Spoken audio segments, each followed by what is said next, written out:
Chapter 651 I am Gervais's girlfriend. Your Excellency the Mage! Please come inside! At the gate of the Holy Trading Manor, Adela was not wearing a snow-white dress today, but had resumed her identity as a magician. Because she has business to do today, and magicians are a sign of intimidation and privilege in the Holy Continent. Under the respectful guidance of the attendant at the door, Adela quickly arrived at the hall of the Holy Trading Company. Dear magician, do you need to choose and buy by yourself? I'm here to get something. Adela's hood was not taken off at this time. When she heard the attendant's formulaic greeting, she didn't want to delay any longer. So a clear voice came from under the hood, and an inscribed card with the Sacred Trading Company's logo in her hand also lit up. Come out. Your Excellency, the Mage, please come this way. When the attendant saw the magic card in Adela's hand, he immediately understood it, and then led Adela to the back of the hall. The building of the Holy Trading Company is very large. The front half is used to display goods for sale, while the rear is a warehouse and a place for storing and retrieving items. As the attendant walked forward, after passing several doorways guarded by guards, Adela finally came to a quiet hall. There were not many people in the hall at this time. There were only 1 or 2 people in the cubicle handling deposit and withdrawal business with the attendants of the Holy Trading Company. Soon, Adela was also invited to a cubicle. When she sat down, the attendant respectfully served her tea and then quietly withdrew. At this time, a man who looked like a steward also came in outside the private room and sat down opposite Adela. Hello, Mr. Master. I am the manager of the deposit and withdrawal business of the Holy Commercial Bank. I will serve you now. Are you going to store the items or take them away? I want to take away the items. Although it was the first time for Adela to use the deposit and withdrawal service of the Holy Trading Company, but with her identity, she naturally would not be frightened when facing these attendants and the stewards of the Holy Trading Company, and directly put the magic card on the table. Number 321 was deposited 3 days ago, and the delivery fee was 50 gold coins. When he saw the magic card on the table, the steward quickly found the corresponding record in the register according to the code above. Mr. Master, the number record has been found. Now you only need to inject magic power into the magic card, and then speak the reserved message to complete the verification. After the verification is completed, you can take away the stored one. Of course, I can also do the steps for you to inject magic power into the magic card. The steward himself is also a junior magician, and it is precisely because of this that he can become one of the stewards here, because the magic card must be injected with magic power to be effective. This is also the method used by the Holy Trading Company to verify the authenticity of the magic card. After all, the card is anonymous. No need. I'll do it myself. Adela is a magician herself, so naturally, she doesn't need the steward's help. He picked up the magic card and slowly injected magic power into the card. As the magic power was injected, the complicated inscriptions on the magic card gradually lit up, and then the card number appeared out of thin air. I'm Gervais's girlfriend. Adela very frankly spoke the oral message prepared by Gervais. After speaking this oral message, Adela could still see a slight smile of joy under her hood. Naturally, there is no concept of lovers and boyfriends in this world, in Adela's cognition, because she is a woman and a friend of Gervais. So, I am Gervais's girlfriend, is a very appropriate description. This sentence means that Gervais regards her as a friend's testimony. Ding! When Adela spoke this message clearly, the number that appeared out of thin air like a three-dimensional projection changed from gray to green. And then the magic card in Adela's hand broke into 2 halves with a ding. Mr. Master, please wait a moment. I will go get the item stored in our business for you now. When the steward saw that Adela's message was correct and the magic card was automatically destroyed due to the completion of the contract, he immediately bowed respectfully to Adela and then quickly headed to the storage warehouse at the rear. About 3 or 4 minutes later, the steward came back with a small wooden box. Mr. Master, this is the storage item number 321. Please check it. The steward carefully placed the small wooden box in front of Adela and made a gesture of invitation to her. When Adela saw the small wooden box, she did not put it away immediately. Instead, she leaned forward slightly and got closer, and then opened the wooden box a gap. Through this small gap, Adela immediately saw 3 bottles of light green crystal-like potions inside. The quantity and items are right. After checking that it was correct, Adela closed the lid of the wooden box again and put it directly into the space bracelet in front of the steward. Thank you. Adela suppressed the surprise in her heart, thanked the steward, and then prepared to leave. Master, please walk slowly. Welcome to visit us next time. When the steward saw that although Adela was a junior magician, she actually had a storage space artifact, he showed envy in his eyes and respectfully returned Adela's gift. After getting 3 potions, Adela left the Holy Trading Company directly in the carriage. Miss, where do you want to go now? This carriage was specially arranged for her by her grandfather. He would wait outside the college on weekdays and was considered her full-time driver. Go to the manor. Adela sat dignifiedly in the carriage. At this time, the wooden box containing the potion had appeared in her hand again. Looking at the 3 potions lying quietly in the wooden box, Adela's beautiful eyes flashed with a strange light. This was the first time Gervais asked her to do something, and it was a very important thing, which made Adela feel that her relationship with Gervais was one step closer. Therefore, Adela was determined to help Gervais handle this matter, and the reason why she went to the manor now was naturally to ask her grandfather to help with advice. Although Adela comes from a big family and has received all kinds of education since she was a child, she really doesn't have any experience in how to do business. About 10 minutes later, the carriage arrived at the manor of Sky City smoothly.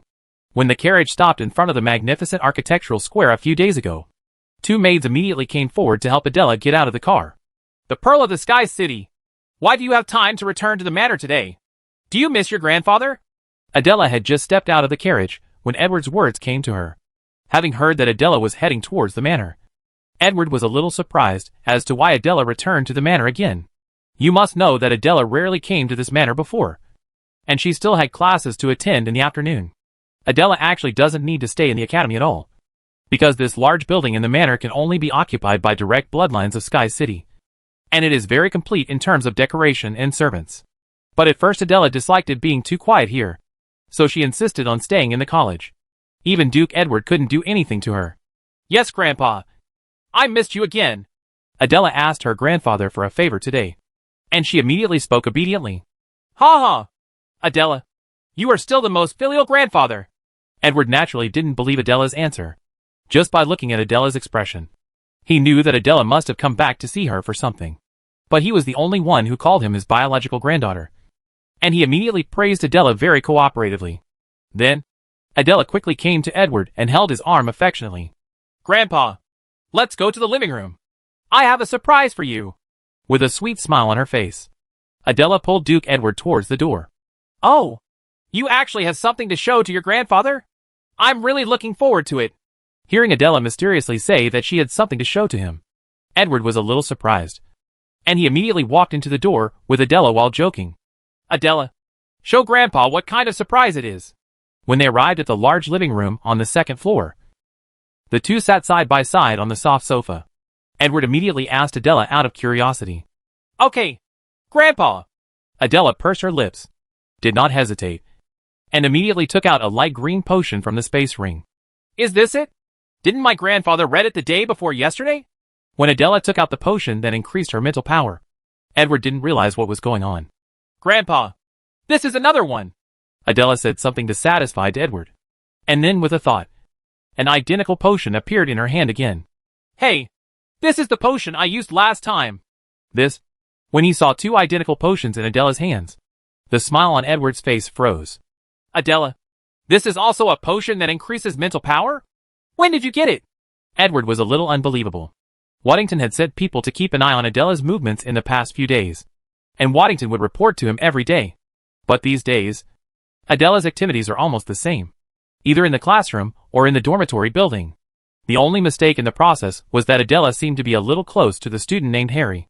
Of course, based on the current situation, it can only be said that the relationship between the 2 is not bad, and the one named Harry stays in the dormitory building every day and has no other strange behavior. So in general, the tracking in the past few days has been fruitless, and Waddington has not found any valuable targets at all. But now Adela actually took out a potion to increase mental power again, and Edward even doubted whether Adela had 2 such potions in the first place. However, Edward also knew that such a thing was impossible. After learning about Bedford that day, if Adela had 2 potions, she would definitely explain it to him on the spot. So where did Adela get this potion? And how did she get in touch with that mysterious man? Grandfather, I just got this potion. It's also a potion that increases mental power. You can take it to Grandpa Bedford later. Seeing her grandfather's surprised look, Adela raised the corner of her mouth slightly. Her grandfather used to be calm in facing everything. Today, it was considered a great thing that she could surprise her grandfather. Ha ha. Okay. Grandpa will take it to Bedford later. Adela, you really gave Grandpa a big surprise today. By the way, Adela, have you met your friend? The surprise on Edward's face had faded, and he asked Adela with a kind smile. The appearance of the second potion is actually more than just something that can help Bedford break through. This shows that even if the mysterious man did not prepare this potion himself, he must know the person who prepared it. The key to everything now is to figure out the identity of the mysterious man. Yeah, I've seen it before. Adela didn't hide anything and nodded immediately. But she didn't say any more information. Gervais' identity cannot be exposed. But she keeps it in mind. Since she agreed, this is the secret between her and Gervais. So she cannot reveal it even if her grandfather asks. Then did he make any demands? Seeing that Adela was still unwilling to reveal the identity of the mysterious person, Edward did not force her, but directly changed the subject. When Edward thought about it, whether it was a psychic potion or a potion that increased spiritual power, it would be an existence that could cause shock to the entire Holy Alliance. But the mysterious man gave the potion to his granddaughter again and again, so he must have some intention. This is the second potion to increase mental power. So Edward needs to confirm whether the mysterious man has made a request. If so, it would be better to say something. This is an exchange of equal value. If not, then he will really use all the power of Sky City to start investigating this matter. As the owner of the Sky City, he has seen too much intrigue, and he does not believe that there is a free lunch in the world. If the mysterious man does not make a request now, it means that there is probably a bigger conspiracy. Have! Adela responded softly. Do you want gold coins or other materials? Hearing Adela's answer, Edward finally breathed a sigh of relief. Since there was a request, the situation has not yet reached the worst point. Grandpa, how could any of my friends be as bad as you say? Adela was a little dissatisfied and felt that her grandfather had belittled Gervais by taking gold coins in exchange. Then what does he want? Edward frowned slightly. He also has 2 such potions and wants me to help him sell them. What? There are 2 more potions to increase mental power. Edward stood up suddenly, and 4 such potions appeared at once, which was really amazing. Even the most common top-quality recovery potion has a low success rate, let alone this magical potion that increases mental power. According to Bedford's guest 2 days ago, he said that if you want to configure such a potion, not only is there a limit to the success rate, but the materials are also very scarce. Otherwise, no one else has been able to configure such a potion for thousands of years. Potion. So even if this potion can be deployed in large quantities, it will be in units of months or even years, such as 1 pill per month, or several pills per year. But this is probably not the case now. Yes, Grandpa, I have already brought the potions. I am here now just to ask Grandpa what I should do to sell these 2 potions at a higher price. With that said, Adela took out the wooden box from the space ring, and the 2 medicines in the wooden box were the medicines Gervais was going to sell. Edward stared closely at the wooden box that Adela took out. When Adela opened the wooden box, she saw 2 light green potions inside. Edward felt his heart surge. Ever since he became the lord of the city in the sky, he had rarely felt like this. Of course, it's not surprising that Edward was making a fuss, because such a potion probably represented the appearance of a magician. In this holy continent, magicians are rare, but mages are even rarer, because most magicians will be stuck due to various reasons, and senior magicians can no longer break through. Although there are various factors involved, there is definitely no shortage of people who cannot go further due to mental strength. So if you have such a potion, you can definitely recruit people who cannot break through and become magicians due to their mental strength. And every magician is extremely important to any holy city force. At the beginning, Edward thought of using this potion to increase spiritual power on ordinary people to train junior magicians. Now that he thinks about it, it is ridiculous. At that time, he didn't understand the true effect of this potion. But now he knew how he could waste everything. Adela, did your friend say how much he was going to sell each of these 2 potions for? Grandpa is willing to spend gold coins or other things in exchange for these 2 potions. With such a precious thing appearing in front of him, how could Edward let it slip away? He immediately spoke softly to Adela. No, Grandpa! After hearing what her grandfather said, Adela immediately shook her head and refused. Although this would make her grandfather angry, Gervais had made an explanation beforehand, and she naturally needed to complete it as agreed. Why not? Edward frowned and looked at his granddaughter. He didn't believe that his granddaughter could turn her arms outward. So he didn't get angry, and just continued to ask. My friend said that at least half of this potion must be sold openly. And this is the first time I've helped him sell potions. So I want to sell both. Adela replied to Edward with a serious expression. Adela, each of these potions that increase mental power probably represents the appearance of a magician. Do you know what this means? Edward looked serious. And naturally, he would not give up so easily. After all, the gains and losses of the two magicians were at stake, and he could not take it lightly. Grandpa, I know. But my friend said that this time he only used it for a try. He will have more potions to sell in the future.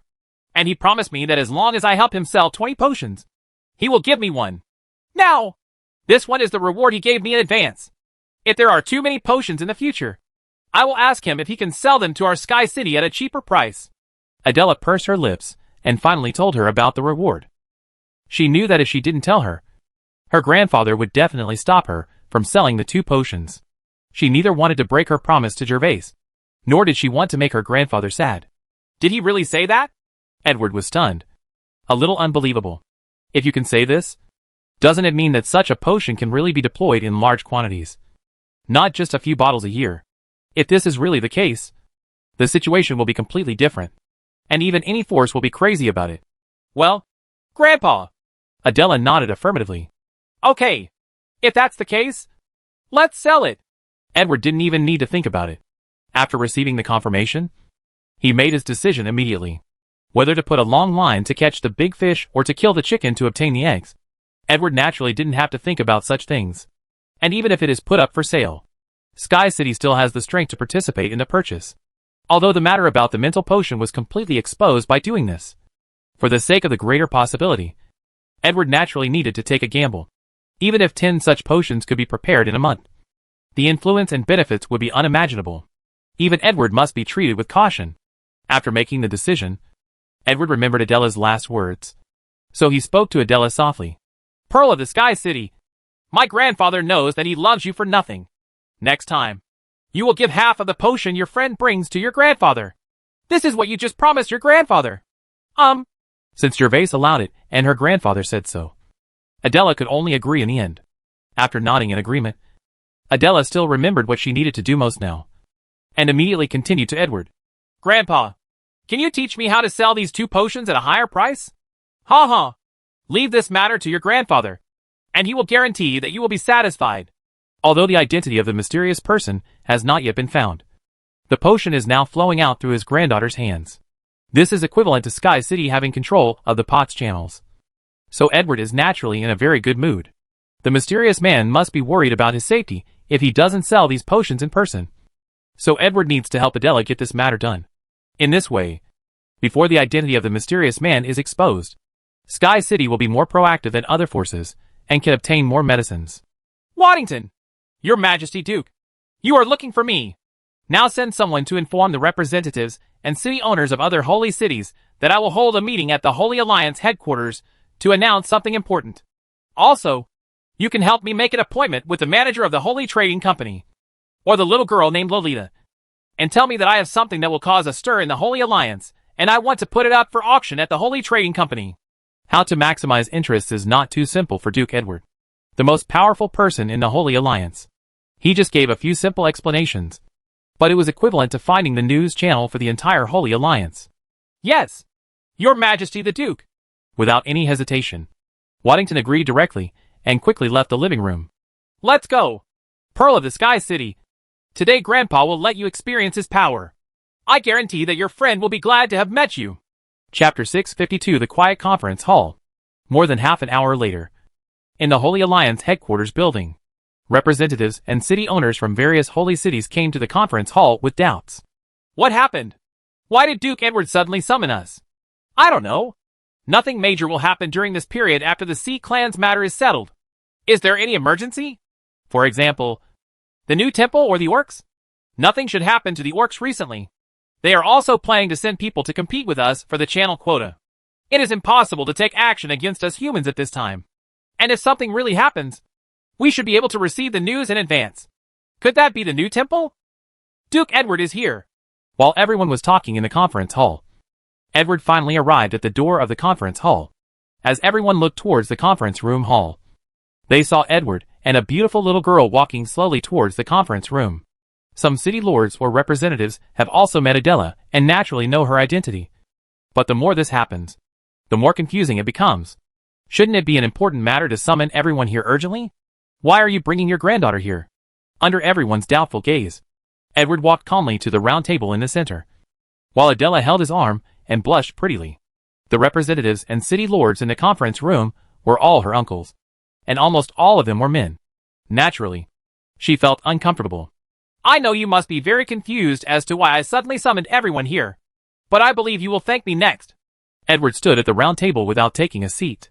He looked around at everyone and spoke directly, with a faint smile on his face.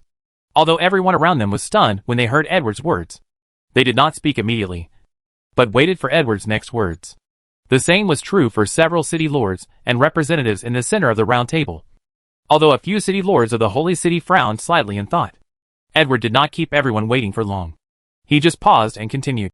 Today's events can be said to have a significant impact on the entire Holy Alliance.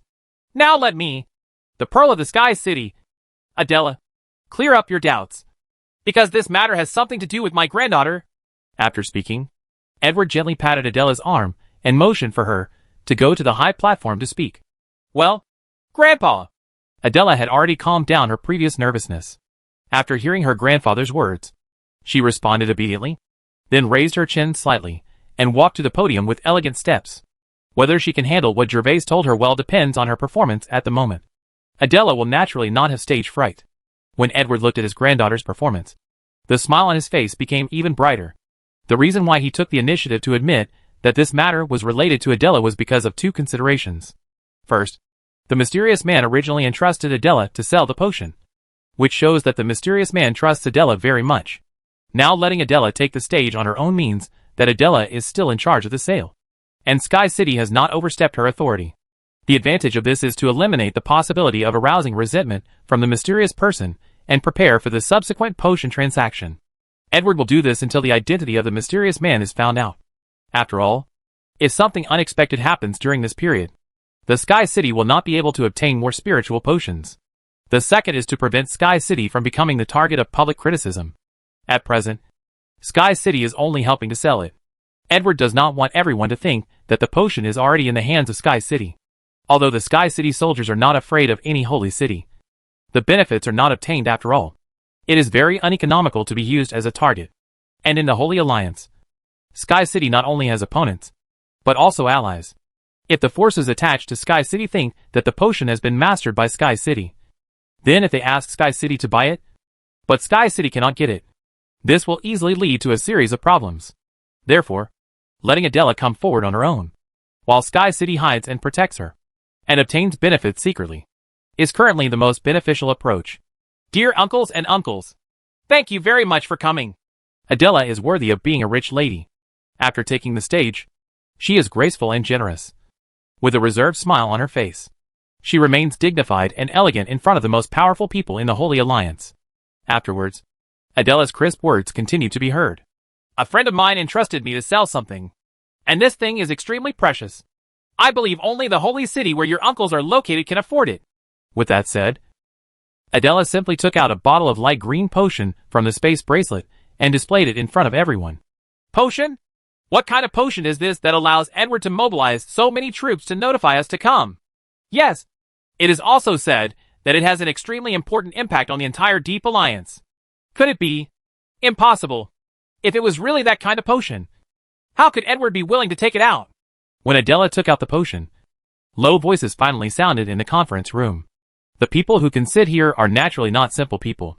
The moment they saw the potion, coupled with Edward's sudden move to convene a meeting, they immediately thought of the news announced by Alliance College of Higher Education some time ago. But Lenovo was Lenovo.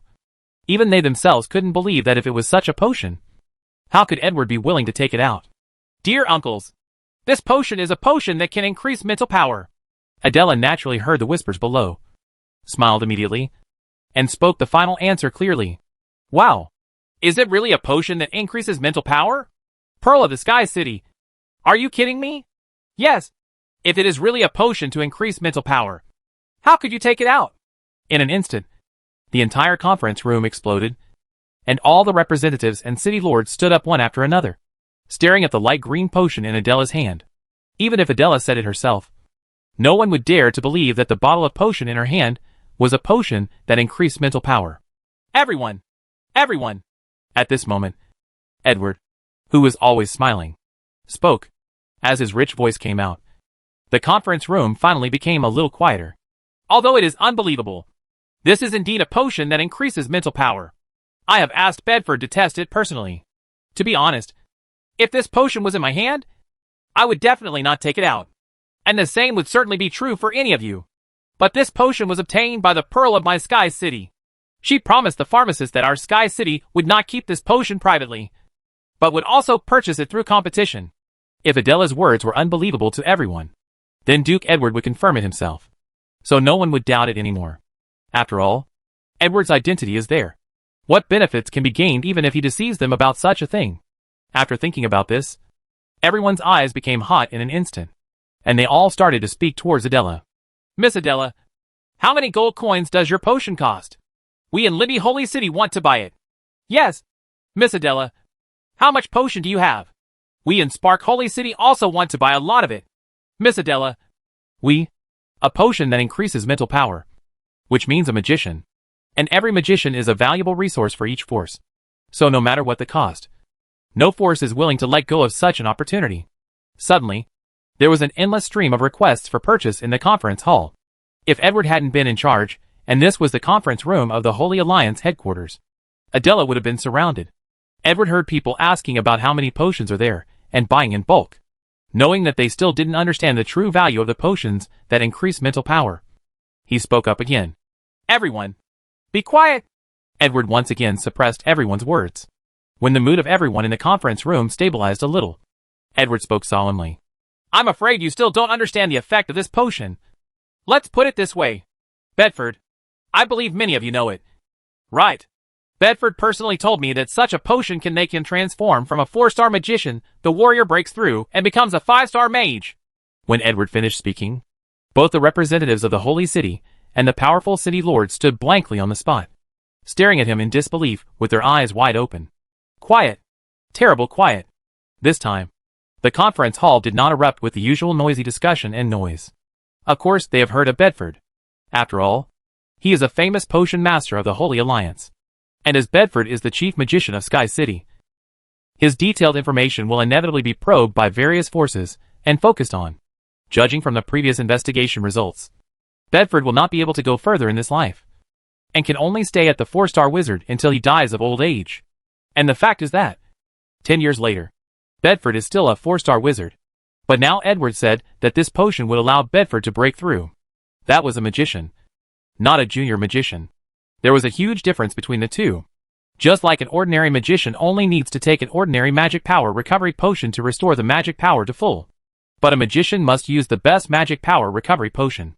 The same goes for increasing mental power. From this comparison, we can see how powerful this mental potion is. Duke Edward, are you kidding? After a while, a city lord at the round table finally asked with difficulty. Hey, do you think I, Edward, am a joker? Edward chuckled, paused and continued. There are currently 2 such potions. The Pearl of the Sky City has been decided to be auctioned at the Sacred Merchant House in a week. If you want to buy it, bring enough gold coins when the time comes.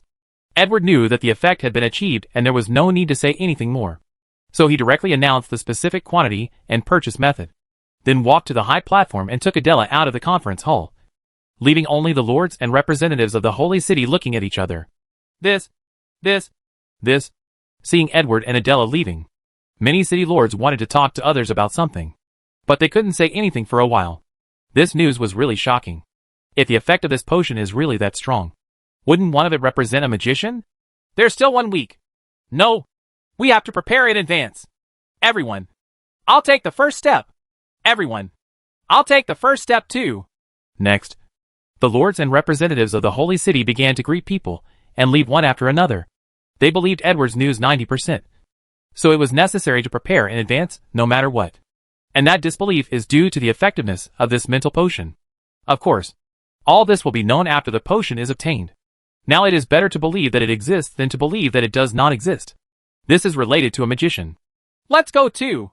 I saw that many city lords and representatives had already left. There were still several city lords sitting on the round table in the center of the meeting. One of them immediately opened his mouth and was about to leave. The Holy City families that can sit on this round table are all the top families in the Holy Alliance. So they are usually several families away from them and are in competition with Sky City. Naturally, the sudden appearance of a potion that increased mental power made them a little confused. Let's go! Halton, the city lord of the Golden Shield Holy City, frowned slightly and stood up, not knowing what was going on in his mind. And with the departure of these city lords and representatives, everything that happened in this conference hall today will spread to the entire Holy Alliance at an extremely fast speed. Chapter 653. Swarming. After Adela left the Holy Alliance headquarters with Edward, she returned directly to the resident manor. When the two returned to the manor, Lolita, the eldest lady of the Holy Trading Company, was already waiting in the manor. After the two parties met, Adela told the eldest lady of this sacred trading company about the potion. When Lolita learned that Adela actually had a potion that increased her mental power, and that there would be more such potions in the future, she was immediately surprised.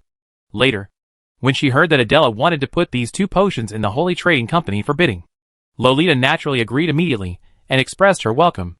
And this is the first cooperation. And the Holy Trading Company shows its sincerity. Lolita guarantees that the Holy Trading Company will not charge any commission for this auction, and will let the two potions be auctioned at the Holy Trading Company for free. Although the two potions are likely to fetch sky-high prices, and not charging a commission seems like a loss for the Holy Trading Company, Lolita understands very well that if these potions are auctioned at the Holy Trading Company in the future, it will definitely bring countless benefits to the Holy Trading Company. All the benefits. The long-term exclusive auction of this spiritual power-increasing potion can not only earn a lot of commissions, but also make the name of the Holy Trading Company auction even more famous. Moreover, it is estimated that many important people will come frequently to bid for this potion in the future, which can also drive up the bidding prices of other items.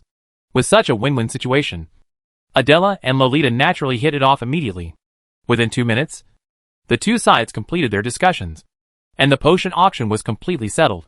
One day later, Gervais came to the college cafeteria as usual to prepare for lunch. After Gervais prepared the meal, he randomly found a table and prepared to eat. However, at this moment, Gervais suddenly heard what the students at the next table were talking about, and couldn't help but attract his attention. Did you hear about it? The potion that increases mental power has appeared. It's the one the Academy announced last time. Of course I've heard of it. It seems that the mental power potion is comparable to a miracle potion. As long as you have one, you can definitely make a high-level magician break through and become a magician. Really or not? Is it that magical? Of course. I heard that Duke Edward, the Lord of Sky City, said this at the Holy Alliance headquarters in front of all representatives of the Holy City and the city lords. If you can make people break through and become magicians, wouldn't we also be able to become magicians in the future? The students on the side, who were not so well informed, immediately gasped when they heard that this potion could help a magician become a wizard. The colleges here are all magicians, and everyone knows what this means. Moreover, Duke Edward said this himself, so no one would doubt it. Duke Edward is one of the 12 strong knights in the human race, and he has unparalleled prestige among the human race. It's hard to tell now. Such precious potions are naturally very rare. I heard that there are only 2 potions this time, and they are still being auctioned at the Sacred Trading House. I'm afraid it won't be easy to get them.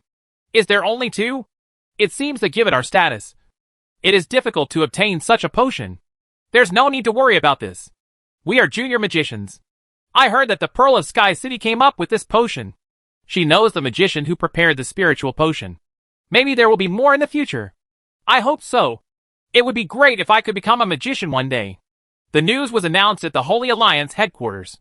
It seems that Adela is really interested.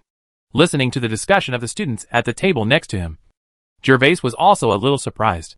He only handed the letter paper and magic card to Adela at noon yesterday.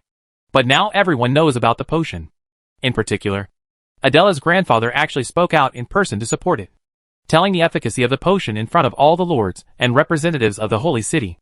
Gervais knew that his mental power increasing potion was very popular, and it was extremely popular. After listening to the conversation at that table, Gervais turned his attention to the other nearby tables to listen. Sure enough, everyone was talking about potions. It seems that I can start refining this potion to increase mental power now. The news about the potion is already known to everyone. And because of the powerful effect of the potion, it will definitely be sold at a sky-high price. So Gervais immediately decided to start preparing new potions after returning, and take this opportunity to make a lot of money. With countless golden coins in mind, Gervais still had the intention to continue eating. He immediately finished his lunch and returned to his small building, and then walked directly into the configuration room in the small building. Well, I still have 5 ready-made ingredients for spiritual potions, so I'll refine these first, and then I'll change my appearance in 2 days and buy a few more ingredients. Making a plan in his mind, Gervais quickly took out the rest of the materials from the space ring. Then Gervais began to concentrate on configuring the potion that caused an uproar in the Alliance. Time flies, and it's 5 days later. Today, the inner city of the City of Hope is extremely lively, and luxurious carriages and horses can be seen on almost every street. Although these convoys all departed from different streets and different holy city locations, the destination of all of them was the same, which was to go to the Holy Trading Company, because today is the day of the Holy Trading Company's auction. A behemoth like the Holy Trading Company naturally involves all walks of life. The auction is also one of the main projects of the Holy Trading Company. The monthly auction is a day that many powerful people look forward to, because you can often see various rare materials or items at the auctions of the Holy Trading Company. However, although the auctions of the Holy Trading Company in the past were also very lively, they have never been as popular as today. Moreover, this auction has raised the bar unprecedentedly and adopted an invitation-only method. The invitation-only method means that if you don't have an auction ticket issued by the Holy Trading Company, you won't be able to enter the auction at all, no matter who you are or how rich you are. The reason why this auction is so special is because there are so many people who want to participate in this auction. If the invitation system is not used, I am afraid that the entire estate of the Holy Commercial Bank headquarters will be filled up by the people who come to participate in the auction. You must know that the 2 potions have been spread wildly in the past week. Even the orcs have received the news and sent several envoys in advance to inquire about the news. Of course, these people came here to arrange accommodation and other matters for the mission that would arrive in a few days. Naturally, no one believes such words, but because a delegation of orcs did come in a few days, the Holy Alliance did not turn away these orcs. Even the orcs reacted like this, and one can imagine the reactions of the holy cities in the Holy Alliance. Now in this City of Hope, more than half of the city owners of the 108 holy cities of the Holy Alliance have arrived in person to prepare to participate in this auction. For those who are a little further away or unable to come due to other reasons, other direct family members will also come. The total number of these people alone exceeds hundreds, plus some other small and medium-sized families. So even if the invitation system is used, it is initially estimated that the total number of people participating in the auction will reach thousands. Fortunately, the capital of the Holy Trading Company is strong, and the City of Hope is the headquarters of the Holy Trading Company. So the auction venue was originally built extremely wide and could accommodate thousands of people. Chapter 654, the 10th lot. Harry, tell me, do you think I have a chance to take a photo of that potion? Lachi, I don't know this either. Harry, how many gold coins do you think that potion can fetch later? I don't know how many gold coins I can get for it, but I think it must be a sky-high price. In the manner of the Holy Trading Company, Gervais and Lucky were heading towards the auction venue located at the end of the manor with a large number of people. However, Gervais was tortured by Lucky's bombardment of questions and regretted coming with him. Just as Gervais's answer fell, Lucky's question came again. Harry, my father gave me the right to use 20,000 gold coins. Do you think it's enough? After all, no matter how powerful it is, it's just a potion. The reason why Lucky keeps chattering is because he has no confidence at this time. The holy city of Hika is very far away from the City of Hope. With such a distance, Lachi's father may not receive news about the potion even after the auction ends. Fortunately, there is a kind of bird called the rainbow bird in the Holy Continent. Although this bird is only a low-level monster and very small in size, it flies very fast. This kind of rainbow bird is raised by almost every large and small family for the purpose of transmitting messages. Just like Gervais's homing pigeon in his previous life, it only takes 3 days for the rainbow bird to fly from the City of Hope to the holy city of Hika. So the news about the potion was sent back to the holy city of Hika 4 days ago. Lucky's father was also very interested in this magical potion, but the distance between the 2 places would take 8 or 9 days even by flying a bird of Warcraft. So naturally Lucky's father could not come to attend the auction in person. In the end, the matter was handed over to Lucky. Lucky had a better time on the way here. but occasionally vowed to complete the tasks his father had told him this time, and obtain a potion to increase spiritual power for the holy city of Hika. But when they arrived at the manor of the Holy Trading Company, Lachi's original confidence disappeared, because he saw that among the people walking around at this time, they were all prominent figures from the Holy Alliance. He originally thought that he had the right to use 20,000 gold coins, and he was determined to get a potion. But looking at the big shots beside him, Lachi knew that 20,000 gold coins was nothing compared to the magician's. Large, you will know the result when the auction starts. So don't worry. There is no point in worrying now. Gervais naturally knew the reason for Lucky's continuous bombardment, and there was nothing he could do about it even if he had another headache. After all, Lucky wanted to give him money anyway, so he had no choice but to pat Lucky on the shoulder and patiently comforted him. As for the price that the potion could fetch, Gervais himself could not predict. Is it thousands of gold coins? Or tens of thousands of gold coins? All this will not be revealed until filming actually starts. Harry, what you said makes sense. It's useless for me to worry now. If I really can't even get 20,000 gold coins, then I can only help my father save 1 gold coin. After hearing what Gervais said, Lucky nodded in despair. Then perhaps all the questions that should be asked were asked, and Lucky finally ended his chattering along the way. After that, Gervais breathed a sigh of relief. The two continued to move forward with the crowd, and soon they arrived in front of the building where the auction venue was located. The auction venue is a round, exquisite building with a height of more than 30 meters. There are many runes engraved on the walls, which should be used to reinforce the walls. Two distinguished magicians. I'm sorry to disturb you. Please show me your tickets to enter the auction site. When Gervais and Lucky arrived at the entrance of the auction, an attendant first saluted them respectfully, and then asked them for their tickets in a soft tone. This is our ticket. Lucky immediately handed over a black card from his hand, which was the auction ticket issued by the Holy Trading Company. This time, each family in the 108 holy cities of the Holy Alliance is one, and one ticket can allow 2 people to enter the venue. So Gervais came with Lachi today. Of course. In fact, even if Lucky's ticket quota was not available, Gervais himself could enter, because that Chickadella had already given him a ticket in a book. However, Gervais received an invitation from Lucky yesterday, saying that he was bringing him to see the world. So Gervais did not use his own. Two distinguished magicians. Please come in. The attendant took the ticket from Lucky and quickly verified it. After confirming that it was correct, he saluted the 2 people respectfully again, and then invited the 2 people into the auction venue. After entering the auction venue, Gervais discovered that the layout here was actually somewhat similar to the arena in Linong City. There was a semicircular layout with a total of 2 floors. The first floor of the auction hall is a general area, and each location is neatly arranged. Although it does not seem that spacious, it can accommodate a lot of people.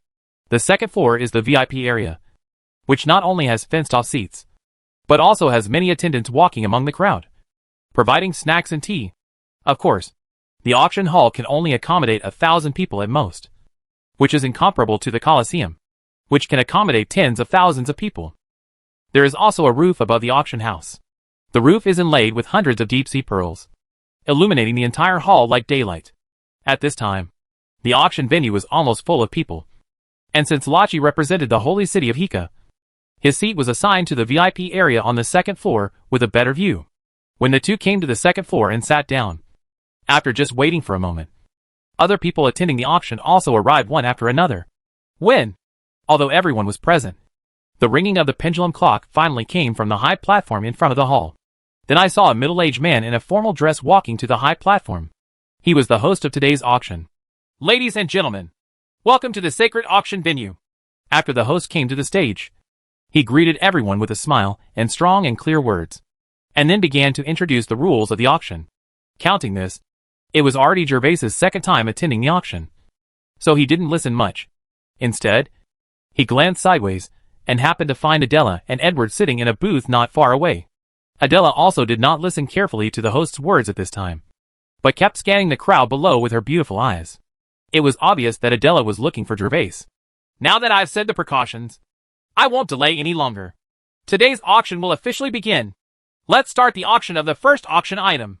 When the precautions were finished, the host was very straightforward and started the auction directly. As he finished speaking, 2 beautiful maids were seen carrying a tray to the high platform, and then placed the tray steadily on the display stand nearby. When everyone took a closer look, they saw a small jar of silver sand. This is a mithril essence, weighing 1 kilogram in total. I believe everyone knows its function.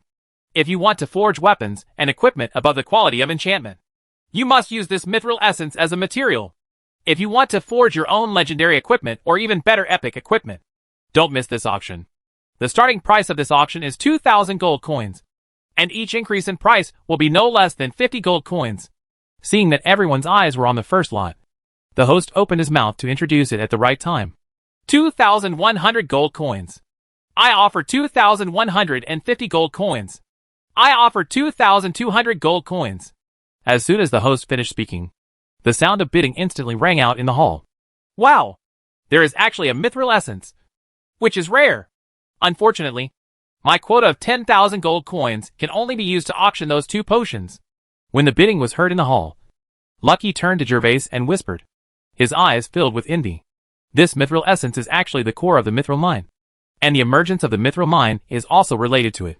As long as this mithril essence exists, even if the mithril mine is exhausted, the mine will still slowly recover after being stored for decades or hundreds of years. And as time goes by, the size of the mithril mine will become larger. It is precisely because of this that the mithril essence has become rare. And no family is willing to put the mithril essence up for auction, because once the mithril essence is taken out of the ground, it will immediately lose its effect and can only be used as a material for forging weapons and equipment. Most of the legendary weapons or epic weapons in the Holy Continent were either picked up from the Land of God's Fall, or the mithril essence forged was mined from the Land of God's Fall, Loki muttered. And the auction of mithril essence over there was also coming to an end. As the host's hammer fell, this portion of mithril essence was finally bought by a holy city lord for 3,500 gold coins. As the first auction item was sold successfully, 7 or 8 more auction items were sold successfully, and the price was only higher than the previous mithril essence.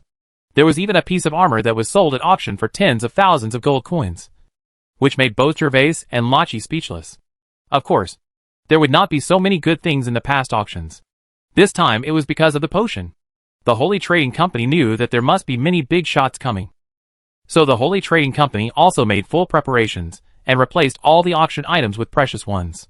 Things. As the auction items become more and more precious and the prices become higher and higher, the emotions of the crowd at the scene have also been aroused. Next is the 10th lot.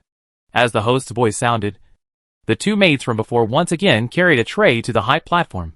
When everyone looked at the tray, they discovered that the auction item was a little strange.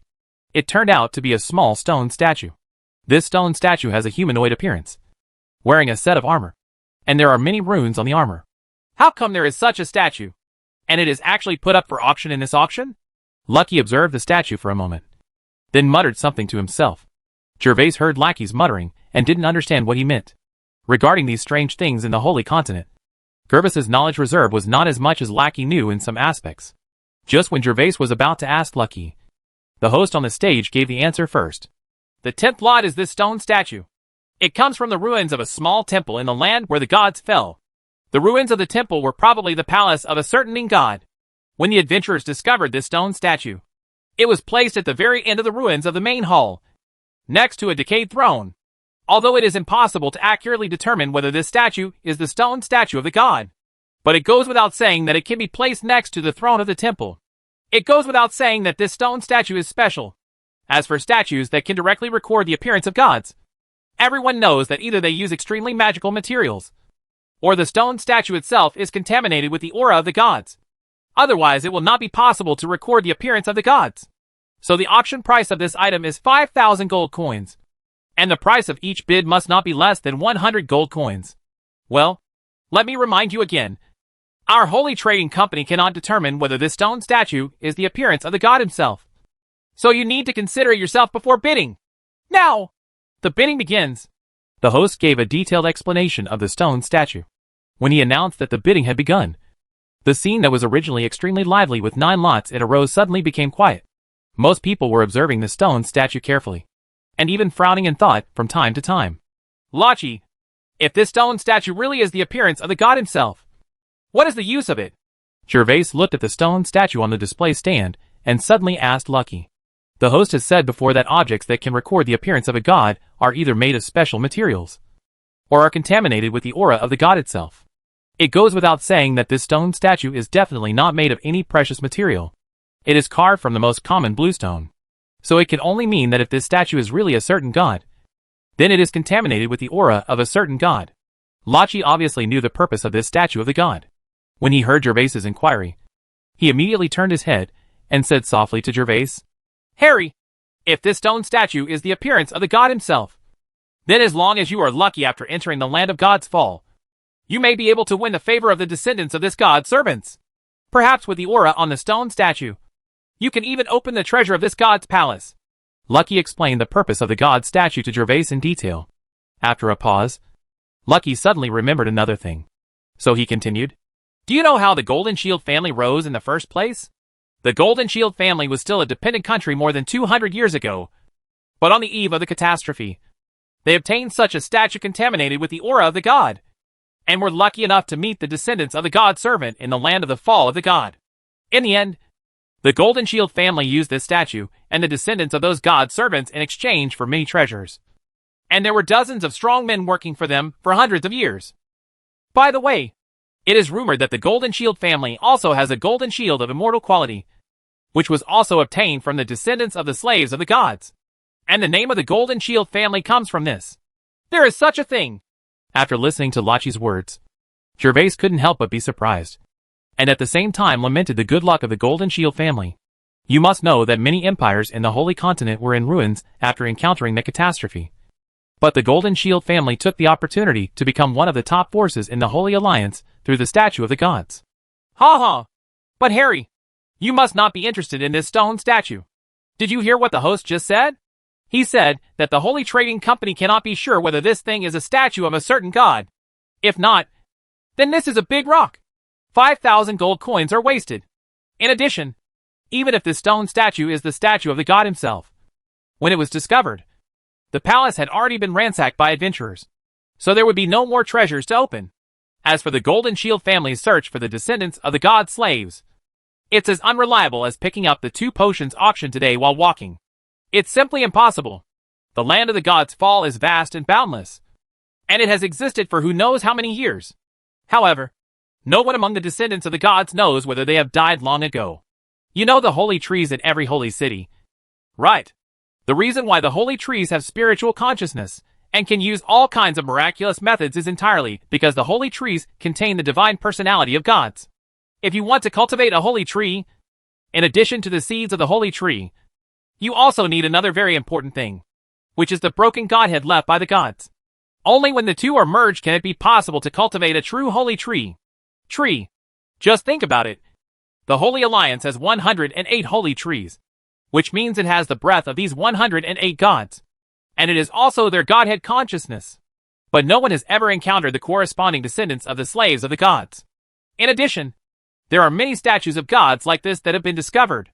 Back then, because of the opportunities provided by the Golden Shield family, many people flock to such statement statues.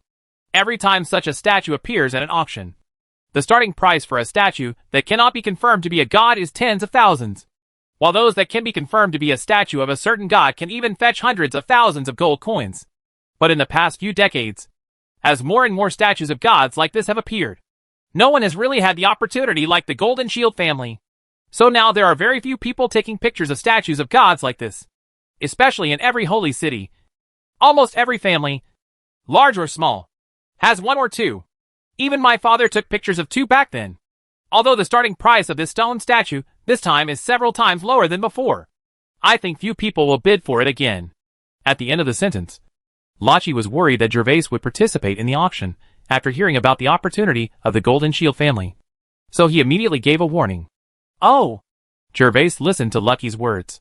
Although he said, "oh" on his lips, his thoughts kept spinning in his mind, because he was going to take a picture of this stone statue. Of course, it wasn't that Gervais thought he was lucky or had a lot of money, so he wanted to spend 5,000 gold coins on a gamble. On the contrary, Gervais doesn't even have 200 gold coins in his pocket now. So why would Gervais want to take a picture of this statue of the god? This was because his system, which had been silent for several months and seemed to have disappeared, suddenly issued tasks to him like a convulsion. Just after the host announced the start of shooting at the lowest price, the system's voice came from his mind. Chapter 655 Borrowing Money. Ding! System mission. Take a photo of the stone statue of the god in front of you. Task reward, 20 energy points. If it weren't for this ridiculously short task prompt that didn't fit the system's previous style at all, Gervais would naturally not have any interest in this stone statue.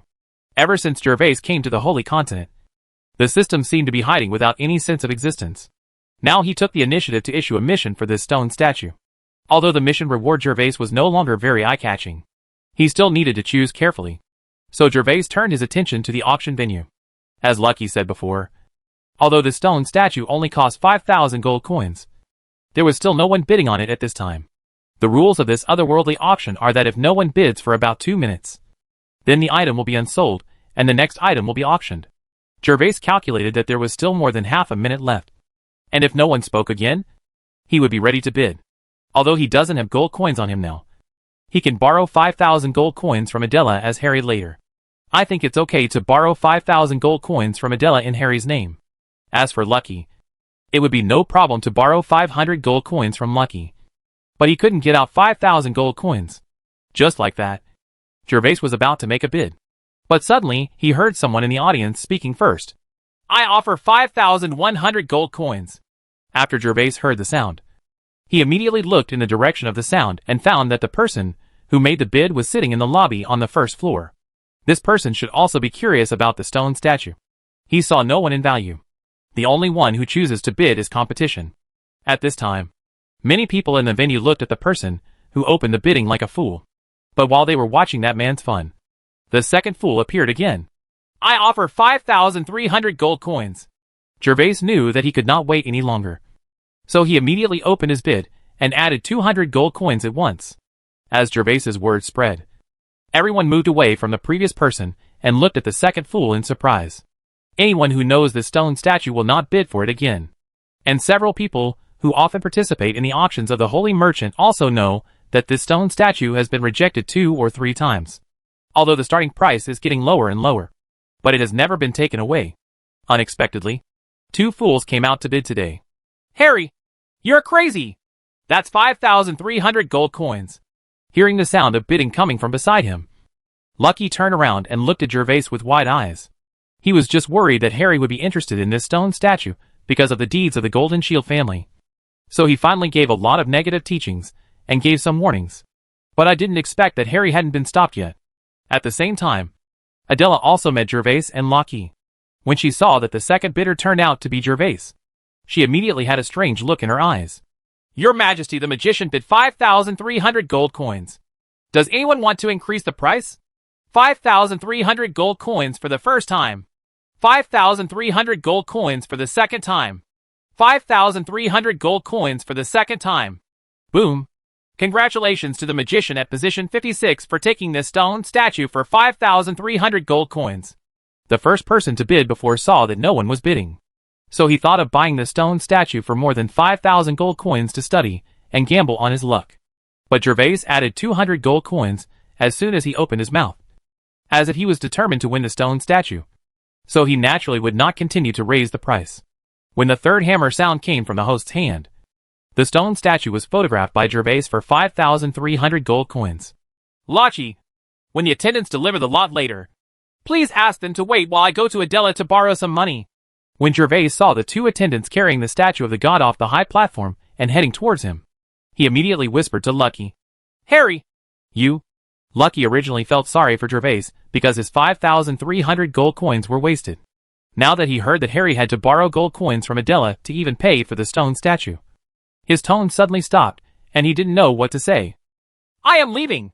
Naturally, Gervais could not tell him the real reason for taking the picture of the statue of the god. So without further explanation, he said to Lachi again, and Gervais went directly to Adela's seat. Adela! Because they were on the same floor. Gervais just walked a few steps to where Adela was and shouted to her in a low voice. Adela had been sizing up Gervais before, and naturally saw Gervais coming towards her.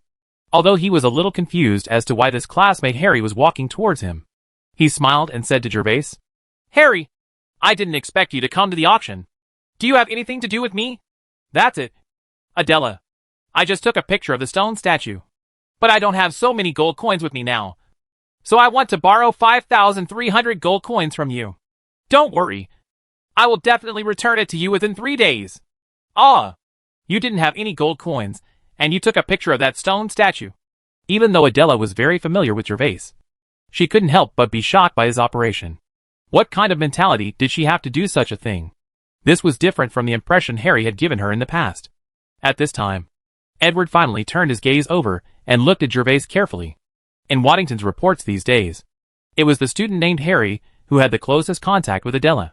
However, Harry was a trainee magician a few days ago, so naturally he could not be the one who prepared the potion. At this time, Edward was thoughtful when he heard that he asked his granddaughter to borrow gold coins after taking pictures of the things. Because Gervais did this, he either saw something special about the statue, or he was a careless dreamer. But based on what Waddington said last time, it seems that the man named Harry who dared to face hundreds of orcs alone in the first place was not the kind of person who was not mentally stable and wanted to gamble his luck on stone statues. It would also make no sense if it was the other way, because even he didn't see anything strange about the stone statue. So he didn't believe that the junior magician in front of him could see it. Meet Duke Edward. When Gervais saw Adela's grandfather looking over, he immediately shouted respectfully, since he and Adela are friends. Then Edward is his elder, so Gervais is naturally very polite. Well, you are Adela's classmate. Right.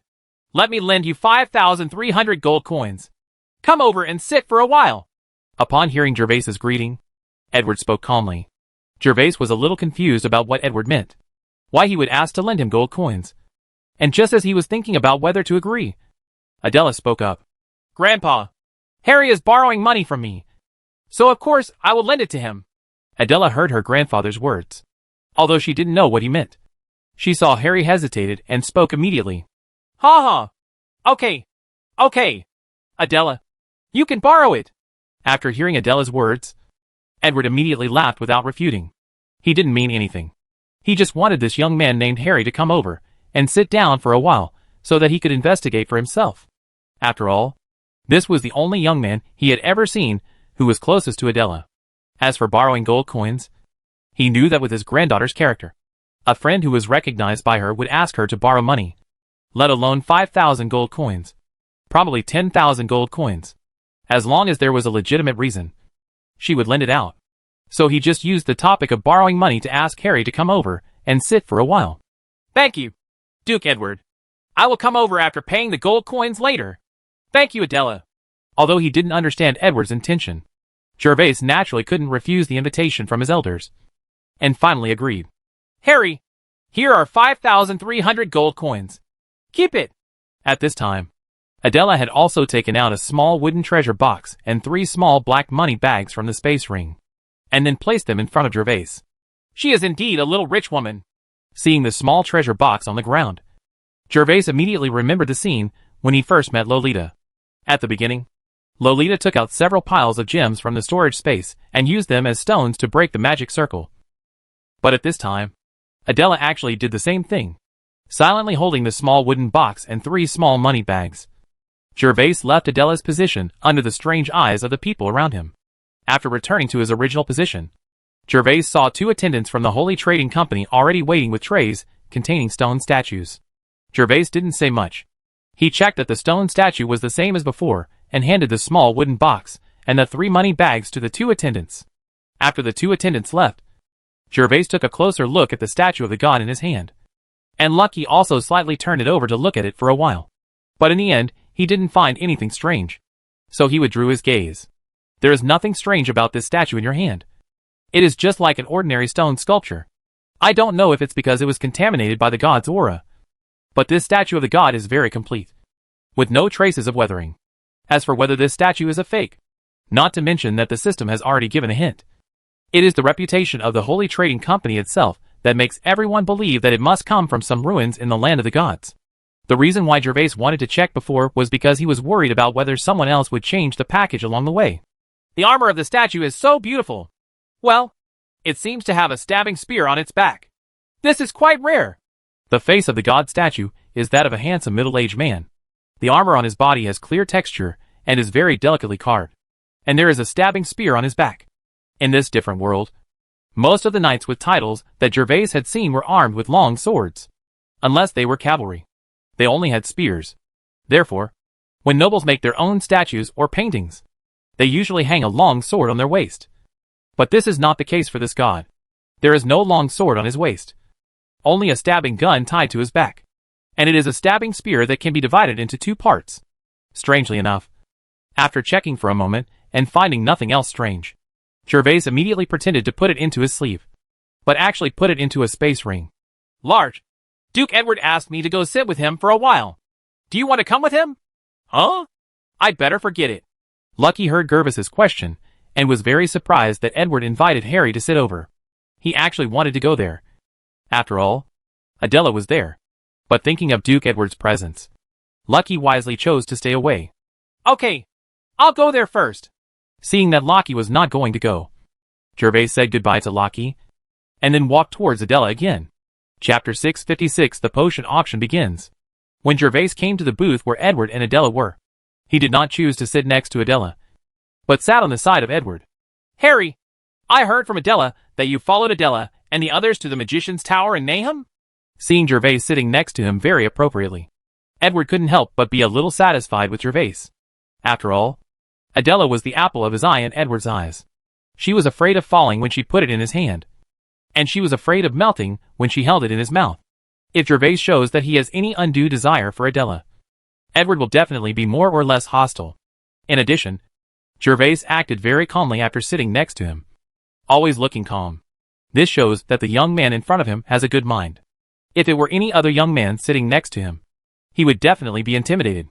The strong always like the strong. Even if they are only mentally strong, they can be recognized. Yes, Duke Edward. When I was still a wild mage, it was Lucky who hired me to accompany him to the Sunset Forest.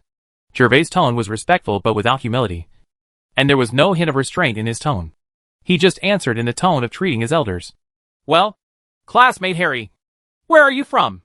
Edward nodded with satisfaction at the tone and attitude of Gervais's answer, and everyone continued to ask. At this time, Edward's tone was like a real elder chatting with his granddaughter's classmates, without the aura of a top player in the league. Of course, his question was not asked casually. The investigation results of Gervais's identity have been reported back from the holy city of Hika.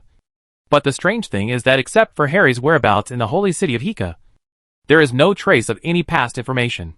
And now this Harry was so close to his granddaughter. So for the sake of his granddaughter's safety, Edward just asked about it. Edward believed that no one could be confident in front of him. Duke Edward, I actually grew up on an overseas island on the west coast. After I met my mentor, he took me all the way to the holy city of Hika. Because we are wild mages, we are all careful to hide ourselves. In the past few months, my mentor disappeared in the Sunset Forest due to an accident, so I had to go out and look for a job. Regarding the identity issue, Gervais has already thought of a countermeasure. In this world where technology is underdeveloped, if you want to confirm the authenticity of a person's identity, you can only find the place where he lives. Because as long as he has lived there, there must be traces of his life and familiar people. At that time, you can find out a person's details by following the traces of his life. Naturally, it is impossible for Gervais to say that he has lived in the holy city of Hika since he was a child. Otherwise, if he just asks the people around him, he will definitely tell the truth. But overseas islands are different. Some islands are not within the scope of the Holy Alliance's influence, and it is very troublesome to check them. So Gervais gave such an excuse. In detail, even Edward would not be able to discover the problem in a short time. And when Gervais said this, he still looked calm and did not dodge in the face of Edward's gaze. Well, it turns out it's an overseas island. I heard that living on overseas islands is not easy, and you often encounter attacks from the Sea Tribe. Edward nodded, not sure whether he believed what Gervais said. Grandpa! Harry! Stop talking! The potion auction has begun. Just when Gervais was about to echo his words, Adela suddenly interrupted the conversation between the two and greeted them excitedly. After hearing Adela's reminder, Gervais and Edward also set their sights on the high platform in front of them. Ladies and gentlemen, today's auction has come to an end. I believe everyone has been looking forward to the auction at the end for a long time. Then, let our maid deliver today's finale. The host's expression was slightly excited, and his words were even more inflammatory. As his words fell, the two beautiful female attendants in the audience once again carried the tray and carefully walked onto the high platform. At this time, all the thousands of people in the venue sat upright and looked intently at the trays in the hands of the two maids. At this time, there were two exquisite small wooden boxes placed on the tray. When the maid placed the wooden box on the display stand, the host followed closely and came to the wooden box with an excited expression. Then the host personally reached out and opened the two wooden boxes. And then the light green potion like green crystal in the wooden box was presented to everyone. Ladies and gentlemen, this is the long-awaited grand finale, a potion that permanently increases mental power. Although everyone has heard about it before coming here, I still need to explain it to everyone. I believe everyone knows that the magic shield of the Alliance College of Higher Education suddenly opened some time ago. And the reason why the Alliance College of Higher Education opened the magic circle that had not been opened for 200 years was to permanently increase the spiritual power potion. Following the host's words, most of the people present, including the Holy City Lords, couldn't help but turn their attention to a certain seat on the second floor. At this time, sitting in that seat was the 6-star Grand Magister Palmer, the Dean of the Alliance College of Higher Education. At this time, Palmer's face was a little ugly. This was not because he was being watched by everyone, but because the college had missed the person who prepared the potion. Even the title of Elder failed to make the mysterious pharmacist show up. This was very important to the Alliance. It's a huge loss for colleges and universities. There was another person sitting next to Palmer. It was Master Kerwin's pharmacy, the first person to discover the existence of potions that increased mental power. Kerwin's face was also very ugly at this time. And after Welton discovered the existence of this potion, he began to study it day and night. Now this dignified magician looks extremely haggard. Although the host worked very hard to embody this spiritual potion, he did not dare to let everyone continue to watch Palmer and Kerwin, fearing that the two would explode. So the host changed the topic and continued to explain. Although the identity of the mysterious pharmacist cannot be found out until now, but the potion in my hand is the real potion that can permanently increase mental power. These two magical potions come from Miss Adela, the Pearl of the Sky City. It is said that the mysterious pharmacist entrusted her to send them to our sacred trading house for auction. And the authenticity of this potion has been verified by the chief pharmacist of Sky City, Sorcerer Bedford. Of course, with such a miraculous thing, I'm afraid you won't believe anyone's words easily.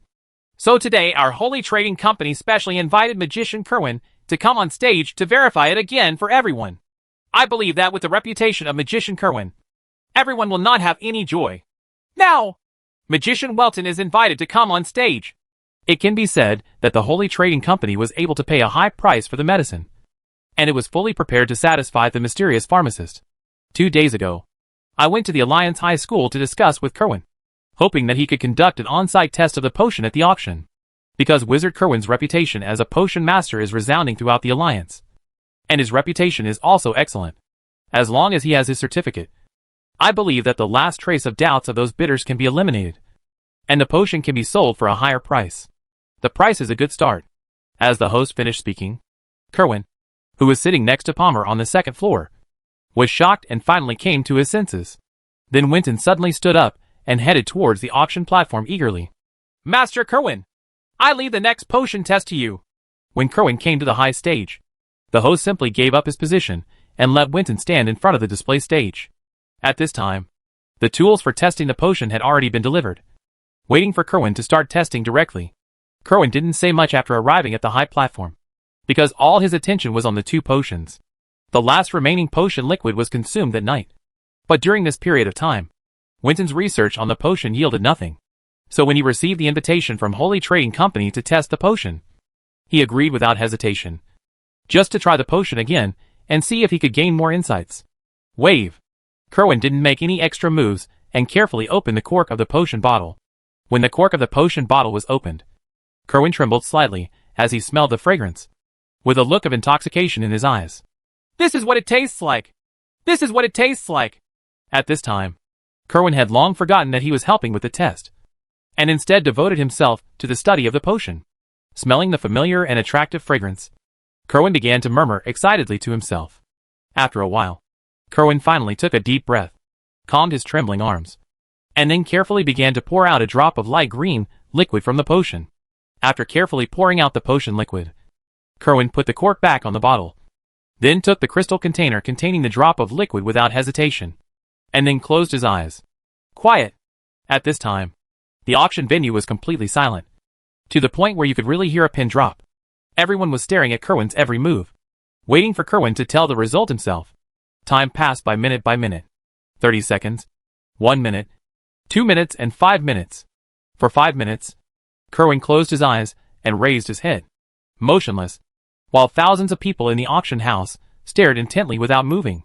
No one was impatient, and no one urged. What Bedford said is correct. The efficacy of this potion is enough to allow a magician who encounters a bottleneck to break through. This is a miracle. Chapter 657, The Magician Becomes an Apprentice. Wow! The moment Kerwin spoke, thousands of people in the entire venue stood up instantly. Although they knew this statement in advance, it was hearsay after all. At this time, he was the most famous magician and pharmacy master in the mainland. Kerwin. No one would doubt him anymore. Because in addition to being the top master of pharmacy, in the past, Kerwin would publish his research results free of charge for all magic pharmacists to learn from. Therefore, such selfless behavior for a long time made his reputation famous throughout the Holy Continent. Everyone who talks about Wizard Kerwin admires his character. At this time, Sorcerer Kerwin personally verified it, and said that the effect of this potion was indeed powerful and real. That shows that this potion really pays attention to giving new life to those magicians, or high-level magicians, who cannot break out due to mental limitations.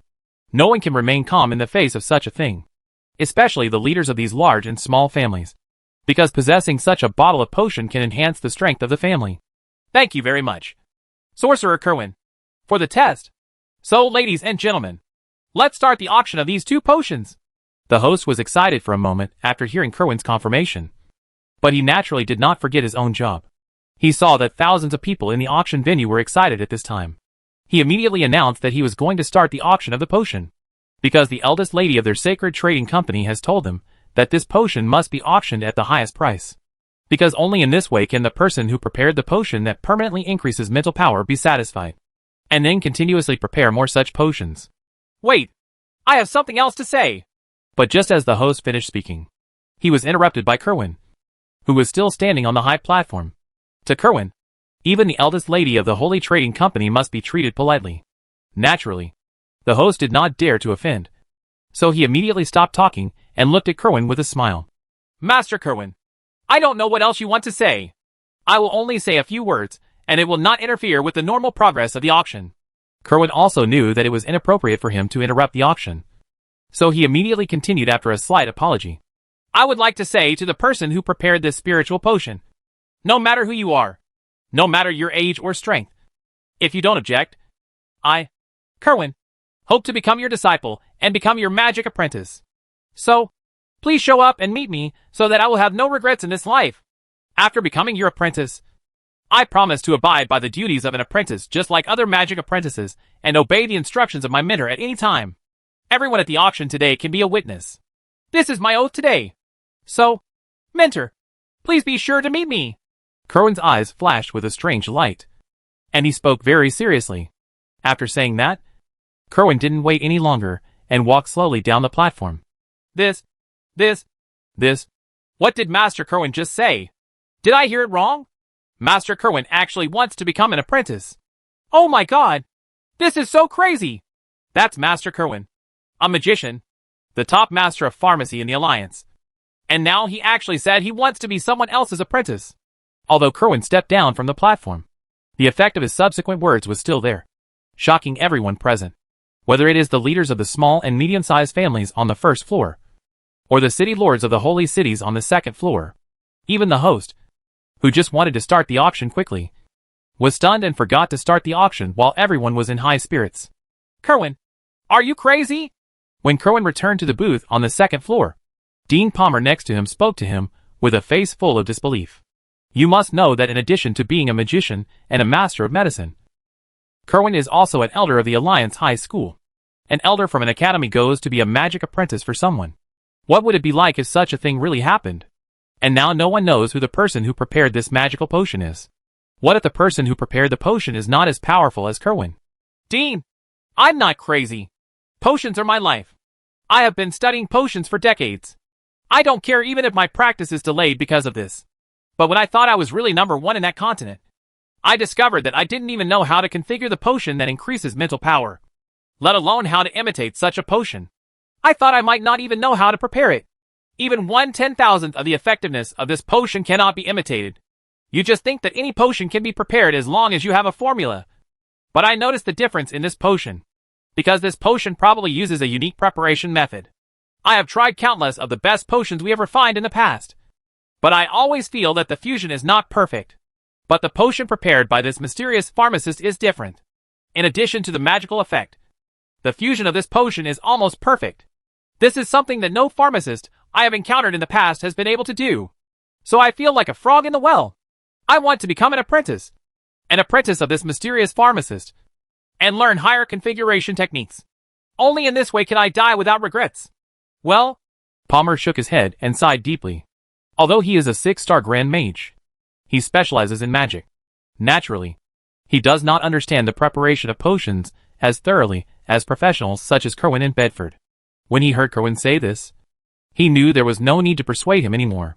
Moreover, it is naturally impossible to take back the oath Kerwin made in front of almost all the city lords of the Holy Alliance. Kerwin, now that you have made such a decision, I will not stop you. I just hope that you can really get your wish. Palmer now only hopes that Kerwin can really learn the knowledge he wants and won't meet anyone with bad intentions. Then both Kerwin and Palmer fell into silence. Kerwin's tone when he spoke to Palmer before was slightly excited, although he had deliberately suppressed his voice. Most of the people on the second floor were the lords of the Holy City, and each of them was an incredible powerhouse. Therefore, the 5 senses are naturally very strong, and all of Kerwin's words have been completely heard in his ears. At this time, these city lords were already more curious about the mysterious pharmacist. A unique configuration method. Grandpa, do you need a different method to configure the potion? The deck of Sky City is not far from Dean Palmer and the others, so even Adela heard some words. She had just become a junior magician, so she had not been exposed to the preparation of magic potions. At this time, Kerwin's words were full of curiosity. Preparing magic potions does require special techniques. For example, Bedford has a technique that can increase the success rate of potions and improve the quality of potions. Although Edward was not a magician, he naturally knew a little about these things, so he explained them directly to Adela. Oh, I see. There was a little light shining in Adela's eyes. This potion was given to her by Gervais. Although she was not sure whether Gervais personally prepared the potion, she felt a little proud after what happened today. Yen. Of course, it would be even better if this potion was actually prepared by Gervais himself. She, Adela, would be even happier and more glorious. While Adela was extremely excited, Gervais was also confused. He also didn't expect that he was just thinking about configuring potions to earn some pocket money. But suddenly a wizard or potion master would appear and beg to become his apprentice. And even his mentor had already joined him. You must know that the magic apprentices in this world are just like those masters and apprentices in ancient times. One day they are masters, and they are always fathers. The mentor is almost an authoritative presence in front of the apprentice, and it is reasonable to hit or scold him. Except that the life of an apprentice cannot be taken away without reason. Almost everything else can be pointed out. Should I jump out and meet this apprentice, Kerwin? After all, with such an apprentice here, I seem to be able to walk sideways in the City of Hope. Gervais was also a little excited. Of course, he was excited, but he hadn't lived enough yet. So naturally, he didn't dare to expose himself to all the forces. Otherwise, if he is on the cusp of the storm, even 2 more Kerwin wizards may not be enough. Besides, it was really shameless to recognize Kerwin as an apprentice.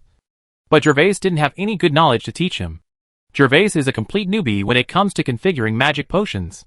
The reason why the potion that increases mental power has such an effect is entirely due to the existence of kiwi fruit. Kerwin didn't have a system, so Gervais couldn't teach him how to make the potion magical by adding kiwi fruit. By the way, there is also that unique configuration method. Does it mean that I use magic power and fighting spirit to configure the potion at the same time? That should be it. Otherwise, I wouldn't have any special skills. I would just be in a hurry. Okay. Gervais remembered the unique configuration method Kerwin had mentioned before, and after much deliberation, this was the only possibility. And to be honest, this fighting spirit plus magic is indeed a unique configuration method. After all, it is impossible for the human race to have such dual cultivation of magic and martial arts. As for other races, although they are also called magic, they are racial talents, which are essentially different from human meditation magic, and cannot be used to prepare potions. Gentlemen and ladies, let's start the auction of the first potion that increases mental power. The starting price is 20,000 gold coins each, and each increase in price must not be less than 100 gold coins. Now, the auction begins. At the auction site, People spent a full 5 minutes in various expressions such as being surprised, dazed, and talking to each other. 5 minutes later, the host realized what he was doing after being reminded by the maid, and realized that he still had something serious to do. Without further delay, he spoke loudly on the high platform, with the effect of the magic amplification array in the auction venue. The host's voice spread to every corner. Only then did people come back to their senses and remember the main purpose of coming today. When he heard the host's lowest auction price, Gervais, the owner of the potion, couldn't help but take a breath. 20,000 gold coins. Gervais worked extremely hard during the southern expedition, risked his life, and kidnapped so many nobles, and only got 16,000 gold coins. In the end, he was chased by the pursuers and fled everywhere. But now the most common potion plus a piece of strange fruit pulp the size of a thumb cap can have such a price, which naturally has a huge impact on Gervais. If this potion is really auctioned, then Gervais will find a good deal with huge profits. Gervais took 2 deep breaths again before he calmed down. Then he began to look around intently to see if anyone was bidding. If no one bids for the potion and the auction fails, it would be a big joke. 1 second, 2 seconds, 3 seconds, 9 seconds, 10 seconds. I offer 21,000 gold coins. After waiting for 10 seconds in Gervais's uneasy state, the first person finally opened his bidding and added 1,000 gold coins at once. It was only then that Gervais felt relieved. And when Gervais finally let go of his anxiety, his heartbeat began to speed up slightly the next moment, because the voice of the first person to bid was like turning on a switch. As his shout fell, people began to bid one after another like beans in the 1,000-person hall of the auction venue. I offer 21,500 gold coins. I offer 22,000 gold coins. I offer 23,000 gold coins. I offer 23,200 gold coins. As the shouts grew louder and louder, the entire auction site was boiling with excitement. When the host standing on the high auction platform saw this, he couldn't help but secretly wipe the sweat from his forehead. It turns out that the base price of the potion that increases mental power was not fixed at first. Lolita gave it to him directly and asked him to set the price according to the situation. Adela only has one request, and that is that the higher the price for the potion, the better. Before taking the stage, the host set the starting price for the potion to be between 6,000 gold coins and 10,000 gold coins. But just now, Kerwin first affirmed the efficacy of this potion, and then threatened to join the disciples of the mysterious potion preparer, willing to become a magic apprentice. This made the host immediately think about it. He was heartbroken, gritted his teeth, and directly said the starting price of 20,000 gold coins. After saying this, he even regretted it, especially during the 10 seconds of silence in the auction venue. He thought he was going to screw up today's potion auction. If this is the case, then he will be in serious trouble. Not to mention this job, he may even be severely punished by Miss Lolita. Now listening to the continuous quotations in the field, the host finally breathed a sigh of relief, feeling like he was surviving a disaster. And it was the kind of person who survives a disaster but will be blessed later. I offer 30,000 gold coins. As time slowly passed, a holy city lord spoke up and directly increased the price from 28,000 gold coins to 30,000 gold coins. When she heard such a price, Adela squeezed her little hands tightly, and her face turned a little bright red. She was obviously very excited that the medicine could command such a high price. In addition to Adela, Gervais was also very excited. This potion belonged to him. If these two were taken, wouldn't it mean that he had a net worth of 70,000 to 80,000 gold coins? And what's more important is that Gervais's space ring currently contains 5 of the same mental potions. Therefore, at this moment, Gervais was a little excited just thinking about it. While excited, Gervais suddenly remembered something. So he turned his head and looked at Lucky not far away. At this time, he saw Lucky leaning on the soft chair with a look of despair. It was a big blow. Before this guy arrived at the sacred manor, he was very sworn and confident because his father gave him the right to use 20,000 gold coins. But now the starting price of this potion starts at 20,000 gold coins. If Lachi wants to bid, he must be the first to ask, and then pay 100 gold coins out of his own pocket. 35,000 gold coins. Just when Gervais looked at Lucky, he suddenly heard a steady voice coming from his ear. It turned out to be Adela's grandfather, Duke Edward, who opened his mouth to bid, and he increased the price by 5,000 gold coins at once. Edward actually participated in the bidding. Is what he said that day true? Is this potion really just his granddaughter's commission and sent it to be auctioned? And it's also going to be sold publicly. Edward's bid naturally attracted a lot of attention. In addition to the reason why Edward's bidding price was too high, another important reason was that many Holy City lords were wondering whether this potion was actually in the hands of Sky City. Last time at the Holy Alliance headquarters, Edward also made it clear that the potion was only transferred with the help of Adela, and Sky City would not be involved, and would also be obtained through auction. But how could everyone easily believe that any force would have other thoughts about such a magical potion, and want to hold it firmly in their hands? 35,000 gold coins at a time. Ladies and gentlemen, do you still want to bid? Duke Edward bids 35,000 gold coins. If you have any, please hurry up. 35,000 gold coins for the second time. 35,000 gold coins for the third time. Congratulations to Duke Edward for taking the first potion that increases mental power. I don't know whether it was because the price shouted by Edward had reached the peak of everyone's psychological expectations, or because of Edward's status. When the host sounded the hammer for the third time, no one opened his mouth to bid again. This first potion was eventually purchased by Duke Edward for 35,000 gold coins. Since the first potion was auctioned by Duke Edward, we will start the auction of the second potion. This potion is exactly the same as the previous potion. It is also a potion that permanently increases mental power, has the same powerful effect, and has the same pharmacist configuration. Now, its starting price is still 20,000 gold coins, and each bid increase must not be less than 100 gold coins.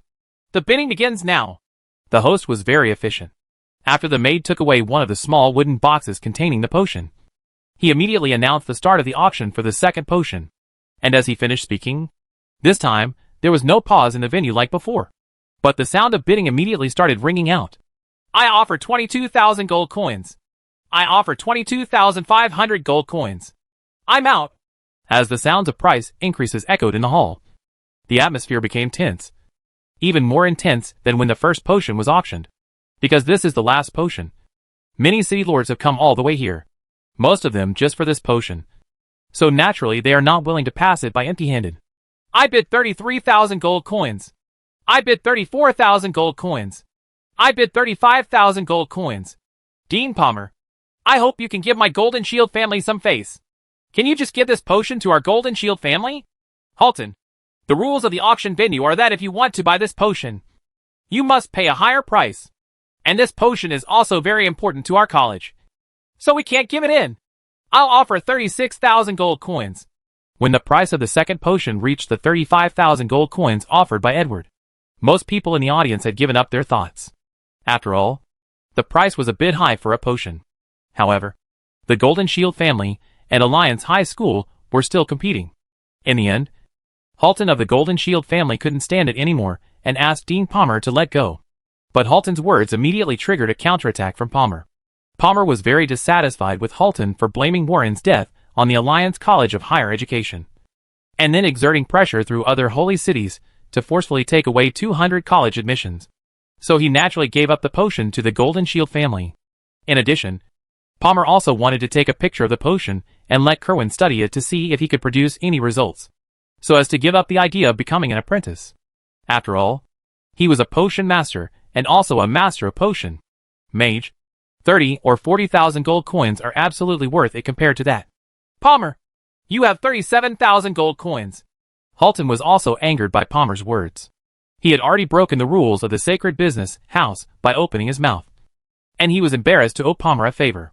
But Palmer didn't give any face at all. Not only did he not give up the auction, but his words were quite sharp. Gritting his teeth, Halton finally continued to bid, calling out the price of 37,000 gold coins. 40,000 gold coins.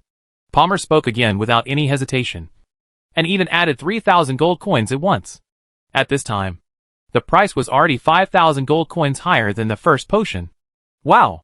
After hearing what Palmer said, everyone present looked at Palmer and Halton in surprise, wanting to see how the two would perform next. As the saying goes, you won't be afraid of trouble if you eat melon. This is the state of many people at this time. Chapter 658, An Unexpected Appearance. 41,000 gold coins. 42,000 gold coins. 43,000 gold coins. 45,000 gold coins. Wow! They are still bidding. This is already a full 10,000 gold coins higher than the first one. What's the point? For these big families, 10,000 gold coins are nothing. This is not about gold coins. Can't you see that this is Halton and Palmer competing? as a series of bids continued to be heard in the field. Other bidders could not sit still and started talking in low voices. Anyone with a discerning eye could see that at this time, Palmer and Halton were no longer just fighting for the potion, but were also secretly competing. Especially the city lords of the Holy City on the second floor all know what is going on. As for Gervais, he was naturally very happy to see this scene. The more they raised eyebrows, the more he would make. Thinking of this, Gervais suddenly touched his space ring with his finger. The auction of the Holy Trading Company is held once a month. The next time I want to auction these 5 potions, I have to wait until a month later.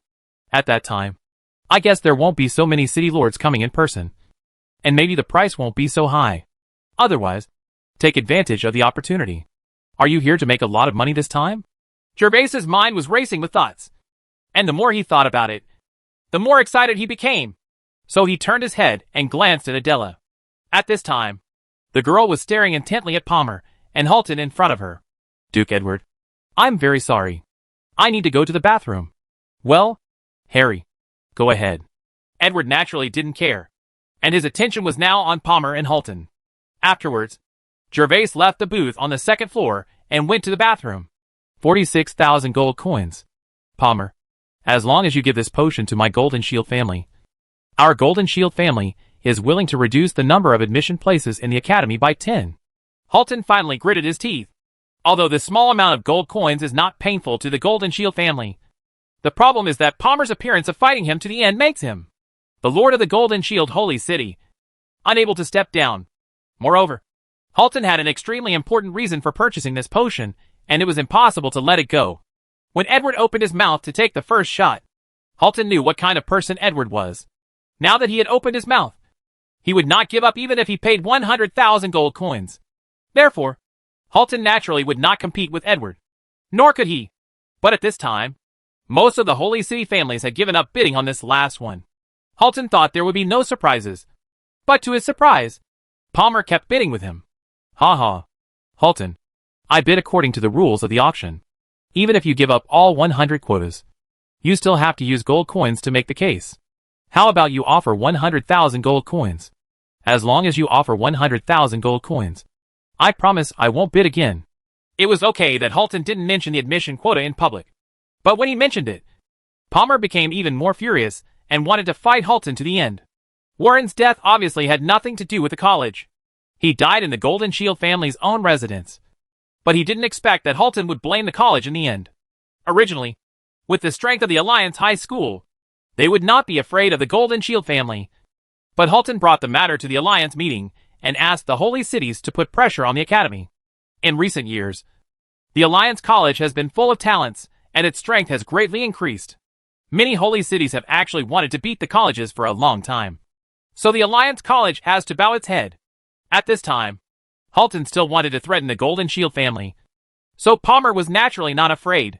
Moreover, the Holy Alliance has just attacked the Academy, and now no one will definitely help the Golden Shield family. You? Halton's eyes finally changed. His eyes were full of coldness, and his aura suddenly expanded, and Palmer is naturally not afraid of Halton.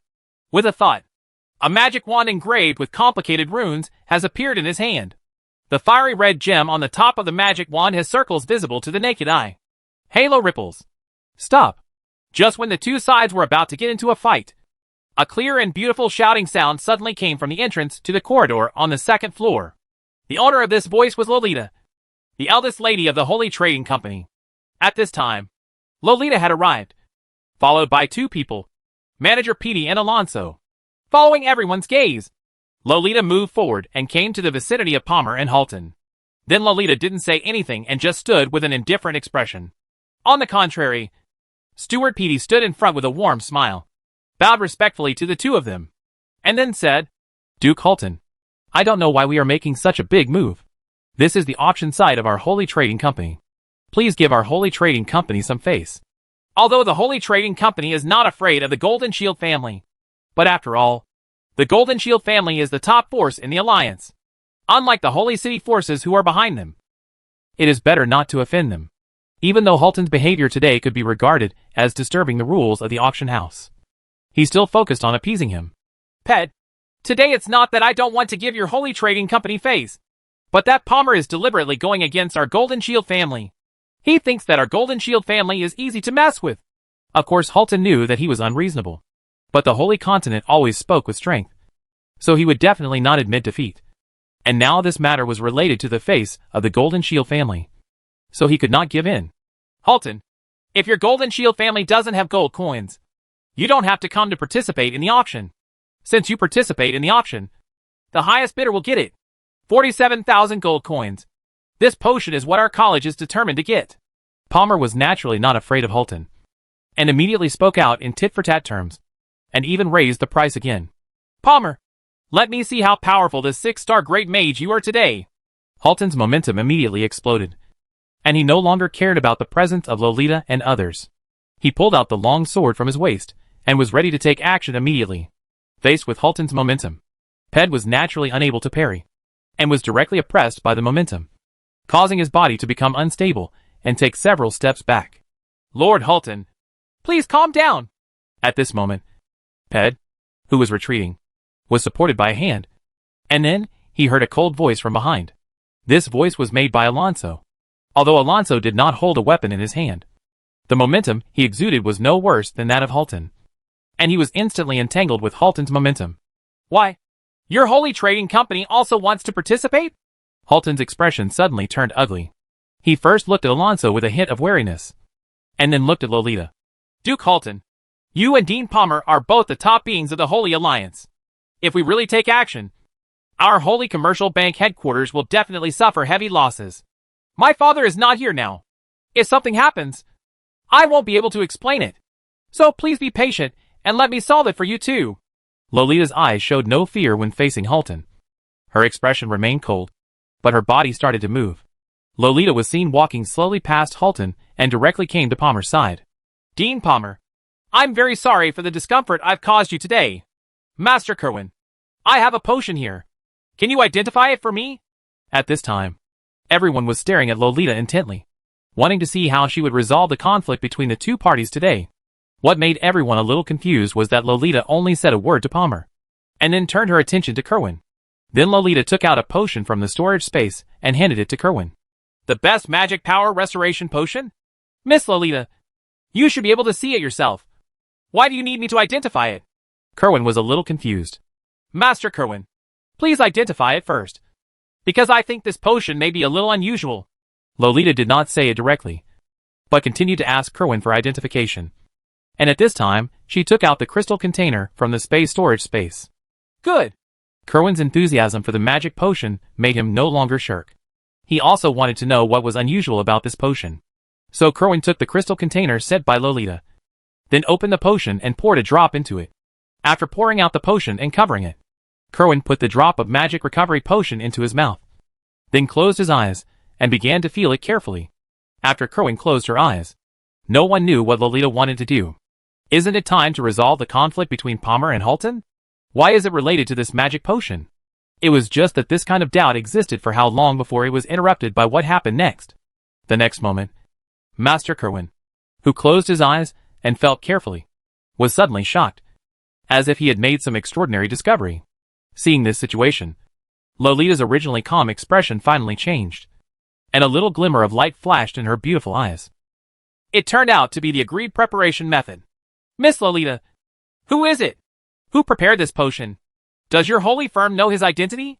Kerwin suddenly opened his eyes, looked at Lolita in disbelief, and asked her eagerly, Wow! What's going on? Is that potion also a magical potion? How is this possible? But why is Master Kerwin so excited? This expression is exactly the same as when he was appraising the potion to increase spiritual power on the high platform. Seeing Kerwin's reaction, everyone except Lolita and Ped were extremely surprised, and they all looked at the light blue magic recovery potion in Kerwin's hand. Of course, this potion is not a magical potion, but one of the 18 top-quality recovery potions prepared by Gervais. The reason why Kerwin was so excited was entirely because the degree of fusion of this potion was almost exactly the same as that of a potion that increases mental power. Such a perfect fusion cannot be achieved by other pharmacists. So Kerwin has been able to conclude that this top-quality magic power restoration potion and the potion that increases mental power are likely to come from the same pharmacist. In this regard, Kerwin, who wanted to become a disciple, was naturally extremely excited. Master Kerwin, please don't get excited. This potion was purchased by our holy trading firm a few days ago. There are 18 in total. However, our holy trading firm does not know the true identity of the pharmacist who sold these 18 potions. Lolita then informed Kerwin of the origin of the potion. In fact, when she took out the potion for Kerwin to taste, it was just some speculation and a bet. She was not sure in advance that the potion was really related to the mysterious pharmacist. But now that it has been confirmed, things will be easier to handle today. Well, when he heard that Holy Trading Company did not know the identity of the mysterious pharmacist, Kerwin's original excitement disappeared instantly, and he became extremely disappointed. This potion was identified by him only now. So the Holy Trading Company did not know the identity of this mysterious pharmacist beforehand. As for now, whether the Holy Trading Company knows the identity of the mysterious pharmacist or has any clues, it will definitely not tell him. Master Kerwin, I'm very sorry. Our trading company really doesn't know the identity of the pharmacist. However, you see, I will give you half of the 18 potions he sold to the Holy Trading Company. Can you please advise Palmer House? Long. That's right. If you don't know the identity of the mysterious pharmacist, you might as well take these potions and study them yourself first. After hearing Lolita's words, Kerwin reacted. His eyes lit up again. And then he looked at Palmer. Dean. Well, Palmer naturally knew what Lolita and Kerwin meant. He thought for a moment with a sullen face, and finally sighed. Since Miss Lolita has dealt with it this way, then I can give the Sacred Trading Company a face for Kerwin. Thank you, Dean Palmer. Lolita nodded, and then took out 8 potions. For fighting spirit and magic restoration potions were delivered to Kerwin's hands. Naturally, Kerwin didn't hesitate. He was even more happy when he saw that there were 2 potions. He immediately took the remaining 8 potions again. In total, he got 9 potions of the best recovery potions prepared by Gervais. Thank you, Miss Lolita. If Miss Lolita can meet that mysterious pharmacist in the future, please be sure to help convey what I said on the high platform. Kerwin, will do what I say. Okay, Master Kerwin. Lolita nodded seriously and said nothing more. Duke Halton, 48,000 gold coins. The potion will be delivered later. When Lolita returned to her original position, she said something to Halton. Then she bowed slightly to everyone around her and walked towards the front of the corridor. Ladies and gentlemen, the second potion was bought by Duke Halton for 48,000 gold coins.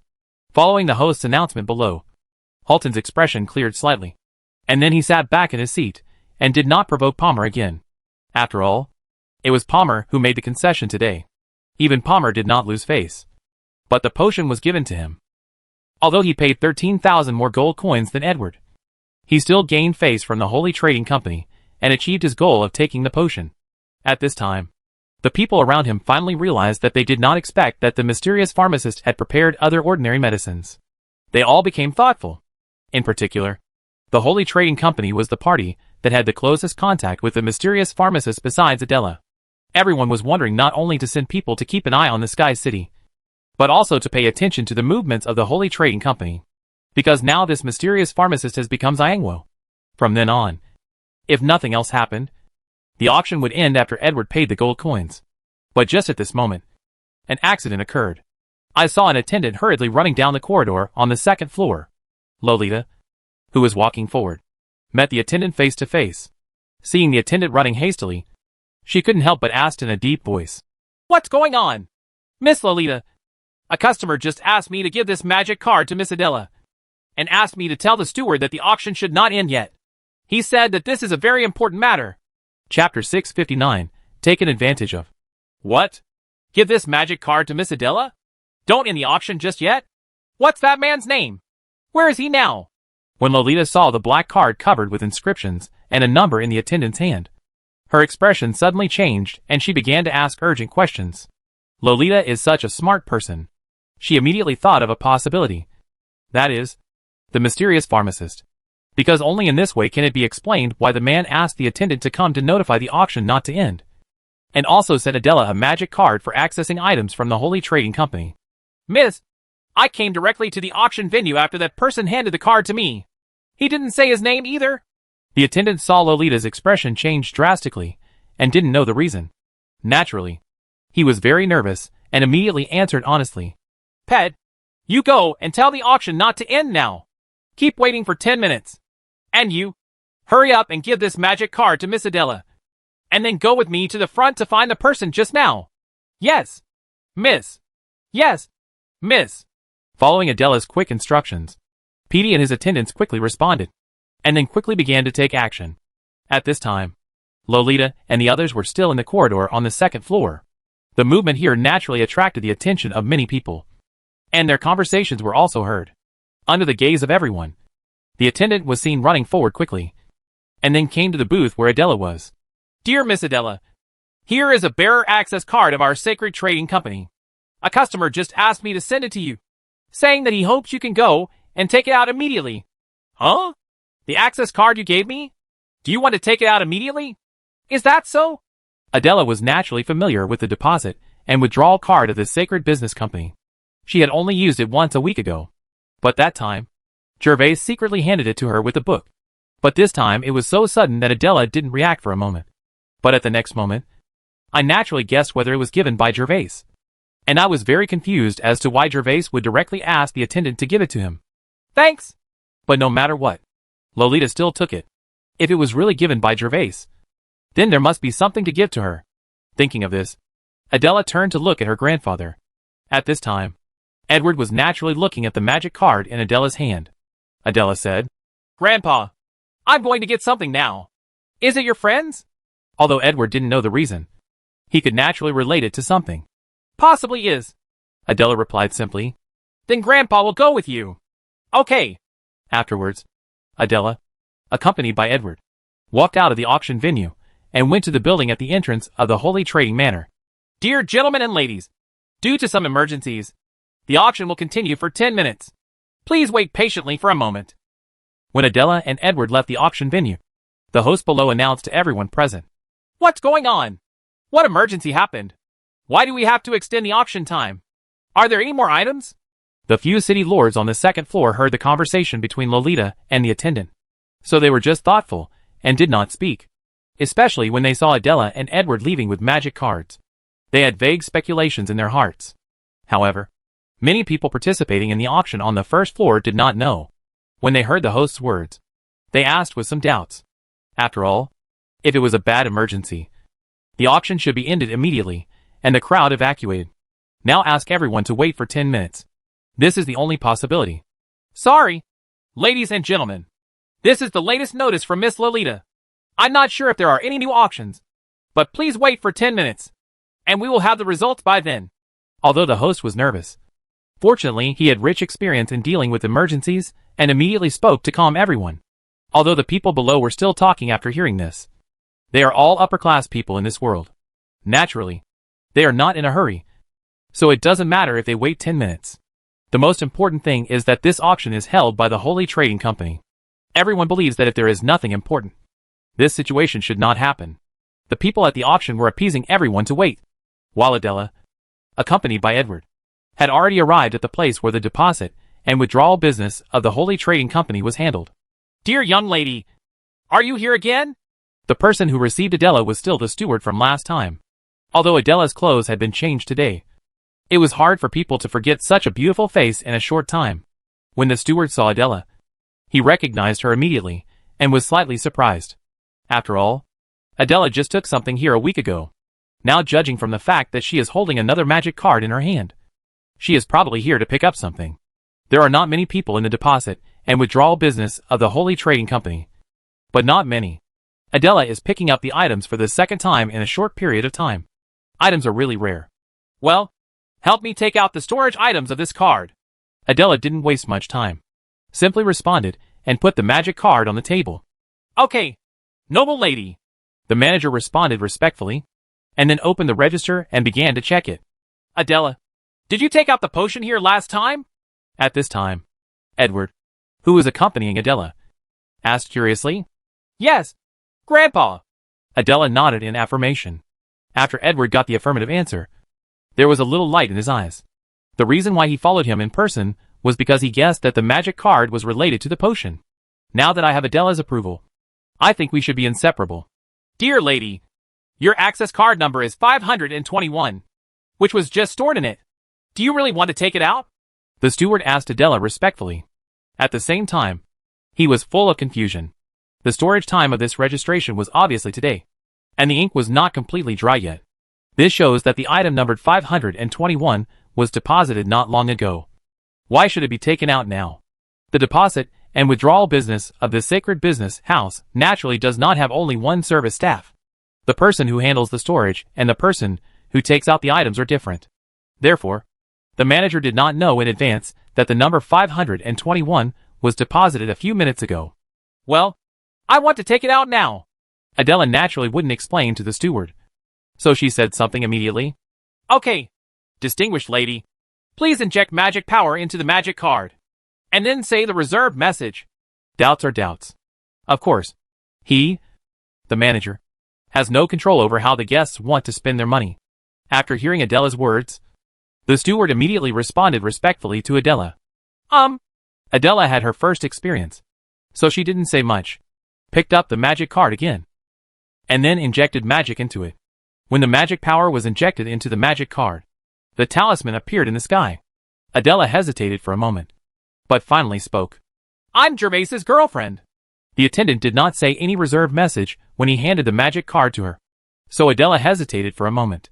However, if this card was really given to her by Gervaise at the request of the attendant, the message should be exactly the same as before. Sure enough, when Adela spoke the message, the number that appeared out of thin air turned from gray to green. And then the magic card clicked into two parts. Edward stood next to Adela and took in all of this. But he had some doubts in his heart. I'm Gervaise's girlfriend? What kind of oral information is this? When Edward thought about it, this message was like a child's play. Too short and too imprecise. After all, potions were such important and precious things. Dear lady, please wait a moment. I will go and get item number 521 for you now. With that said, the steward immediately headed towards the storage room.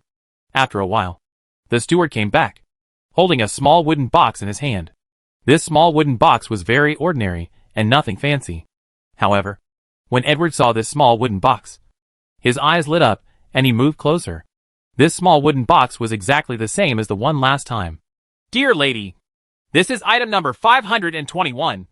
Please accept it. With that said, the steward placed the small wooden box in front of Adela. Adela nodded, then slowly opened a gap in the small wooden box, and looked inside like last time. Ah! When Adela saw what was inside the wooden box, it was the potion to increase mental power worth tens of thousands of gold coins. And there were 5 of them at one time. This made Adela slightly surprised. This small wooden box is worth 150,000 to 60,000 gold coins. The steward was a little curious when he saw Adela's surprised look, but the next moment he was driven away by Edward. There's nothing to do with you now. Just go ahead. Edward's tone was full of majesty. Naturally, the manager didn't dare to say anything more. He had nothing to do with him now, so he ran away immediately. Adela, open it quickly and show it to Grandpa. After the steward left, Edward's originally majestic face instantly changed into a warm smile, and his tone was full of kindness. Naturally, Adela would not object to her grandfather's words, and immediately opened the small wooden box completely. When the small wooden box was opened, 5 green crystal-like potions lay quietly inside the small wooden box. After Edward saw these 5 potions, the smile on his face became even bigger. Hey, there's a note! At this moment, Adela saw a small note on the corner of the small wooden box, which she had not seen before because the gap was too small. Adela immediately picked up the small note and read it. Adela, please help me sell these 5 potions. Thank you. Gervaise Gale. Adela, what does it say? Edward also moved his gaze over, wanting to take a look at the small note. Nothing. Grandpa, you just want me to help sell these potions. Gervaise's name was written on it, so Adela naturally didn't dare to let her grandfather see it. So she quickly put away the small note and put it into the space bracelet. Edward looked at the apple of his eye, and then at the potions in the wooden box.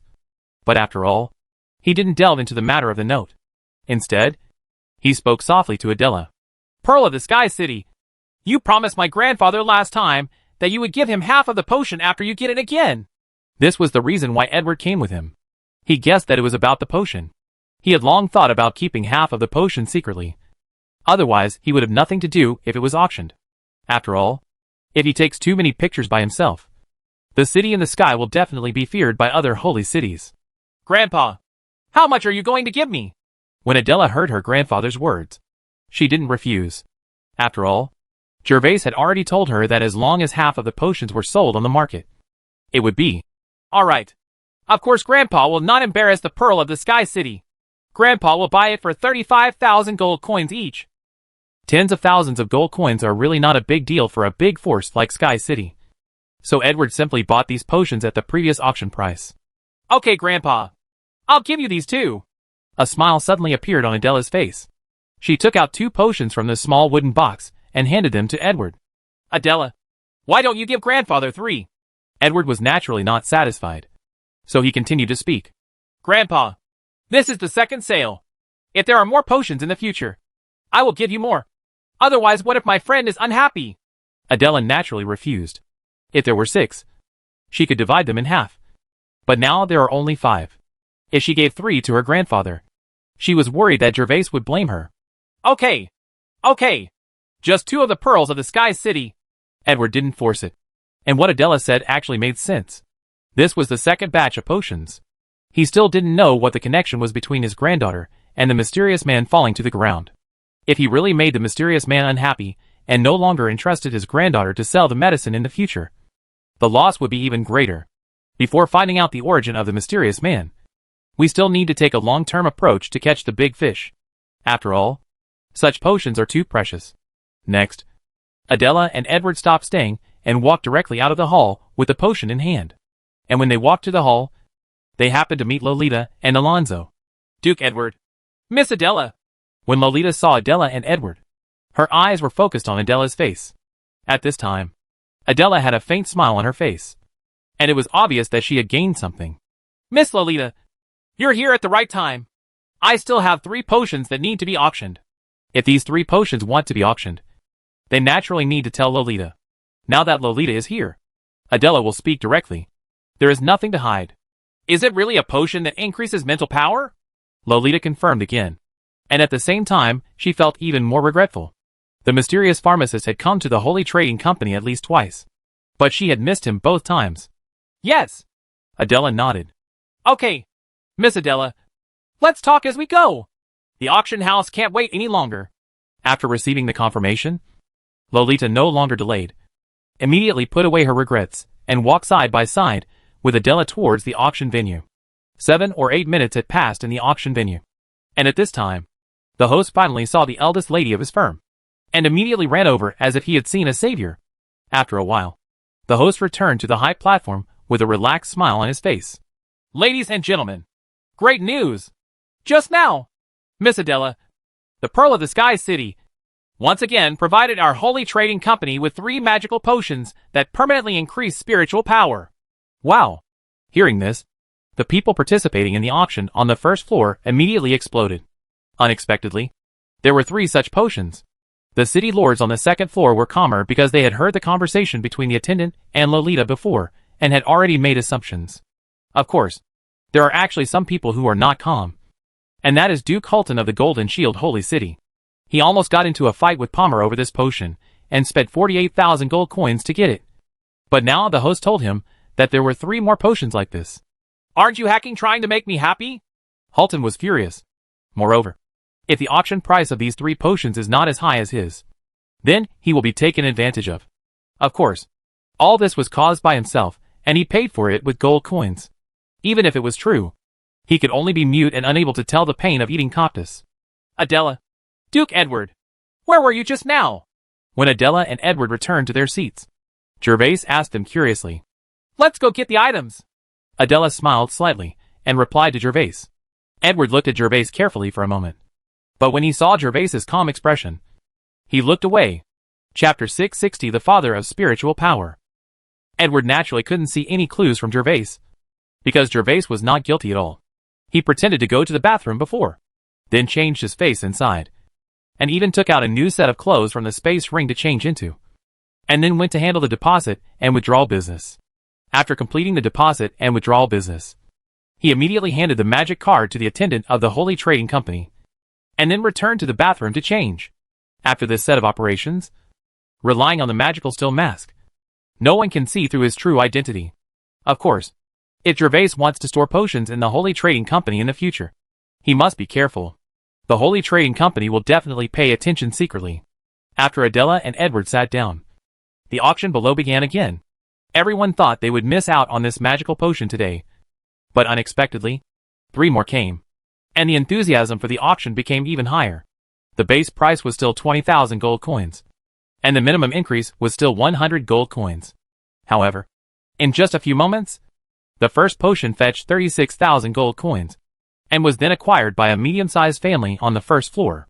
The other 2 also sold for 36,000 and 37,000 respectively. These 2 were taken away by a Holy City Lord and Dean Palmer of the college respectively. Calculated in this way, the first potion that Duke Edward took was the lowest price. When the auction ended, both Gervais and Adela were delighted. Of course, Gervais could only hide his happiness in his heart. But Adela had a bright smile on her face. Coupled with her already beautiful face, Gervais was moved by the sight of her. After the auction, Gervais returned to Lucky's location, because Adela and Edward still need to stay and settle the auction proceeds with the Holy Trading Company. Harry! When Gervais returned to Lucky's location, Lucky looked listless, as if he had been ravaged by 10 big men. He weakly greeted him, obviously having just received a big blow. Relax. This potion will be available again in the future. Gervais actually wanted to take out a potion and sell it to Lucky at a cheap price. But his identity must not be exposed. So it is not possible for the time being. He can only see if there is an opportunity in the future. I thought that 20,000 gold coins was a lot of usage rights. But I didn't expect that compared with top holy cities such as Sky City and Golden Shield Holy City, it would be as small as a copper plate. Oh! Stop talking. Harry, please accompany me to the inner city later. I have to pick up some things. With a look of loneliness on his face, Lucky walked side by side with everyone towards the corridor, talking as he walked. What? It's Adela's birthday gift. I specially ordered a beautiful gift box. It should be ready today. No problem. Gervais certainly had no objection. But after hearing Lucky's words, Gervais remembered that Adela's birthday was coming soon, and he should express his gratitude as well. After all, Adela really helped him sell the potion this time. No matter it was Harry's identity or Gervais's identity, she had to show her sincerity. While walking, Gervais silently kept this matter in mind. When the 2 of them walked to the gate of the manor, Gervais first went to the building at the gate of the manor to buy some materials for formulating magic potions. Lucky was also a little curious and asked Gervais why he bought the magic potion materials. Gervais's reason was of course very legitimate. He said he was very greedy after seeing the price of the magical potion, and he himself is now a junior magician. And he also wants to try to see if he has this talent. Lucky understands this very well, and instead envies Gervais for his ability to practice magic. Lucky himself has no affinity for magic, and has no chance of magic in his life. Gervais just smiled at Lucky's envy, and didn't say much. Next, Gervais accompanied Lucky to pick up the gift box in the inner city, before returning to the academy together. When Gervais, the owner of the potion, happily returned to the academy, the turmoil caused by the auction had just started. First of all, the powerful effect of the potion has been confirmed by Master Kerwin in public, which has confirmed that the potion that increases mental power is comparable to a miracle drug. Let all the magicians who have been unable to advance due to mental power see a glimmer of hope. Although this potion has a sky-high price, compared to the past where it would never see the light of day, now there is hope of working hard and saving up enough money to see if there is a chance to get a potion that increases mental power and change one's destiny. These magicians even gave Gervais, the mysterious pharmacist, a nickname, the father of spiritual power. Although this name is a bit earthy and not domineering, spiritual power is one of the things that noble magicians rely on most. Therefore, the title, Father of Spiritual Power, shows the respect and gratitude the magicians have for Gervais, the pharmacist. If Gervais can disclose his identity in the future, he can say this when introducing himself to others. Who are you? I. He, the true master of the Storm Territory, the spiritual father of the god of death in the Holy Continent, the king of the Principality of Jean, Gervais Gale. Are you afraid of such a long title prefix? Well, by the way, there should also be a division of Kerwin Wizards. After all, Kerwin is a top person in the Holy Alliance pharmacist world, just like Duke Edward's status in the Holy Alliance. So this title still has some weight. And it was precisely because of this incident that Gervais, the mysterious pharmacist, truly stood at the forefront of the Holy Alliance. The dignified wizard Kerwin, the master of pharmacy, and the elders of the Alliance College of Higher Education all begged him to be their mentor. It can be said that Gervais, the father of spiritual power, has reached the point where everyone knows about him. All pharmacists must respectfully call him Seignior or Master when they see him. Even the few orcs who inquired about the potion sent this information back to the royal court using encrypted communication methods. When Gervais, the father of spiritual power, is at the forefront of the storm, there are naturally countless people and forces looking for him and exploring his true identity. Just like Lolita, she has given an order to Pedor. If any attendant can discover the true identity of the mysterious pharmacist, not only can you receive thousands of gold coins as a reward, but you can also be directly transferred to become the steward of a branch of the Holy Trading Company. The most important thing to pay attention to is the place where deposit and withdrawal business is handled, because it is obvious that the mysterious pharmacist has come to the Holy Trading Company to handle deposit and withdrawal transactions twice. Secondly, you must pay attention when selling potion materials or purchasing potions. If you encounter the situation where 18 top-quality potions were sold at once again, you should be careful. Of course, this is only part of the methods of the Holy Trading Company. In addition, Lolita also asked the best painting masters in the City of Hope to draw several portraits based on the faces of the guys who had seen the mysterious potion. Although it is a little confusing that the person who came to sell the 18 top-quality recovery potions and the person who handled the storage business are not the same person. However, even if they are not the same person, there is no problem. The worst thing is to spend more energy to find them. Anyway, now that you have a portrait, you have a goal. As long as any one of them is found, I believe the identity of the mysterious pharmacist will be revealed. Therefore, the Holy Trading Company has sent many spies to explore the city. In addition, spies from other holy cities have also begun to move. Their main targets are the Holy Trading Company and the city in the sky, because the mysterious pharmacist has contact with both parties. Especially the Pearl of the Sky City is the main target of the investigation by these holy city forces. For a moment, it can be said that the entire City of Hope is undercurrent. Chapter 661 Goddess Statue. After returning to the academy, Gervais and Lucky went directly back to their dormitories. Phew! Now I finally don't have to worry about gold coins. I just wait for the caravan from the Holy Trading Company to contact Caroline. You can choose whether to stay or go. After closing the dormitory door, Gervais went directly to the sofa and sat down. Today he has completed his money-making plan, allowing him to wait for news about Caroline at the academy with peace of mind. Even if he needs to go find Caroline in person in the future, there will be enough funds for him to make adequate preparations, which can be regarded as relieving him of a psychological burden. Of course, this is because Gervais doesn't know that his cheap wife is about to come to the City of Hope as the Queen of the Elves. Otherwise she might even have smiles on her face. After sitting on the sofa and resting for a while, Gervais remembered that he had spent more than 5,000 gold coins on a statue of a god at an auction. Moreover, this god was a rare task that the system issued and asked him to take pictures of. What's so weird about this statue of a god? Can it make a cheating system appear that hasn't appeared for months? Gervais murmured in his heart, and directly opened his space ring with this question. Then, with a thought in his mind, the statue of the god, which was only more than 10 centimeters high, appeared in his hand. Statue of gods! After putting the stone statue of the god in his hands, Gervais began to observe it carefully. It was not easy for him to explore at the auction site before, so he only took a brief look at it. Now when I return to the dormitory, I naturally need to investigate carefully to see if I can find anything strange. Hey! Something's wrong. Why is the chest of this god statue bulging? When Gervais picked up the statue and observed it carefully for a moment, he found some clues, because after identifying it himself, he found that the chest of the god statue was slightly bulging, as if it were a female statue. Of course. In fact, this is not very obvious. Otherwise Gervais would not have noticed it on the spot at the auction site before. He needs to look carefully now to find out the clues. Gervais looked away in confusion and looked at the face of the statue of the god. The face was clearly that of a handsome man. Gervais could naturally tell this. Could it be that Brother Chan is an iron-blooded man? Are boys and girls alike? Gervais wondered in his mind whether this was possible. Huh? No. There is a mezzanine here. Just when Gervais was thinking wildly, he suddenly discovered that there was a gap on the side of the stone statue's cheek and below the ear. This gap is very small, countless times smaller than a hair. If Gervais had not had extraordinary eyesight, he would not have been able to spot it. Could it be a mask? Or there's something else inside?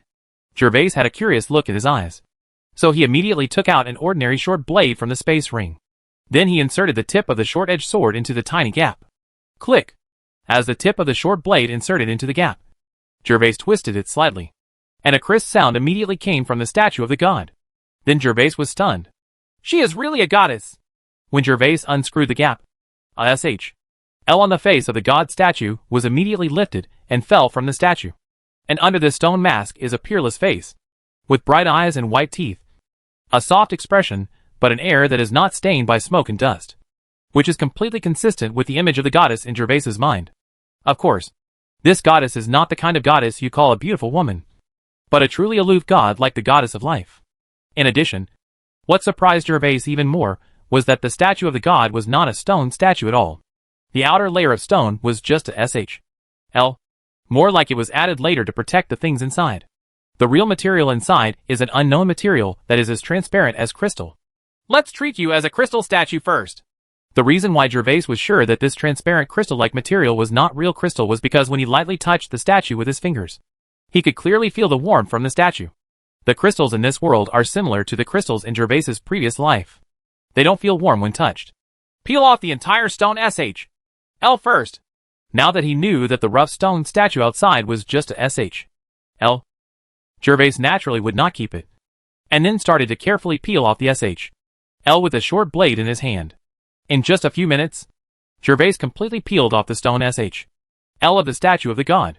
What appeared in front of him at this time was a goddess statue made of crystal-like material. Although the armor and weapons on the body have not changed, the statue of the goddess is no longer comparable to its previous appearance. At this time, the statue of the goddess comes to life, as if the real goddess is here in person, and you can feel the grace of the goddess just by looking at it. Well, it seems that 5,000 gold coins are not a loss now. Although I don't know what this transparent and crystal-like material is. But according to Lachi, a material that can carve and leave the appearance of gods must be extraordinary. Looking at the statue of this peerless goddess, Gervais kept thinking in his mind. However, this goddess statue must have some secrets that I haven't discovered. Otherwise, the system wouldn't just let me get this statue with extraordinary material. After continuing to observe for a while, Gervais could not find any other clues, because the statue of the goddess at this time has an unobstructed view and can be seen directly through the statue itself. There are no secrets in the statue. If there is any effect, it can only be from other aspects, such as the aura of the gods contaminated by it. These things are not something Gervais can detect now. So Gervais plans to go to the college's library to see if there is any introduction to this aspect when he is free in the future. After having this idea, Gervais stopped observing the statue. Then with a thought, the goddess statue was taken into his space. After putting the goddess statue into the space ring, Gervais went directly to the training room to start practicing fighting spirit. In the past 2 days, Gervais can already feel that he is not far away from becoming a golden knight. Sitting cross-legged in the center of the training room, Gervais began to practice with concentration. But when Gervais began to concentrate on practicing, strange things happened inside his space ring. Originally, the concept of time did not exist within the storage space, because this is a strange and relatively eternal space, a place that has not been understood by humans for thousands of years. And when Gervais put the goddess statue that he spent 5,000 gold coins into the space, the goddess statue that was originally just like an ordinary crystal statue changed. In this dark and small storage space, faint white light spots began to appear faintly in the body of the goddess statue. These light spots were very small and kept appearing and gathering in the body of the goddess statue. As the number of light points within the goddess statue increased, it finally slowly extended outside the statue and headed toward an object in the storage space like a beam of light. After a while, the white beam finally arrived at its destination. Through the faint light, you could see that it was a small seed. This seed was a gift that Gervais received from the holy tree when he was in the holy city of Hika. At that time, he and Adela each received one. However, after arriving in the holy continent, Gervais has been running around, always thinking that if he goes back and improves his strength, he will have no time to study how to cultivate the seeds of this holy tree. Moreover, even if such seeds were to be planted, Gervais was prepared to wait until he returned to Eurasia to plant them on his own chassis. So he kept them in the space ring. At this time, the white light points emitted by the goddess statue had slowly enveloped the holy tree seeds. And then more and more light points followed the beam of light to the holy tree seeds. When these light points came to the holy tree seed, they began to slowly penetrate the L of the holy tree seed, and then merged into the holy seed. All this happened within the storage space, and no one knew about it. Even Gervais, the person involved, was completely unaware of it. After about a few minutes, the spots of light emanating from the statue of the goddess became less and less until they completely disappeared and merged into the seeds of the holy tree. When it was all over, darkness returned to Gervais's storage space, as if what had happened before was just a dream. Chapter 662 Guilt. Next, 5 days passed in a flash. During these 5 days, Gervais spent all his time practicing. However, there is an undercurrent surging inside and outside the academy, and the entire city of Hope is full of spies looking for Gervais. Of course, they still don't know the true identity of Gervais. They are just looking for the mysterious pharmacist, who is called the father of spiritual power by magicians. Of course Gervais, who had always been reclusive, had no way of knowing this information. It was Adela who conveyed it to Harry's classmate by lending him a book the day after the auction. In the letter Adela delivered this time, in addition to informing that the entire Holy Alliance's large and small forces were looking for him, she also asked Gervais how to transfer the gold coins from selling the medicine to him. Gervais was actually very troubled about how to receive the gold coins from the auction from Adela. Gervais did not expect that a few potions could sell so many gold coins, so he did not predict that retrieving the gold coins would be a big trouble.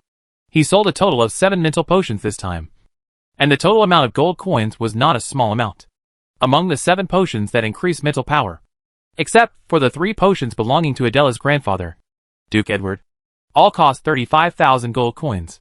The other 4 coins were auctioned for 1 coin with 48,000 gold coins, 1 coin with 37,000 coins, and 2 coins with 36,000 gold coins respectively.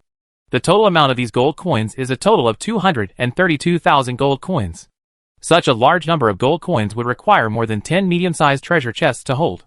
Therefore, there is no way for these gold coins to be deposited in the Holy Trading Bank like potions for Gervais to take the opportunity to withdraw them. If he really goes to the Holy Trading Company to pick it up, then he will definitely fall into a trap. It is better to let Adela deliver it to him openly and conveniently. Another point is that Adela is now the only person who has access to the mysterious pharmacist, and is naturally exposed to the eyes of all the forces of the Holy Alliance. Although those forces did not dare to openly send people to monitor Adela, there were still many people secretly paying attention to Adela's every move. In the past few days, the flow of people in the single-family dormitories near Gervais has increased significantly, and some small buildings have changed the students living there. Even Gervais was secretly asked here if he could transfer the dormitory for a fee. If Gervais is willing to transfer the dormitory, he will be rewarded with 500 gold coins. Gervais naturally refused this, although the people who asked him were also students. Gervais knew without thinking that these people must have been ordered by some force to observe Adela's whereabouts. For this reason, Edward had even negotiated with Dean Palmer. In order to ensure Adela's safety, Waddington temporarily moved into a nearby small building to protect Adela's safety. Under this situation, it is impossible for Gervais to get gold coins directly from Adela, and the risk is very high. However, if the gold coins are not recovered, Gervais will soon be out of ammunition and food. In addition, as Harry, he still owes Adela 5,300 gold coins. If he does not pay back, his character is completely ruined. So, Gervais spent half a day thinking about it, and finally came up with a relatively safe method. Of course, although this method is safer, it does require a lot of hard work for Adela, a rich lady. Fortunately, judging from Adela's performance, she will definitely agree to Gervais's request. Gervais's method was to ask Adela to prepare several more medium-sized treasure boxes of the same number, and not to let anyone notice the existence of fake treasure boxes. Then let Adela pretend to deposit these treasure chests containing stones to the Holy Trading Company. After the fake treasure chest is stored, let Adela wander around the inner city to attract attention, pretending to give the access magic card to someone. The real method of transfer is for Adela to take the time to come to Harry.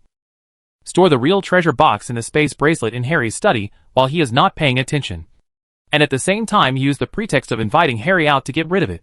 At that time, Gervais himself will sneak into Harry's dormitory and take away the treasure box. The gold coin treasure chest has always been placed in Adela's space bracelet. Naturally, outsiders do not know whether the treasure chest Adela deposited in the Holy Trading Company is genuine or not. He would never have imagined that the real treasure chest was placed in Harry's study. When Harry returns to the dormitory after being sent away, he can directly put away the gold coins in the study room. In doing so, he not only hid the truth from the probing Holy City forces, but also hid this little girl Adela. Little Adela naturally didn't know that the Harry she sent away was her fierce knight. And she also didn't know that no one sneaked into Harry's study to take away the gold coins during the time they left. After coming up with this idea, Gervais put the message in the cover of the book and passed it to Adela on the pretext of returning the book the next day. As for the fierce knight who thought about it day and night, Adela had no doubts at all about why Harry returned the books more frequently. Instead, she felt quite lucky to receive a reply earlier. After learning about Gervais's method, Adela took action as expected. She secretly found some medium-sized empty treasure boxes in the manor warehouse of Sky City and put them into the space ring. By the way, she also packed some valuable items. Debris goes in. The reason why stones were not used was because Adela had no place to find stones. But the weight of the debris was about the same. Afterwards, Adela went to the Holy Trading Company accompanied by Walton. Adela's move naturally caught the eyes of all the spies. But Adela did not hide it. She directly deposited more than 10 gold coin treasure chests and paid a month's storage fee at once. Then Adela followed Gervais's method and wandered around the city. In many crowded places, she deliberately stopped the carriage and walked among the crowd. This visit lasted for 2 consecutive days. After 2 days, Adela stopped going out. Gervais didn't know what Adela did because he couldn't follow Adela. However, the time he agreed with Adela to actually deliver the gold coins was today at noon. If Adela followed his plan, she would come to her door today. Boom, boom, boom. Just when Gervais estimated that the time was almost up and stopped practicing, he heard a knock on the door. Then Gervais immediately came downstairs and opened the door. Harry! I want to go to your study to borrow a book from you. The college will prepare it for each dormitory. I don't know where my book went. Is that okay? After the door of the small building opened, the pretty Adela was seen standing at the door. Now Adela is used to lying to her classmate. And when she lies, she no longer feels unnatural in the past. Of course. Adela-san, go find it yourself. Gervais looked at Adela with a smile and agreed.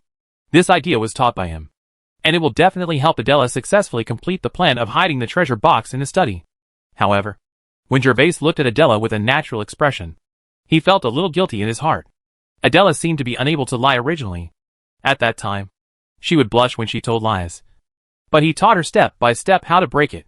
For such a pure and innocent young lady to teach others bad things because of her own thoughts, it is naturally an immoral act. Gervais's sense of guilt is a normal reaction of conscience.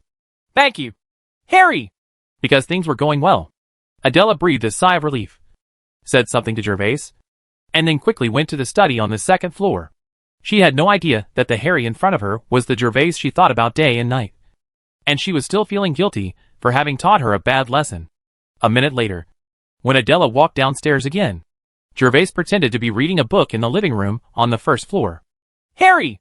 Adela came to the living room with a book in her hand and shouted to Gervais. Well, Adela, did you get the book you wanted to borrow? I found it. Thank you, Harry. By the way, Harry, to express my gratitude to you, I'll treat you to lunch. Adela smiled and invited Gervais. I'd better treat you. You've lent me so many books, but I can only treat you to the college cafeteria. Gervais smiled slightly, immediately closed the book in his hand, then stood up and said, Okay, thank you very much. Harry! Adela just wanted to get Harry away now, so naturally she wouldn't dwell on it. So she agreed immediately. Afterwards, the two of them went out directly, and after Gervais locked the door, they went directly to the cafeteria. Chapter 663 2 New Potions. After going out to the cafeteria, Gervais spent more than 10 gold coins to buy 2 fairly sumptuous meals, and then sat with Adela on the long table in the cafeteria. During this period, Gervais could always feel that many eyes would secretly look here from time to time. These people should be the student spies ordered by the Holy City forces to investigate Adela. Because these students themselves had not received professional spy training, Gervais could easily count at least 20 people staring at Adela in the cafeteria, all distributed in every corner of the cafeteria.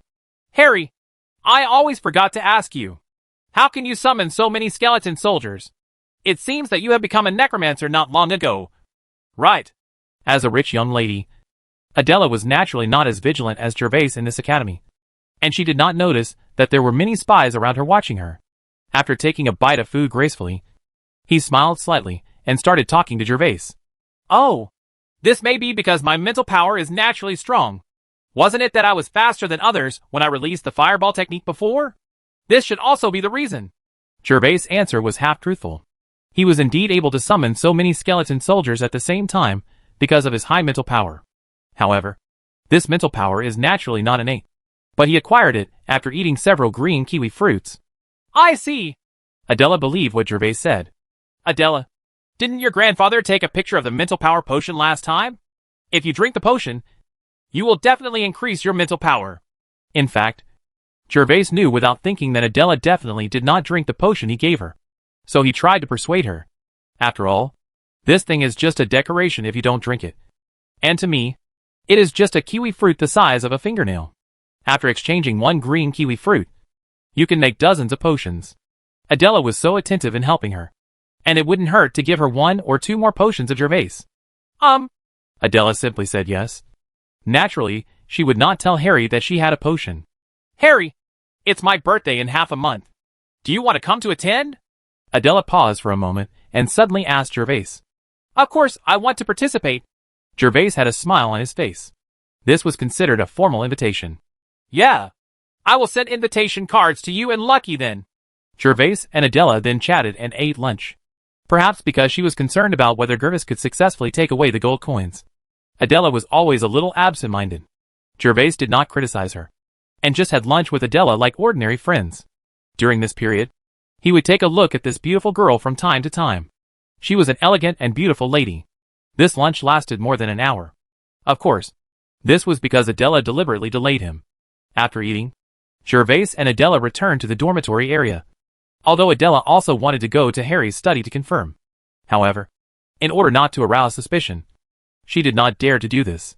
She said goodbye to Gervais and returned to her small building, and Gervais returned to his dormitory as if nothing happened. When Gervais came back to the small building, he closed the door and quickly went to his study. Seeing more than a dozen wooden treasure boxes quietly placed on the ground in the study, Gervais suddenly had a smile on his face. Don't blame Gervais for being a Philistine.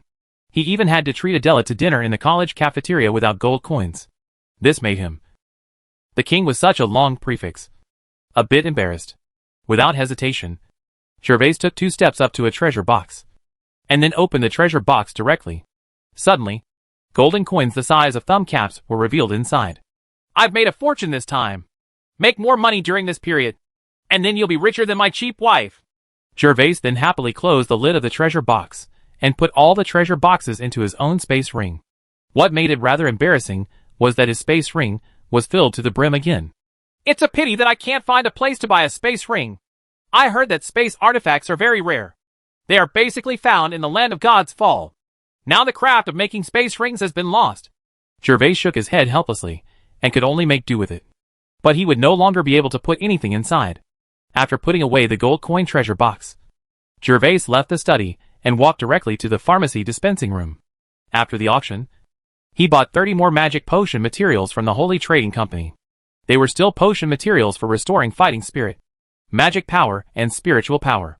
However, this time, Gervais did not plan to configure ordinary magic power and fighting spirit recovery potions, but had a new idea. He wanted to see if kiwi fruits of other colors added to the potion could permanently increase their effectiveness, like the mental potion. Afterwards, Gervais came to the configuration room and began to configure the 3 medicines with ease. He plans to complete this matter this afternoon, which can be regarded as a way to relax after practicing. When Gervais began to prepare potions and struggled to continue making money, something happened inside his space ring. It turned out that because the space was too crowded, Gervais's holy tree seed was sandwiched between many treasure boxes, and this seed seemed to be alive, and began to tremble non-stop, as if struggling and angry, complaining that Gervais filled the space too full, and did not take the seeds of the sacred tree seriously. After struggling for a moment, the holy tree seed found that it could not move, and finally stopped shaking, and then saw dots of white light penetrating through it. There were not many white light spots, only 4 or 5. However, when these few light spots spread out and encountered the space boundary wall, they immediately merged with the space boundary wall. Then a magical scene appeared. Gervais's space was slowly expanding on its own, and the boundary wall was constantly moving outward. Finally, after expanding the space by 4 to 5 cubic meters, the changes in storage space finally stopped, and the holy tree seed finally got a wide space and was no longer crowded. In this way, the holy tree seed also became quiet and returned to the appearance of a dead thing without moving. Gervais is a dedicated person. Once he starts doing something, he devotes himself to it, It took more than 5 hours to configure the potions. When it was getting dark, Gervais finally completed the preparation of 30 potions, and each one was a top-quality potion. This is a terrifying efficiency and success rate. Even if Gervais did not have a potion to increase mental power, as long as he told this matter, Master Kerwin would probably also want to worship him as his teacher. Because of this 100% success rate, and the configured medicines are all top-quality medicines, pharmacists believe that only God can do this. Well, the potion is prepared. Let me exchange it for a golden kiwi fruit to try first. These permanent fruits of Gervais have different effects, but there is no doubt that each effect is powerful and targeted. Golden kiwi fruit can be used to strengthen the body, and has the incredible effect of cleansing the essence and cutting the marrow. Moreover, Gervais guessed that all races could not practice fighting spirit and magic at the same time. But he could. It was probably due to the effect of this golden kiwi fruit. It strengthens its body, allowing its body to have enough strength, willfulness and space to accommodate the breakthrough of the two forces. Of course, to achieve this effect, at least 1 or 2 complete golden kiwi fruits will appear. If you just rely on potions, you will have to drink dozens of bottles to truly have the possibility of practicing both magic and martial arts. But obviously, except for Gervais who knew about such an effect, others did not know about it, and they would not have the opportunity to drink dozens of such potions. As the saying goes, rare things are more valuable. Gervais is not planning to sell so many potions. He is only planning to use 1 kiwi fruit, make more than 10 expenses, and then make a lot of money during this period, and then retreat bravely. Thinking in his mind, Gervais opened his system panel. As he thought, a golden kiwi fruit appeared in his hand. Gervais immediately used a short blade to cut off a thumb-sized kiwi pulp from the golden kiwi fruit, and then put it into the fighting spirit recovery potion. As the golden kiwi fruit entered the fighting spirit recovery potion, the fighting spirit restoration potion, which was originally only slightly transparent, slowly became more transparent at this moment. Finally, when the kiwi fruit pulp was completely integrated with the fighting spirit restoration potion, the potion in front of Gervais's eyes had become as clear and bright as citron. And it was unbelievably beautiful. Well, it's done! Ha ha! Gervais had the previous experience and immediately knew that the reaction of this potion was a success. Next, Gervais did not hesitate and continued to add the golden kiwi pulp to the remaining 9 fighting spirit recovery potions. A moment later, what appeared in front of Gervais were 10 body-strengthening potions that were as transparent as citron. But the kiwi fruit Gervais used this time had less than half left. Well, let's keep these remaining kiwis for later. The system panel can store kiwi fruits, so Gervais was not worried that these kiwi fruits would go bad. The next moment, only half of the golden kiwi fruits were left and Gervais was put into the system panel. Next, Gervais set his sights on the orange kiwi fruit. When Gervais drew the orange kiwi for the first time, he was quite distressed, thinking that the inexplicable affinity was of no use. But when he truly understood the effect of this affinity, he no longer had such thoughts. Because of the affinity of this orange kiwi fruit, an ordinary person without any talent for practicing magic can become a magician. If people in the Holy Continent knew about this effect, they would definitely go crazy.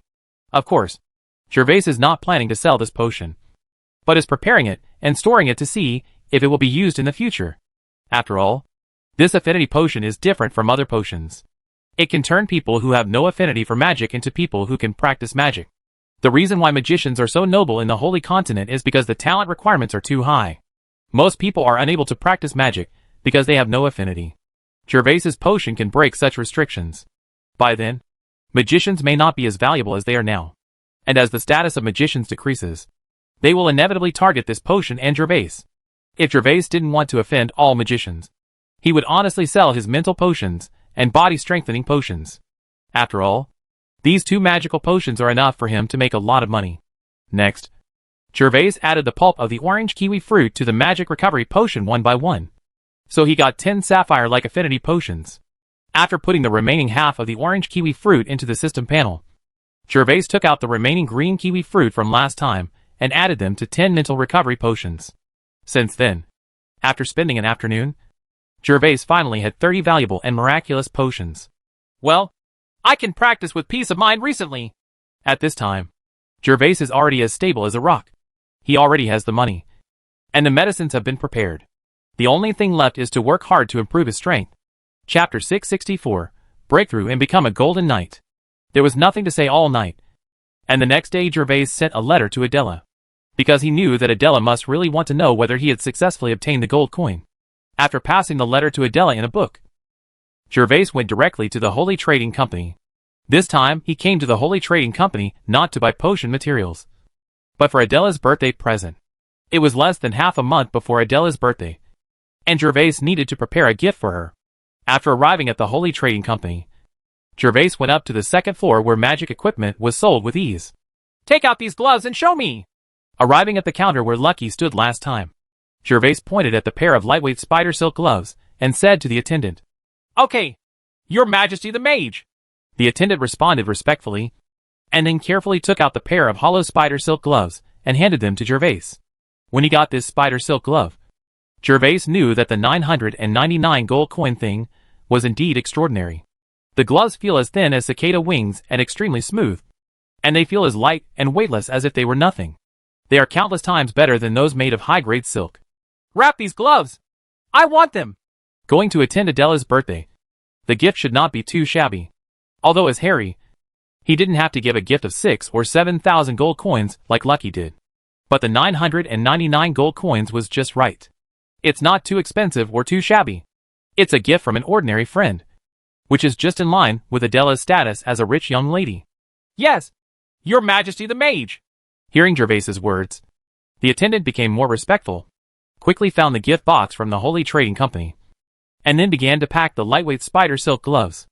"Now Harry's identity has bought the gift. But what about Gervais's identity?" Seeing the attendants busy with work, Gervais couldn't help but scan around the store to see if there were any other gifts that fit Gervais's identity. However, after scanning around, most of these magic equipment and magic accessories could not catch Gervais's eyes. Either it's too ordinary and doesn't match Adela's temperament, or it's too expensive and requires 40,000 to 50,000 gold coins. Although Gervais now has more than 200,000 gold coins, he will not use them to squander it like this. "How about sending me some potion?" An idea suddenly came to Gervais's mind. In fact, this idea had always been in his mind. He now has 3 potions, any one of which is worth tens of thousands of gold coins. And this gift is also unique, which can just strengthen Adela's strength. Moreover, this potion is valuable to outsiders. But for Gervais, the cost is very low. Thinking of this, Gervais stopped staying, directly paid the gold coins of the light spider silk gloves, and then left the Holy Trading Company. After leaving the Holy Trading Manor, Gervais first went to the store where he accompanied Lucky to pick up the gift box last time. In this store, he also customized a high-end gift box, spending a total of several hundred gold coins. After paying the deposit for the gift box and agreeing on a pickup date, Gervais rode his nightmare directly towards the outer city. It has been more than 10 days since the last time he equipped more than 60 skeleton soldiers. In these days, the number of skeleton soldiers he contracted has been growing at a rate of 7 or 8 every day. In these more than 10 days, Rigwise had more than 70 skeleton soldiers. Gervais came to the outer city now, to go to the Quailard blacksmith shop to forge armor equipment for the remaining 70 or so skeleton soldiers. Nowadays, he is rich and naturally does not lack such a small amount of money. Moreover, Gervais had summoned number 1 and other skeleton soldiers just a few days ago to check, and found that number 1 had become stronger again, and the soul fire in his head began to slowly turn red. And the same is true for other ordinary gray skeletons, which are also improving towards green skeletons. Although Gervais doesn't know how number 1 did it with those gray skeleton soldiers, he believes that it won't be long before number 1 can become a red level skeleton, and other gray skeletons can also become green skeleton soldiers. In the past, Gervais saw from those books of the dead that it was very difficult to improve the level of dark creatures. But now, he didn't feel any difficulty. He didn't even have to do anything. Just put number 1 and other skeleton soldiers back in the dark world. They can become stronger on their own. Gervais initially speculated whether this was because of the heart of the undead. But the problem was that except for number 1 and Nightmare, the other skeleton soldiers did not have the heart of the undead. Therefore, Gervais couldn't figure out what his skeleton soldier brothers were doing in the dark world. Of course, if you can't figure it out, don't think about it. In short, everything will develop in a good direction. Anyway, the higher the level of these skeleton soldiers, the greater the benefit to him. Riding a nightmare and wearing a magician's robe, Gervais arrived at the outer city unimpeded, and arrived at Quellard's blacksmith shop in a short time. When Quellard saw Gervais coming, an exaggerated smile immediately appeared on his face, and he greeted him very enthusiastically. Because Gervais is already his big customer.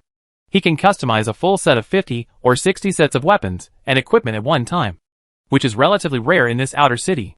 Gervais did not disappoint the dwarf blacksmith this time. He immediately ordered a total of 76 sets of weapons and equipment, with a total amount of more than 1,500 gold coins.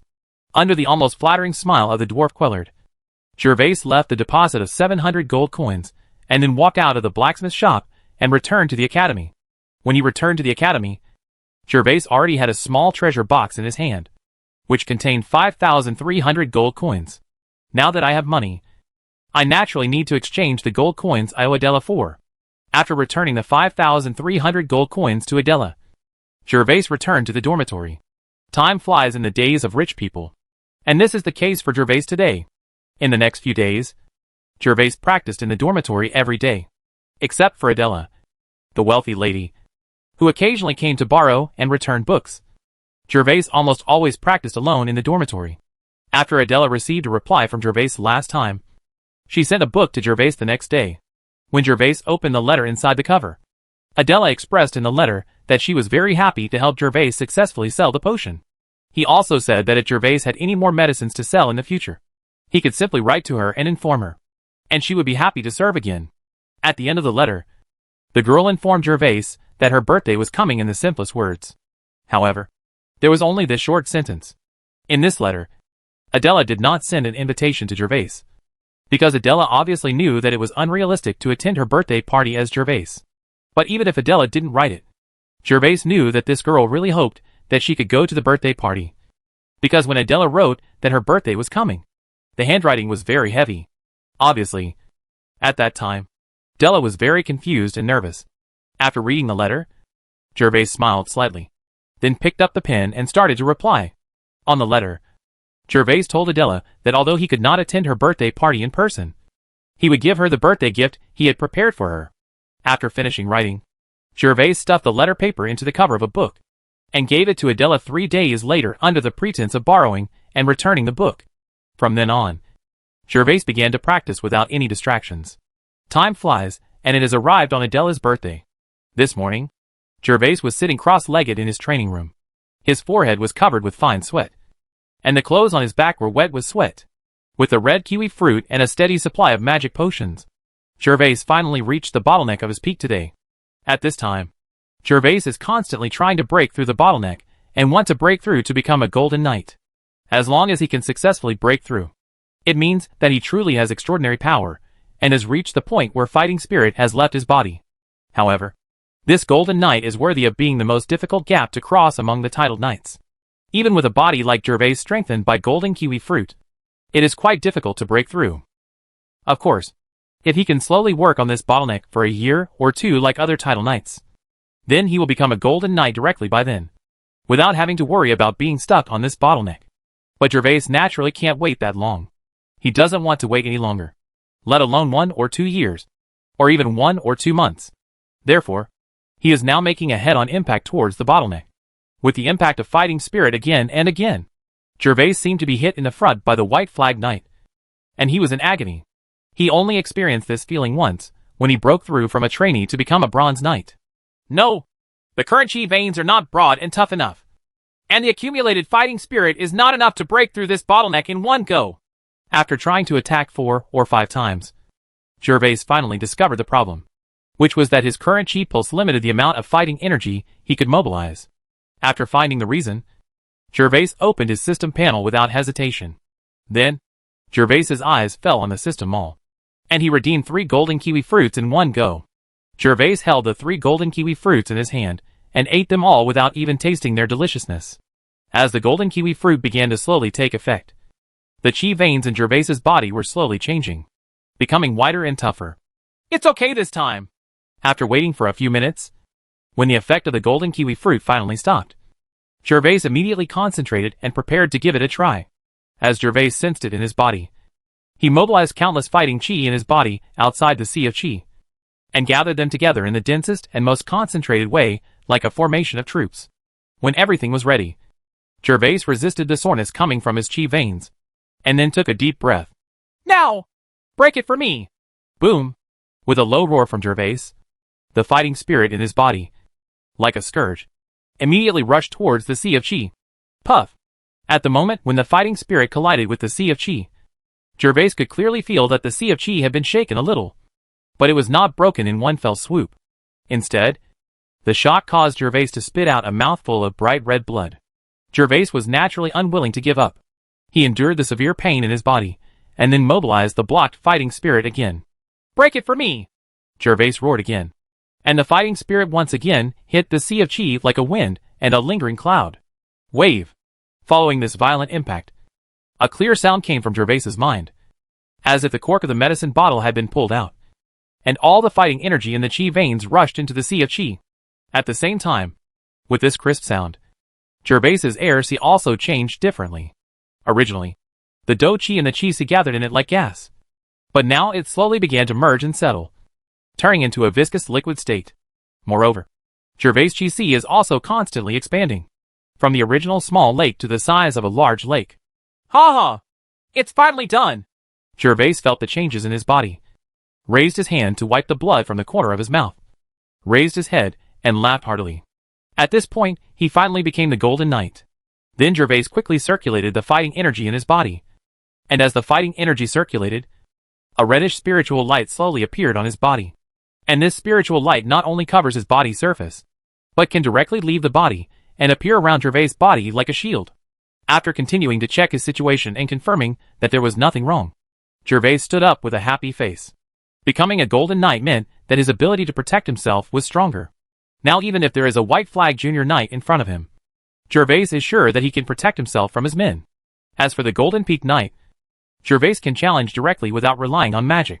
The east area of the outer city of the City of Hope is the gathering place for the elite of the City of Hope and the residents of other small and medium-sized family forces. In a large courtyard in the East District, dozens of people gathered together at this time. These people were all calm and obviously possessed extraordinary power. Boom, boom, boom. At this moment, there was a knock on the door of the other courtyard. Then the dozens of people immediately showed vigilant looks. And one of them immediately asked, "Who?" "Me. Seignior." At this time, a low response came from outside the door. When these people heard Seignier's name, the alert look on their faces immediately disappeared. And then one person quickly walked towards the gate of the other courtyard and opened the gate. After the door opened more than half a meter wide, a middle-aged man immediately stepped in from the outside. If Pope Longfellow of the original church was still alive, he would definitely recognize this person. This person was the envoy of the new temple, the person who sent the teleportation scroll to the Holy Continent last time. "Ambassador Seignior, how are the arrangements outside the city?" When Seignior came to the courtyard, a middle-aged man immediately asked. "Everything is ready, and we have contacted the outside of the city, and the effectiveness of the potion has been determined. So it must be successful this time. As long as you successfully complete the mission, your reward will definitely be indispensable. Since the failure of the overseas island plan, our new temple has fallen into a passive position. So the temple master is very concerned about this matter. This is of great significance to our new temple, even more important than the overseas island plan." Seignior looked at the dozens of people around him with a serious face and explained. "Yes, Ambassador Seignior." All these dozens of people agreed immediately. "Well, let's do it as planned later. Here is the invitation. Remember, you must be fast and stay alive." As he spoke, Seignior took out several purple-covered invitations and handed them to several of them. Boom, boom, boom. In the evening, Gervais put on a rare purple silk dress, and his hair was styled and shiny. At this time, there was a knock on the door of his small building. "Harry, hurry up! It's getting dark!" Along with the knock on the door came Lucky's high-pitched shout. "Here it comes! Lucky!" Gervais immediately stood up from the desk and then walked towards the door downstairs. When Gervais opened the door, he saw a newly dressed Lucky standing at the door eagerly. Today, Lucky is wearing a green silk dress. This green dress is also embroidered with gold and white patterns. Although it looks pretty good, but after Gervais had been baptized by the internet in his previous life, it was really strange to see a man wearing such forgiving colors. "Let's go! Harry!" Lucky obviously didn't notice the strange look in Gervais's eyes. And when he saw Gervais coming out, he hurriedly urged him to hurry up. Tonight is Adela's birthday party. Lucky started preparing for it a month ago, so naturally he can't wait today. "Okay." Seeing that Lucky was in such a hurry, Gervais did not hesitate. He closed the door and walked directly out of the academy with Lucky. Arriving outside the academy, Gervais rode his nightmare, while Lucky rode an ordinary war horse. Lucky looked at Gervais's mount with some envy inside. The magician is so good. Even the mount is so unique. Although Lacey had already seen Gervais riding the nightmare at the last auction, he still can't change his envious look. Ha ha! It's just good luck. Lucky! Gervais naturally had nothing to say, so he responded with a few dry laughs and attributed it to his luck. Harry, what gift did you prepare for Adela? After looking at it for a moment, Lucky moved his gaze away from Gervais's mount and placed it on a small gift box that Gervais hung on the edge of the saddle. This gift box is not high-end, but it is still exquisite, and it is the style of Holy Trading Company. The necklace Lucky bought last time was also packaged in such a box. However, Lucky felt that the gift box provided by the Holy Merchant Company was too low grade, so he later went to specially customize one. It's the pair of lightweight spider silk gloves last time. I don't have too many gold coins, so I can only buy these magic gloves as a birthday gift. Oh, then you are quite thoughtful. Lucky nodded when he heard the answer. This gift was indeed suitable for Gervais to give. It was neither shabby nor expensive. That's okay. I heard that Adela has a rival today. I hope our birthday gift can help her win some face. Huh? What opponent? Gervais was stunned for a moment, not knowing what was going on. There is someone who is hosting a birthday party with Adela today, Lucky replied calmly. Is there such a thing? Gervais never thought that a birthday party could be held together. The arrogant orc in Chapter 665, Chapter 667. Yes, we didn't expect such a thing beforehand. Harry, you know that the orc envoy came from the orc court 2 days ago. Right. You know, you came here to participate in the competition for passage quota. Right. Even though Gervais was reclusive during this period, he still heard some rumors. The orc envoy arrived 3 days ago, numbering 400 to 500 people. In the past few days, the news of the arrival of the orc envoys has suppressed the limelight of Gervais, the father of spiritual power. Everyone inside and outside the city is talking about this competition. And the same is true in the academy. While eating in the cafeteria, Gervais often heard students talking about how the orcs had sent out many strong young men this time, and how good the human youth's chances of winning were. Yes, we are here just to compete for passage spots. Do you know who are the 2 highest ranking people in the orc mission this time? One is a prince, and I heard that his strength is not weaker than Duke Hulton of the Golden Shield family. In addition, there is also an orc princess, who is said to be the youngest daughter of the Beast King. Lucky was quite well informed and poured the news out to Gervais like he was pouring beans. Is it the orc princess who is holding the birthday this time? By the time Lucky had finished speaking, Gervais knew without thinking that the matter must be related to the orc princess. Adela is the pearl of the Sky City, and her status is one of the best among the rich ladies in the Holy Alliance. There are only a few people who can match Adela's status and hold a birthday party together. But if the person hosting the banquet with Adela is a rich lady who belongs to the same alliance, it is unlikely to arouse such great hostility from Lucky. And it is even more likely that everyone will be happy, allowing young dandies like Lucky to work harder. Yes, that's the orc princess. Lucky immediately confirmed Gervais's guess, and then continued with a contemptuous tone. You said this orc princess is shameless, and wants to hold a birthday party for herself in our human territory. Especially when they heard that Adela was going to hold a birthday party at Ling Jade Manor. They made a special request to hold a birthday party together at the Alliance headquarters. In the end, I don't know what happened, but Duke Edward actually agreed. The orcs are so ugly. I'm afraid I won't even be able to eat food and wine when I'm in the same hall with them. The more Lucky spoke, the angrier his expression became. If the orc princess was in front of him at this moment, he would probably have the intention to kill someone. Yeah, that's true. Gervais was not angry, but he deeply agreed with Lucky's last sentence. He remembered the appearance of the orcs he had seen in the past. Most of them were slovenly, and their green faces and fangs were indeed a bit off-putting. However, since Edward loves Adela so much, since he agreed, there must be other factors.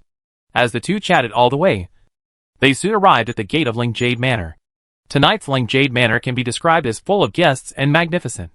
At the birthday banquet held by the Pearl of the Sky City, all the forces of the entire Holy Alliance, big and small, will surely come to attend as long as they are qualified. At this time, the gate of the manor was completely open, and outside the gate, in addition to uniformly dressed maids waiting to greet them, Piles of luxurious carriages and horses also came to stop at the gate. The people who walked out of those luxurious carriages were all men and women with luxurious clothes, extraordinary temperament, and elegant manners. It's such a big occasion. Even my brother's coming-of-age ceremony didn't have so many guests back then. Lucky looked at the gate of the manor and couldn't help but sigh. There are also differences between the Holy City and the Holy City. The Holy City of Hika is only a force in the middle of the Holy Alliance, and naturally cannot be compared with the city in the sky. Go faster! Don't block the way! Weak humans! However, just after Lucky's sigh fell, a huge motorcade came out of the street at this time. And this motorcade was all made up of orcs.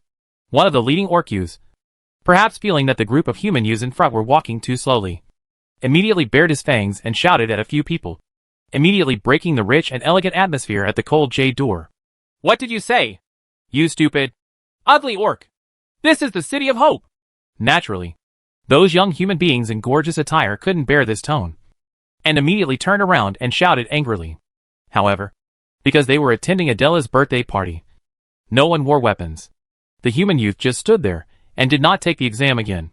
The physique of the orcs is incomparable to humans. If you don't have weapons or have higher strength, you will really be at a disadvantage against them. Weak humans. I'm talking about you. So what if this is the City of Hope? Can you still beat me? If so, then come now. This half-orc young man is confident and has no scruples about being in the heart of humanity. After his words fell, both the human youth in front of the orcs and the other young guests around them all showed angry expressions. The young men were choked speechless by the orc. Although this orc was arrogant, he also had the capital to be arrogant. His strength was at least at the peak of gold. Although there were two young men present who were of equal strength to him, no one was confident that they could deal with this orc young man with bare hands. If you don't dare, just get out of the way! Seeing that several young people were mute, the orc became even more arrogant and walked directly to the few young people, trying to move them to both sides to let the orc team move forward. After the orcs pushed away the two young men, when they pushed the third young man finally couldn't bear it any longer. Savage orcs. They bully others too much. This young man was at the peak of the Golden Knight's strength. He immediately shouted and grabbed the orc's arm, trying to grab it and throw it to the ground. Seeing that the human in front of him dared to take action, the half-orc didn't panic. Instead, he showed a playful smile. He just let the young man grab his arm without hiding. Drink! After the human youth grabbed the half-orc's arm, his eyes lit up at first. He didn't expect it to be so easy. The next moment, he roared again and used his fighting energy to grab the orc and throw him away. Unfortunately, the human youth changed his expression at the next moment, with a surprised expression on his face, because when he tried to throw the orc out, he found that the orc was as heavy as a giant stone and could not be shaken at all. He could not even lift the orc 1 point. Ha ha! Now you know how weak you are. If you dare to attack me, you are seeking death. After the young man tried to use his strength twice, the half-orc finally started to move. With a sarcastic chuckle, he lifted the arm held by the human young man and directly lifted the human young man into the air. Then the orc quickly raised his other hand and grabbed the young man's collar and threw him away just like a sandbag. Boom! The next moment, there was a muffled sound from the wall not far away. The young man was thrown to pieces, and his original appearance of a young master had become like a beggar on the street. You are said to be weak, and you still don't accept it. Come again if you don't accept it. Asshole! Fight! Let's fight with this orc. Suddenly, there were shouts from young people at the gate. Seeing the scene becoming chaotic, a figure walked out of the manor. Prince Dosaro, please take care of these people of yours. Today is my lady's birthday party. If he dares to do this again, then I don't mind sending him to meet your beast god. The figure walking out was none other than Waddington. His eyes did not stay on the half-orc young man, but looked directly at one of the two luxury carriages behind him. The beast pulling the two carriages was not a war horse, but a huge lizard 5 to 6 meters long. This lizard alone was astonishingly powerful. Waddington. It's just a play among children. When the people in the carriage heard Waddington's words, they immediately heard a rough voice. After speaking to Waddington, he paused and continued. Let's go. Duo. Today is also the princess's birthday. Don't make trouble. Yes. Father. After hearing the words of Prince Dosaro, the young half-orc did not take action again, but arrogantly took the lead towards the gate of the manor. The young people standing in front of him took 2 steps back unconsciously, and then arrived at the gate of Lingfeitsue Manor unobstructed. After all the orcs entered the manor, Waddington looked at the crowd and said, "Strength is the most important factor when fighting orcs. If you don't want to encounter such a thing again in the future, you need to practice hard." After saying that, Waddington stopped talking and returned directly to the manor. Chapter 666, Temptation. When the orcs entered the manor gate, Waddington turned and left, and calm returned to the outside of Ling Jade Gate. However, most of the young people's faces were not good looking, and they were all filled with indignation. After all, the half-orc could be said to have provoked everyone together, and Lachi was also cursing quietly beside Gervais. How disgusting. These bastard orcs. Let's go in first. Gervais shook his head slightly. It was useless to curse him now, if he was not as strong as he was. Those half-orcs were running rampant at the entrance of Ling Jade Manor. It was obvious that they were deliberately looking for trouble. They probably also wanted to test the strength of the human youth. Okay, let's go in first. After hearing Gervais's words, Lucky put aside his previous unhappiness, dismounted with Gervais, and headed towards the gate of the manor. When the two of them arrived at the gate, they directly displayed the invitation in front of the attendant without waiting for him to ask. The attendant immediately bowed respectfully to the two of them, and another person ran over and took Lucky's horse and sent it to be stored. Gervais's nightmare was sent back to the dark world after dismounting, so there was nothing to store. Then the two of them were led into the gate of Ling Jade Manor by the attendants. And just like last time, they directly got on the carriage provided by Ling Jade Manor.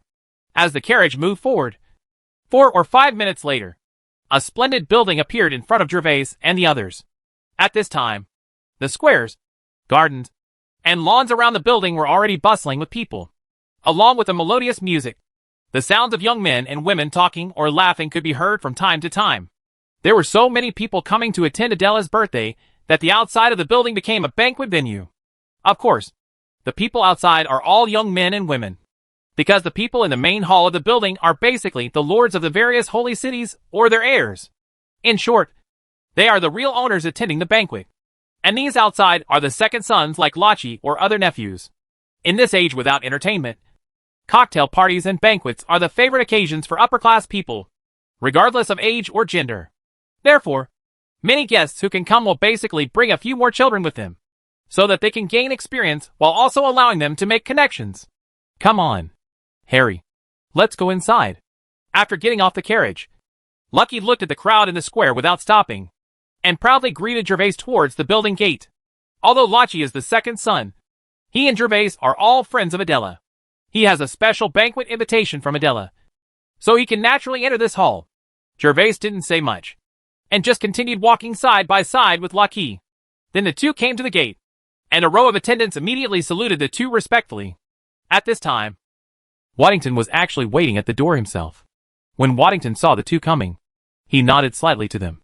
And then Gervais and Lucky walked into the door unimpeded, because Waddington must have recognized the two of them. When he came to the hall, Gervais found that it was much more lively than outside, with hundreds of people in it, in addition to the humans from the Holy Alliance.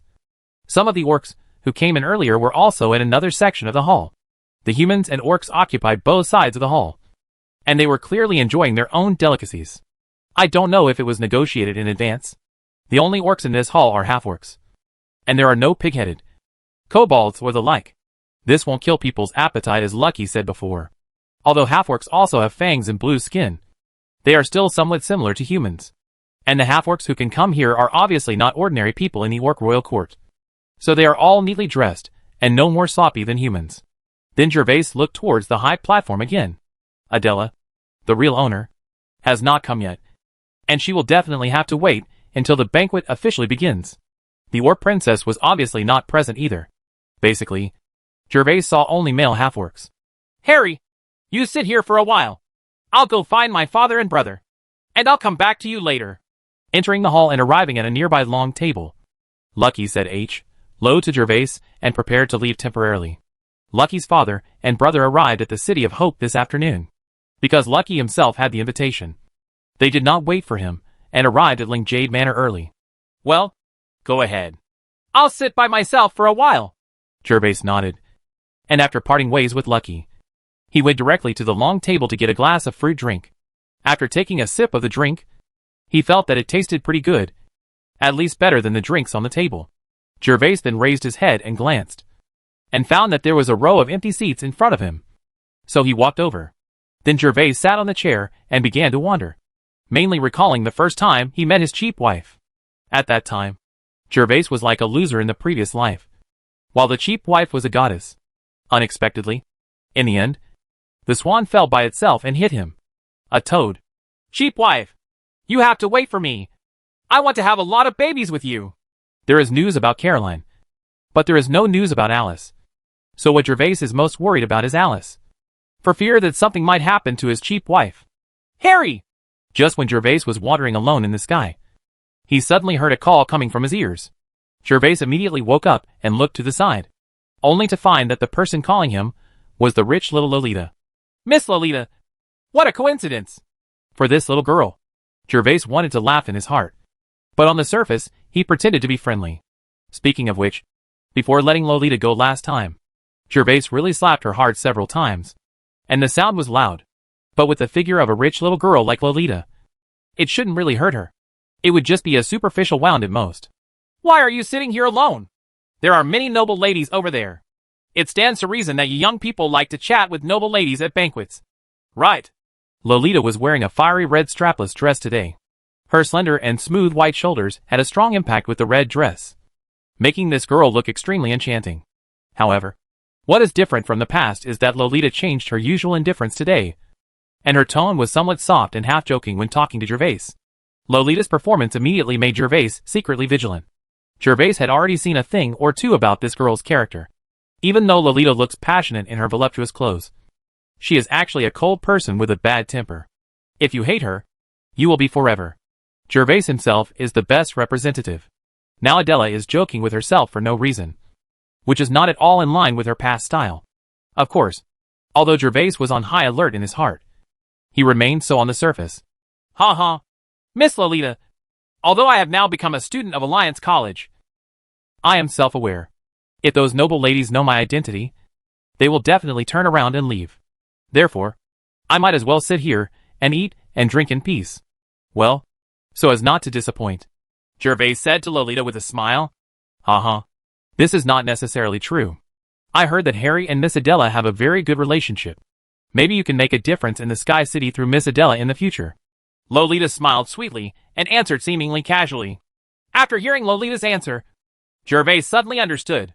He finally knew why this little girl changed her indifference and started chatting with him today. She must be doing it because of the mysterious pharmacist.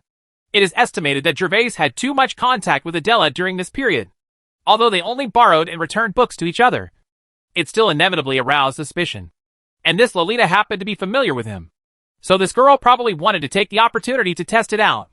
I would also like to, but I don't know if I will have this opportunity. After all, there are too many outstanding magicians in the Alliance College of Higher Education. I even had no choice but to give up because I didn't have enough gold coins, even though I had the talent of undead. Fortunately, Adela lent me her books because of the friendship from the last adventure. Oh, there is such a thing. It seems that Miss Adela is really a kind person. Lolita looked at Gervais carefully and found that Gervais' expression was natural and his eyes did not dodge. And she thought to herself, is it really just an ordinary classmate relationship? Chapter 667 Fox Maisie. Gervais knew in his heart what the charming little rich woman in front of him was thinking. So he was not going to give her a chance to think about it more and change the subject. Miss Lolita, how are the preparations for the caravan going to the sacred forest? It should be setting off in a while. Right? Well, soon. I will inform you before the caravan sets off. Perhaps because she felt that there was nothing left to test with Gervais, Lolita's expression recovered a bit, without her previous charming smile. However, because Gervais probably had a close relationship with Caroline, Lolita's expression was naturally not cold, and she thought for a while and continued. By the way, Harry, I have another piece of news for you. What news? The Elves' envoy has arrived at the Holy Alliance, and will arrive at the City of Hope in a day or two. The Elves are here? Didn't it mean that the Elves haven't left the sacred forest for decades? Gervais's eyes lit up when he heard the news. He had originally planned that if the Elves could come to the City of Hope, he would find a chance to see if he could ask about Caroline. Now that the Elves are really here, shouldn't we really try to ask them? A few days ago, our Holy Trading Company's caravan met an elf envoy on the road, but I don't know the details. Lolita shook her head slightly. She naturally didn't know why the Elves made this decision, But Lolita could guess what Dubwise wanted to do. So she said again, "The elves are full of hostility and vigilance against humans, especially when their envoys come to the hinterland of the Holy Alliance. So if you really want to find out some information then, you'd better be careful not to cause misunderstanding." "Okay. Thank you, Miss Lolita, for the reminder." Gervais nodded. He naturally knew how wary the elves were against humans. Lucky said last time that some elves were kidnapped in the elven mission before. It can be imagined that they are wary of humans after coming this time. "Harry, you are here. Hey, Lo. Miss Lolita." Just after Gervais finished speaking, Lucky, who originally went to find his father and brother, came back. Lucky came to Gervais. First said Lo, and then saw Lolita next to Gervais. His eyes brightened slightly, but in the end, he did not dare to offend. So he quickly said Lo and looked away. Lolita's indifferent look in the sunset forest gave Lucky a very strong sense of oppression. "Hello." When Lolita saw Lucky, she looked at him carefully for a moment, and then responded calmly. "Adela has been under investigation by all forces these days. And Gervais and Lucky are her friends, so they are naturally the targets of investigation."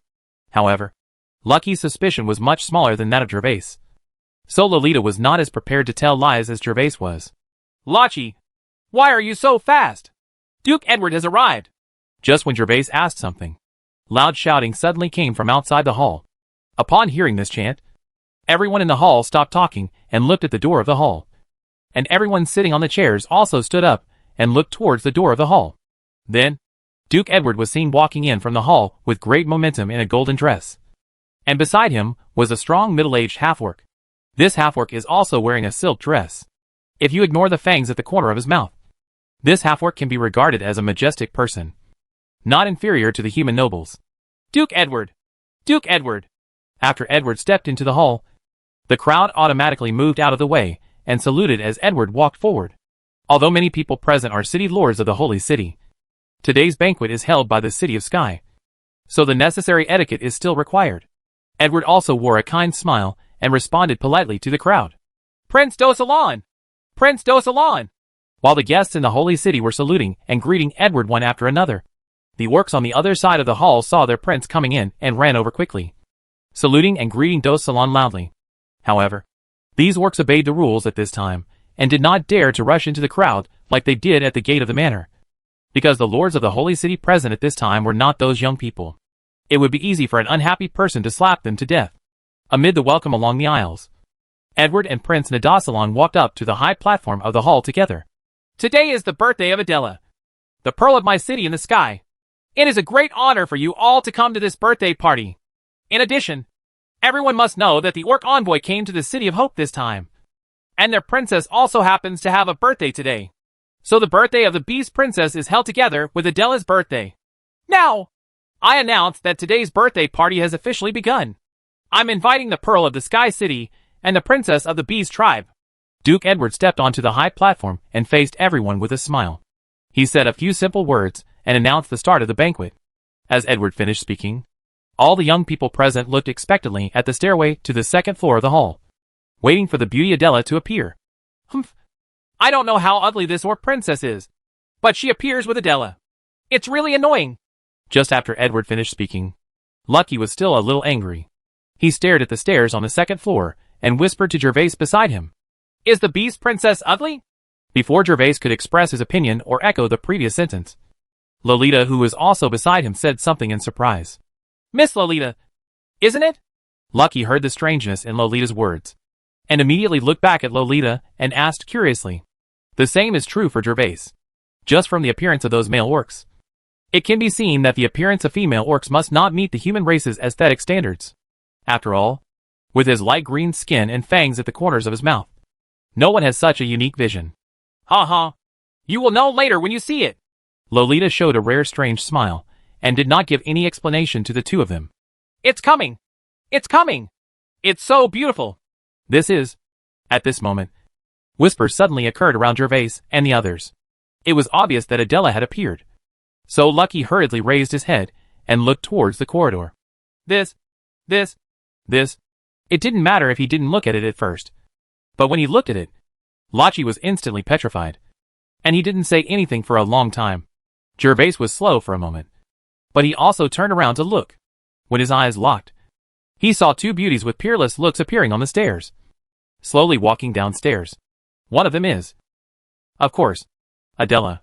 Adela was wearing a snow-white dress today, but her hair was tied up on top of her head, embellished with this lace ornament.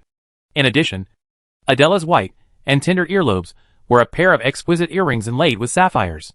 These exquisite earrings echo the sapphire blue necklace on her snow-white neck. As Adela walked down the stairs gracefully, the gems on the earrings and necklace reflected light from time to time under the light of the deep-sea pearls, making Adela look dazzling yet elegant. As for the other beauty with peerless appearance, she is the princess of the beast tribe next to Adela. The face and skin color of this beast princess is the same as that of an ordinary human woman, and her face is even in no way inferior to Adela and Lolita. She wore an off-shoulder lace top, exposing a large amount of white on her shoulders, and the lower body is even more bold and open than today's Lolita. Lolita is wearing a one-piece long skirt today. Although her shoulders are exposed, her lower body is in a long skirt. But this orc princess was wearing a tight-fitting short skirt that couldn't wrap up her beautiful figure at all, and she felt like she was about to come out. In addition, coupled with the pair of slender and straight white long legs, the young people at the scene simply didn't know where to put their eyes. "Harry, is this really an orc?" After Lachi was stunned for a moment, he finally said a complete sentence, but the unbelievable meaning was very obvious. "Yes, it's an orc, and he's also a vixen." Gervais looked at the two small ear tips protruding from the hair of the orc princess, plus a snow-white furry tail behind her, and confirmed Lucky's inquiry. In fact, Gervais was a little surprised. Like Lachi, he originally thought that the orc princess also had a green face and fangs, but I didn't expect it to be a fair-skinned and beautiful human being. Fortunately, Gervais had seen many anime and game role-playing games on the internet in his previous life, and he only reacted after a moment of surprise. "I didn't expect that the beast tribe would also have vixens, and they are no different from the rich little Lolita," Gervais was thinking to himself, and couldn't help but turn his head slightly to look at Lolita, thinking that he had finally found a being who was evenly matched with Lolita, with the same enchantment and the same bold clothing. But there is one thing that Lolita cannot compare with, because the foxy girl on the stairs is obviously more smiling and attractive than Lolita. From the moment she appeared until now, she has always had a faint smile on her face, and her moist eyes seemed to be able to speak, which made every young human race's heart beat faster. Lolita seemed to have noticed Gervais' gaze, and turned to look at Gervais in confusion. But Gervais had already raised his head to look at Adela again at this moment. Lolita could only retract her gaze and said nothing. Although Adela is not as electric as the orc vixen, her temperament and appearance are there, and she is not suppressed by the vixen at all. Instead, in Gervais's opinion, she has a different flavor. At this time, Adela kept scanning the crowd slightly, probably to see if she could find the fierce knight. After all, the fierce knight had promised to give her a birthday gift. Of course, Adela cannot be found, as Gervais is watching her as Harry. Soon, under the gaze of everyone, the Orcish fox and Adela arrived on the first floor and went directly to the high platform. Chapter 668, The Pinnacle of Life? "My pearl, you are so beautiful today." When Adela came to the high platform, Edward opened his arms and hugged Adela, and then praised Adela with loving words. "Thank you, Grandpa." Adela and Duke Edward, above, show the affection between grandfather and granddaughter. However, Gervais standing below discovered a problem. That is, Gervais had never seen or heard about Adela's parents. Even today's birthday recovery was hosted by his grandfather. So Gervais turned his head slightly and asked Lucky in a low voice, "Lachi, where are Adela's parents? I've never seen them." Ever since Adela and the orc princess appeared before, Lucky hadn't looked away. He didn't know whether he was looking at Adela or the orc princess. Anyway, he was very obsessed with it. Hearing Gervais's question, Lucky was stunned for a moment without reacting. It took him a while to react. "Harry, are you asking about Adela's parents?" "Yes." Gervais glanced at Lucky strangely. He felt that this guy must have a higher chance of looking at the orc princess. Lachi knew that his performance just now was seen through by Gervais, and he felt a little guilty. He coughed dryly, and then replied in a low voice, "Ahem. Adela's parents disappeared in the land of the gods 10 years ago. I don't know the details, but don't mention it in front of Adela. Otherwise he will definitely be sad." Gervais nodded. Only now did he know that Adela's parents had such an accident. From past knowledge, Gervais knew that Duke Edward had a total of 3 heirs. Adela's father is the heir to the Sky City, the eldest son of Duke Edward. No wonder Edward still holds the position of city lord at such an old age. Like other families at this age, most of them have already passed the title to their heirs, while the older generation has retreated behind the scenes. For example, this is the case with Halton from the Golden Shield family. Halton's cultivation is naturally not as advanced as Edward's, but Halton's father is one of the 12 strongest men in the human race with Edward. Then Gervais and Lucky stopped talking and continued to look at the top of the high platform. Okay, my pearl, today is your birthday, and it's time for your grandfather to give you the prepared gift, Duke Edward said to Adela, and then waved to the attendant outside the gate. Then the attendant quickly ran out of the banquet hall. Wow, it's actually a white tiger in the snow. It will become a high-level monster in the future. Not long after the attendant left the hall, several Sky City guards pushed a 2-meter-high mithril iron cage into the hall. When the guests saw the snow-white beast in the iron cage, they all exclaimed in surprise, especially the young men and women. Such a mount was what they dreamed of. The snow-white beast in this iron cage is a white tiger. Although this snow-white tiger is an intermediate-level monster, it also has something to do with its age, because this snow-white tiger is still in its infancy. It is only more than 2 meters long and only about 1.5 meters tall. However, once it reaches adulthood, this white tiger can grow into a high-level magical beast 4 to 5 meters long and more than 2 meters tall. What is ultimately important is that there is a legend in the Holy Continent that as long as this snowy white tiger breaks through to a high level, it can grow wings and become a snowy flying tiger. Adela, this is the magical beast that your grandfather prepared for you. Do you like it? I like it. Thank you, Grandpa. If you want to tame a monster into a mount, it must be an infant monster, because once a warcraft reaches adulthood and has an animalistic existence, it will be difficult to sign a master-servant contract with it. Naturally, young monsters have their parents waiting for them. Therefore, although there are many monsters in the Holy Continent, it is still not easy to get a good mount. Adela was naturally very happy about this, and thanked her grandfather with a smile on her face.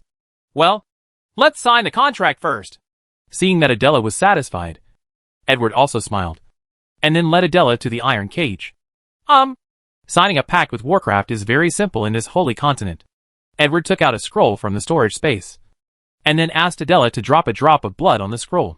After doing all this, Duke Edward activated the scroll, and threw it towards the snowy white tiger in the iron cage.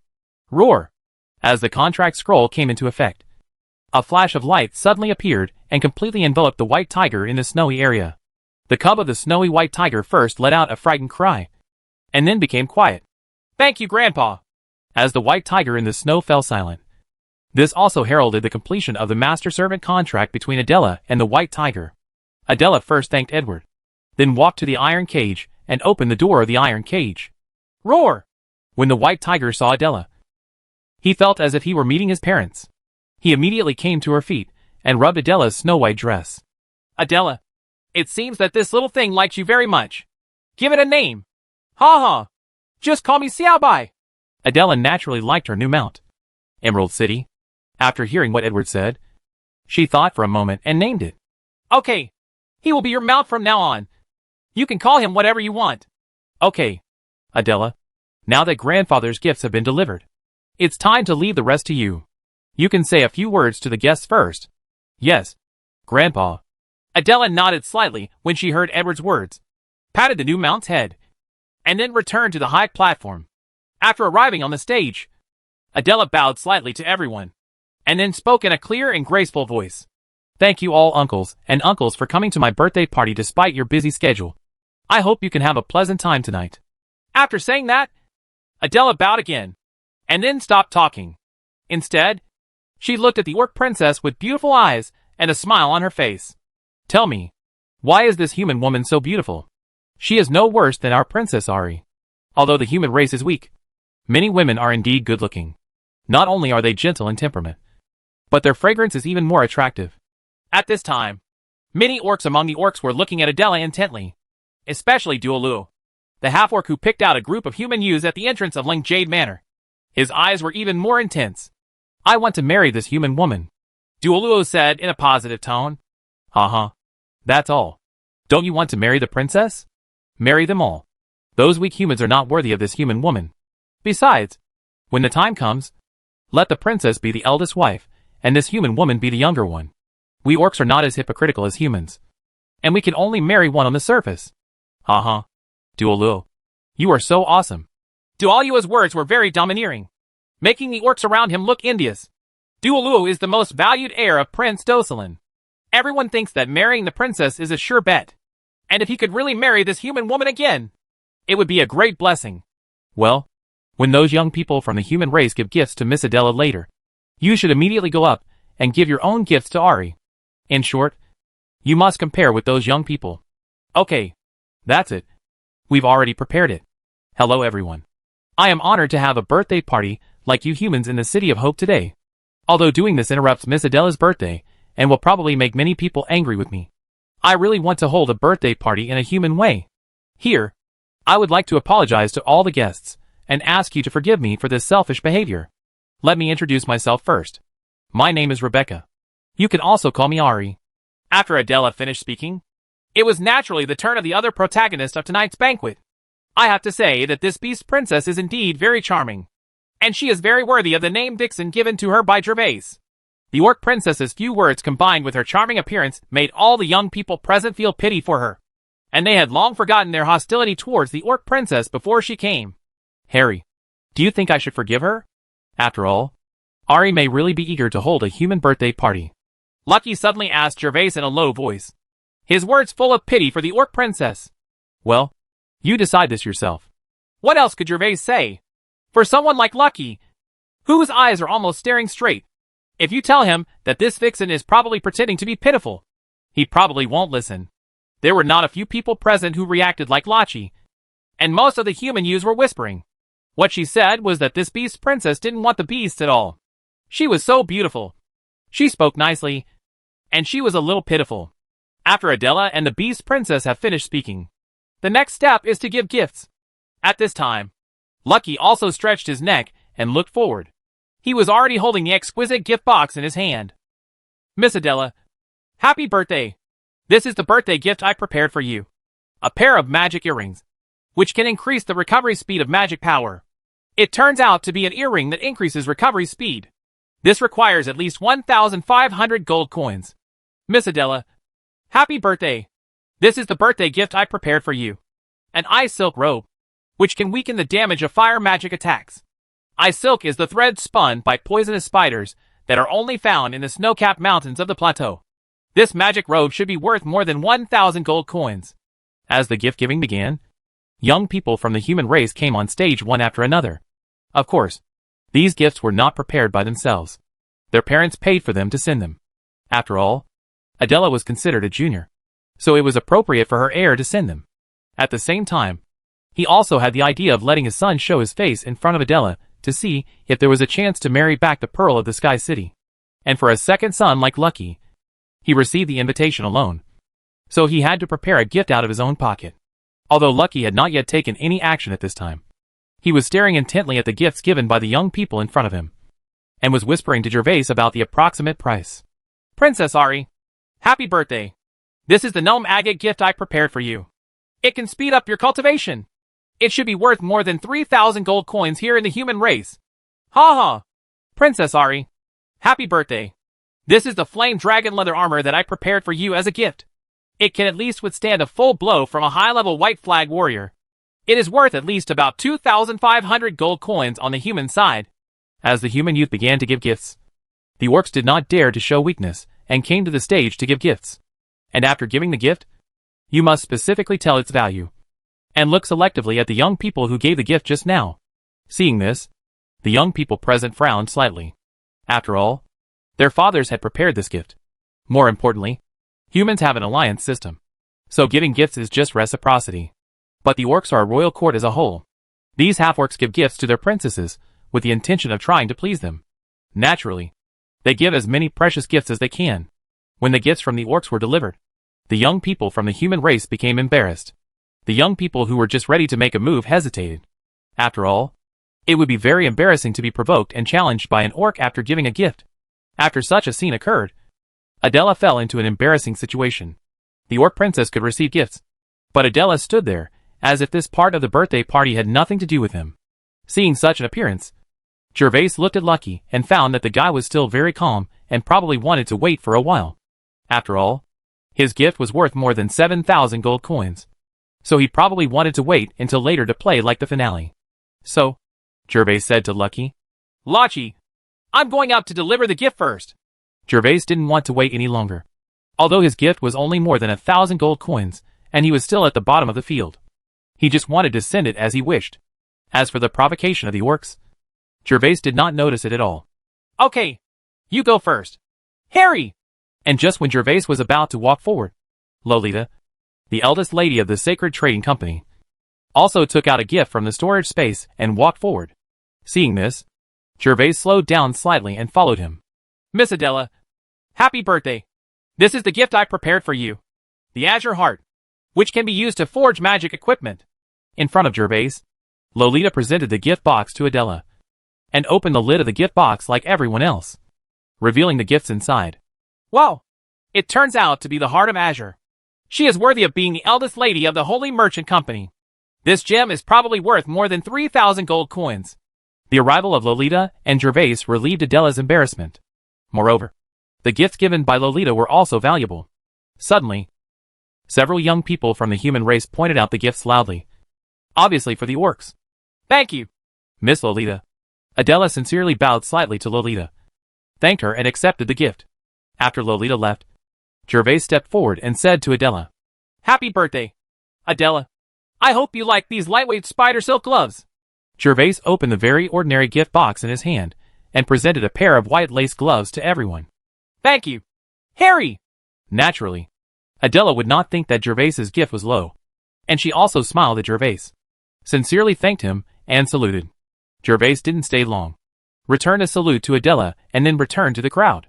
"Ha ha. These spider silk gloves are probably only worth a few hundred gold coins. The gifts given by you human youths are not sincere. I really feel sorry for the beautiful Miss Adela. It's a pity that I only prepared one gift for this time. Otherwise, I must also send my sincere heart to the beautiful Miss Adela.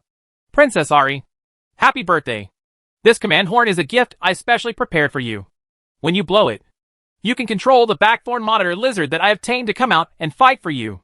If calculated in terms of value, each backthorn monitor lizard can be sold for 400 gold coins here in the human race."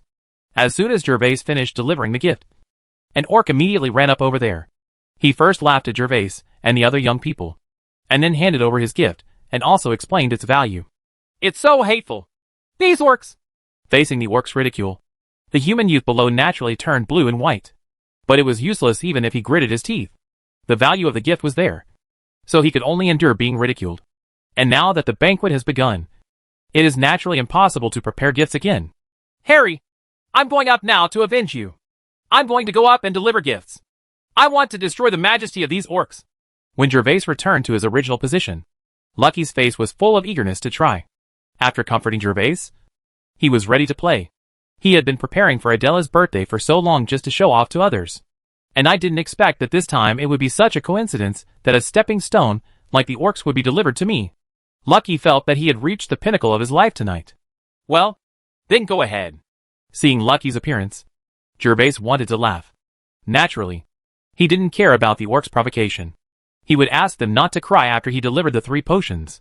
"But, will this also attack Lucky?" Gervais thought to himself. After the two of them finished speaking, Lucky no longer hesitated and headed directly towards the high platform. "Adela, happy birthday. This is the gift I prepared for you, the magic blue crystal necklace. It can speed up your cultivation. Well, this necklace is not very expensive, and it only costs more than 7,000 gold coins to buy it. Wow! It turns out to be a magic blue crystal necklace. I saw it at the Holy Trading Company last time. I've seen it too. It should be as good as 18 backspine monitor lizards. Hey, that orc. You should have tamed a few more of them. Ha ha!"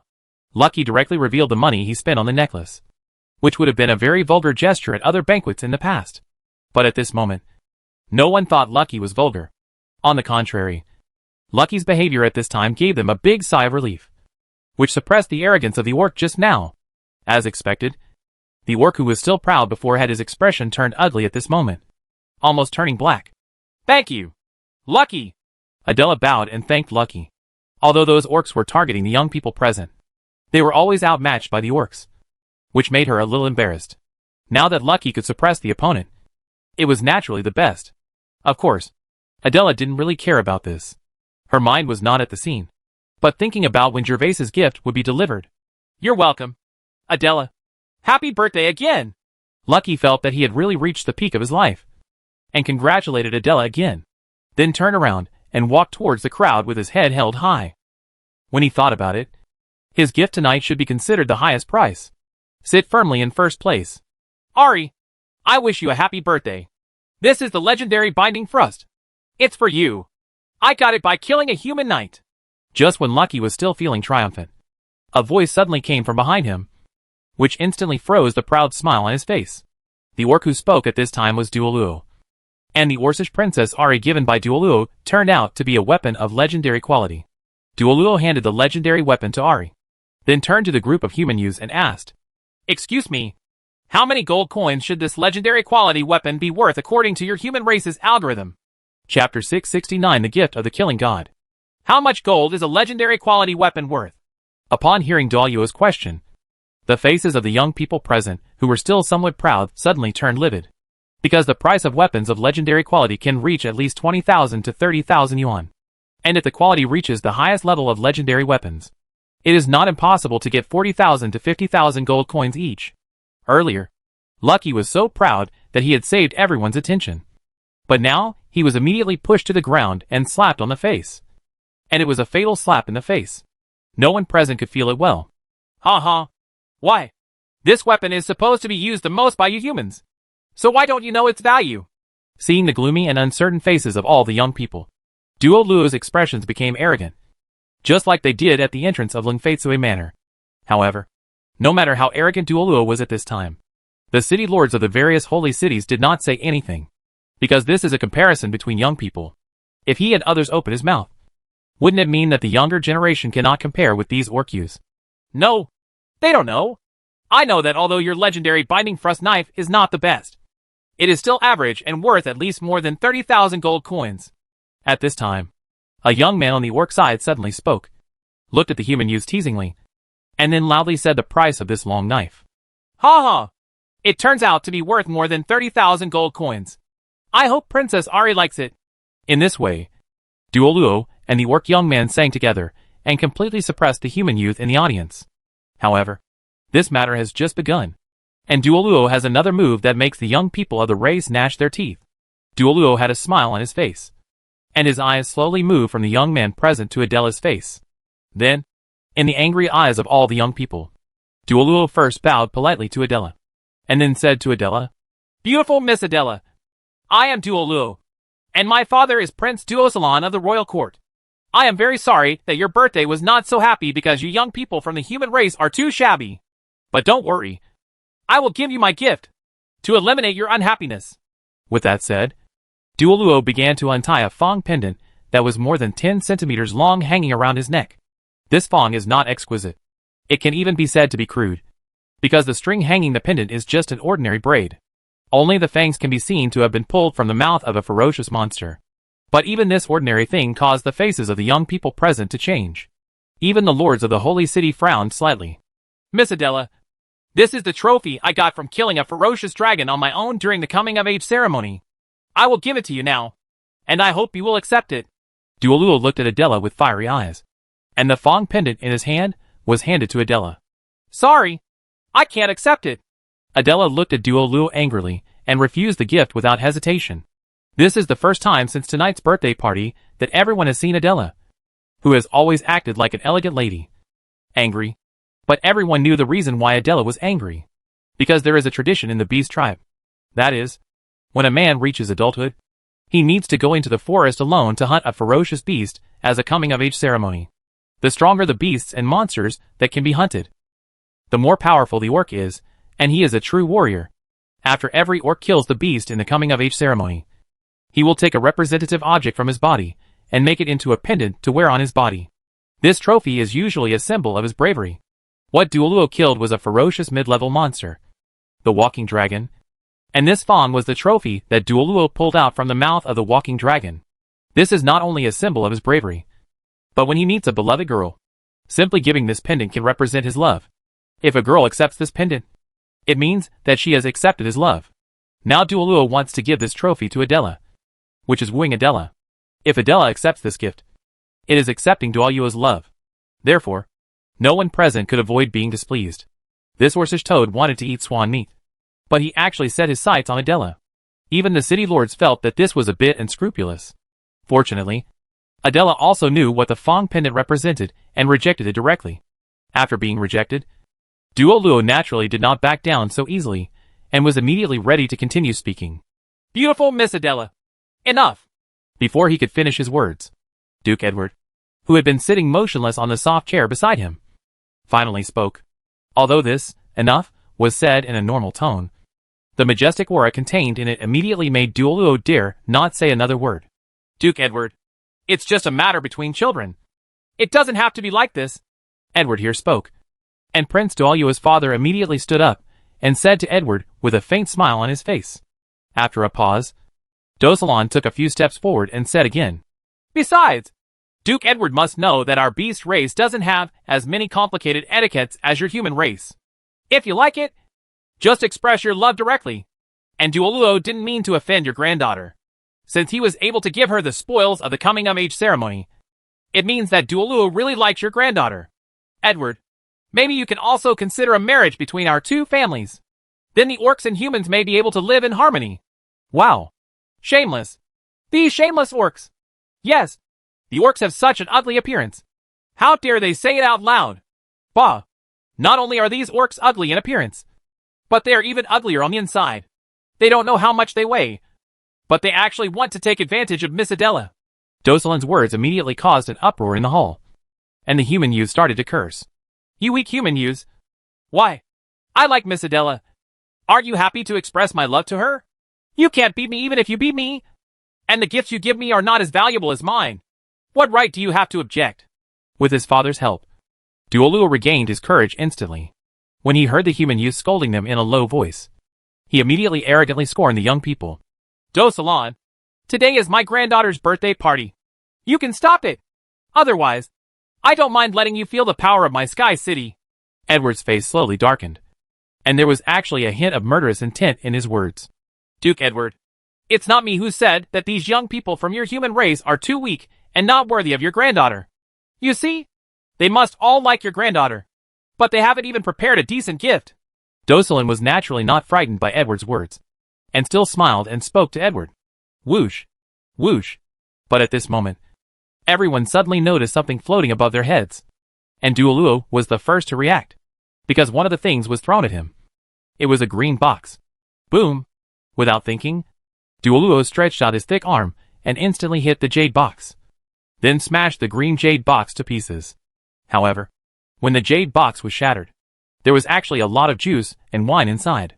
As the jade box was shattered, all the wine and juice were spilled on Duoluo's body. Who is it? You shameless humans! Duoluo was instantly furious and looked in the direction where the jade box was thrown. But the jade box was thrown from behind the crowd. How could he possibly see who it was? Even the human race was curious about who could do it, and immediately turned their heads. But the back was empty, and there was no one at all. And the few people at the back of the crowd also looked confused. They were all staring at the field intently. So naturally they didn't see who threw the jade box behind them. Duoluo couldn't find anyone, so he glanced at the ground with some gritted teeth, only to see a note between the broken pieces of the jade box, because the note was placed on the back of the jade box. It was not wet with juice or smashed by Duoluo's fists. Duoluo immediately bent down and picked up the note, only to see a short line of words written on it. The crimson moon appeared. The orcs suffered a catastrophe. Duoluo frowned and read the words above in a low voice, but didn't react for a while. But the human guests around him heard it clearly. The crimson moon appears, and the orcs suffer a cataclysm? Someone immediately exclaimed. It's the god of death! The god of death has appeared! The crimson moon has appeared, and the orcs have suffered a cataclysm! This is what the god of death said! Wow! The crowd at the back didn't hear Duoluo read the content of the note. But at that moment, they became commotion, turning their heads and looking around. Some of them naturally have a grudge against the god of death, while some people want to see what the god of death really looks like because they heard the name of the god of death. However, after everyone scanned for a long time, naturally they could not find the figure of the killing god. What a bullshit god of murder! If you have the ability to fight openly and honestly, Hearing the shouts from the human race, Duoluo also reacted. He had naturally heard of the god of death. On the way here, his father told him not to take it lightly. Although the human race was weak, it did not lack evil geniuses. And the god of killing is the most representative one among them. He can kill the White Flag Knight and the Black Flag Knight at a young age. Although other young people will definitely not be able to reach such a point, it should not be underestimated. At this moment, Duoluo knew that this god of death had appeared. And he really felt like he was really feeling the authenticity of this so-called god of death. After all, he didn't really believe that this god of death was so powerful. All the guests ignored Duoluo's shouting at this time, and instead looked at Adela one after another. Because what flew over their heads before were two boxes. A green jade box flew towards Duoluo, and was shattered by Duoluo's punch. But another exquisite gift box slowly flew towards Adela, and was firmly caught in Adela's hand. And this box must have been thrown by the god of death. So everyone wanted to see what was in this box and see if they could find any clues about the god of death. But Adela on the high platform was excited at this time. Her joy was beyond words, and her eyes fell tightly on the letter in her hand. Dear Miss Adela, happy birthday to you. This is my gift to you. Also, you look so beautiful today. Curvis Gale. Adela read the contents of the letter with a sweet look on her face, then suddenly raised her head and looked down. When she glanced around, she didn't see the expectant figure, so she ran directly off the high platform and towards the back of the crowd in the direction where the gift box flew from. The crowd looked at Adela's actions and moved out of the way in confusion. But when Adela arrived at the back of the crowd, she naturally found nothing, and there was no expected figure. Adela was slightly disappointed, and finally walked back to the high platform slowly. Miss Adela, can you open this gift box and let us see what gift is inside? Yes, Miss Adela. Open it and take a look. When Adela returned to the stage, everyone finally couldn't help but speak out. They wanted to see if they could explore the identity of the god of death through this gift box. And at the same time, they also wanted to see what gift was inside. Adela listened to everyone's requests and urgings, and did not refuse after thinking for a moment. Because it was a birthday gift and it was from Gervais, she naturally wanted to show it to everyone and show off. This is like a woman receiving a gift from her sweetheart. Naturally, she wants to tell everyone that the person she likes gave me a gift. Look, this is the gift he gave me. Adela's thoughts at the moment were similar to this, even though no one knew Gervais' true identity. The next moment, as Adela's slender fingers slowly opened the buckle on the gift box, the place suddenly became quiet, and everyone stared at the gift box in Adela's hand. Duke Edward also frowned slightly as he looked at the gift in his granddaughter's hand. Wow! Oh my god! It's that magical potion. A potion that permanently increases mental power. How is this possible? This gift box seems to be a gift from the god of death. Right. How could he have a potion that permanently increases mental power? Yes. Could it be that the god of death is the pharmacist? This is impossible. The god of death is a titled knight and not a magician. So does the god of death know the mysterious pharmacist? When the jade box was opened, the 3 potions placed inside appeared in front of everyone's eyes, and the crowd in the entire hall immediately exploded. No one could believe that the gift from the god of death was actually a potion to increase spiritual power. By the way, that green crystal-like potion is a potion that permanently increases mental power. What about the other 2? After a while, the surprised crowd focused on the other 2 potions, because the colors of these 3 potions were different. They could only recognize that the green crystal-like one was a potion that increased mental power, but they could not recognize the other 2 potions that looked like citron and blue crystals. You look at the color of the 2 potions, which are like crystals. Could this be as magical as the potion that increases mental power? It's very possible. The golden potion seems to be a potion for restoring fighting spirit. Could it be that this potion can permanently increase fighting spirit? As everyone speculated one by one, the eyes of everyone present changed.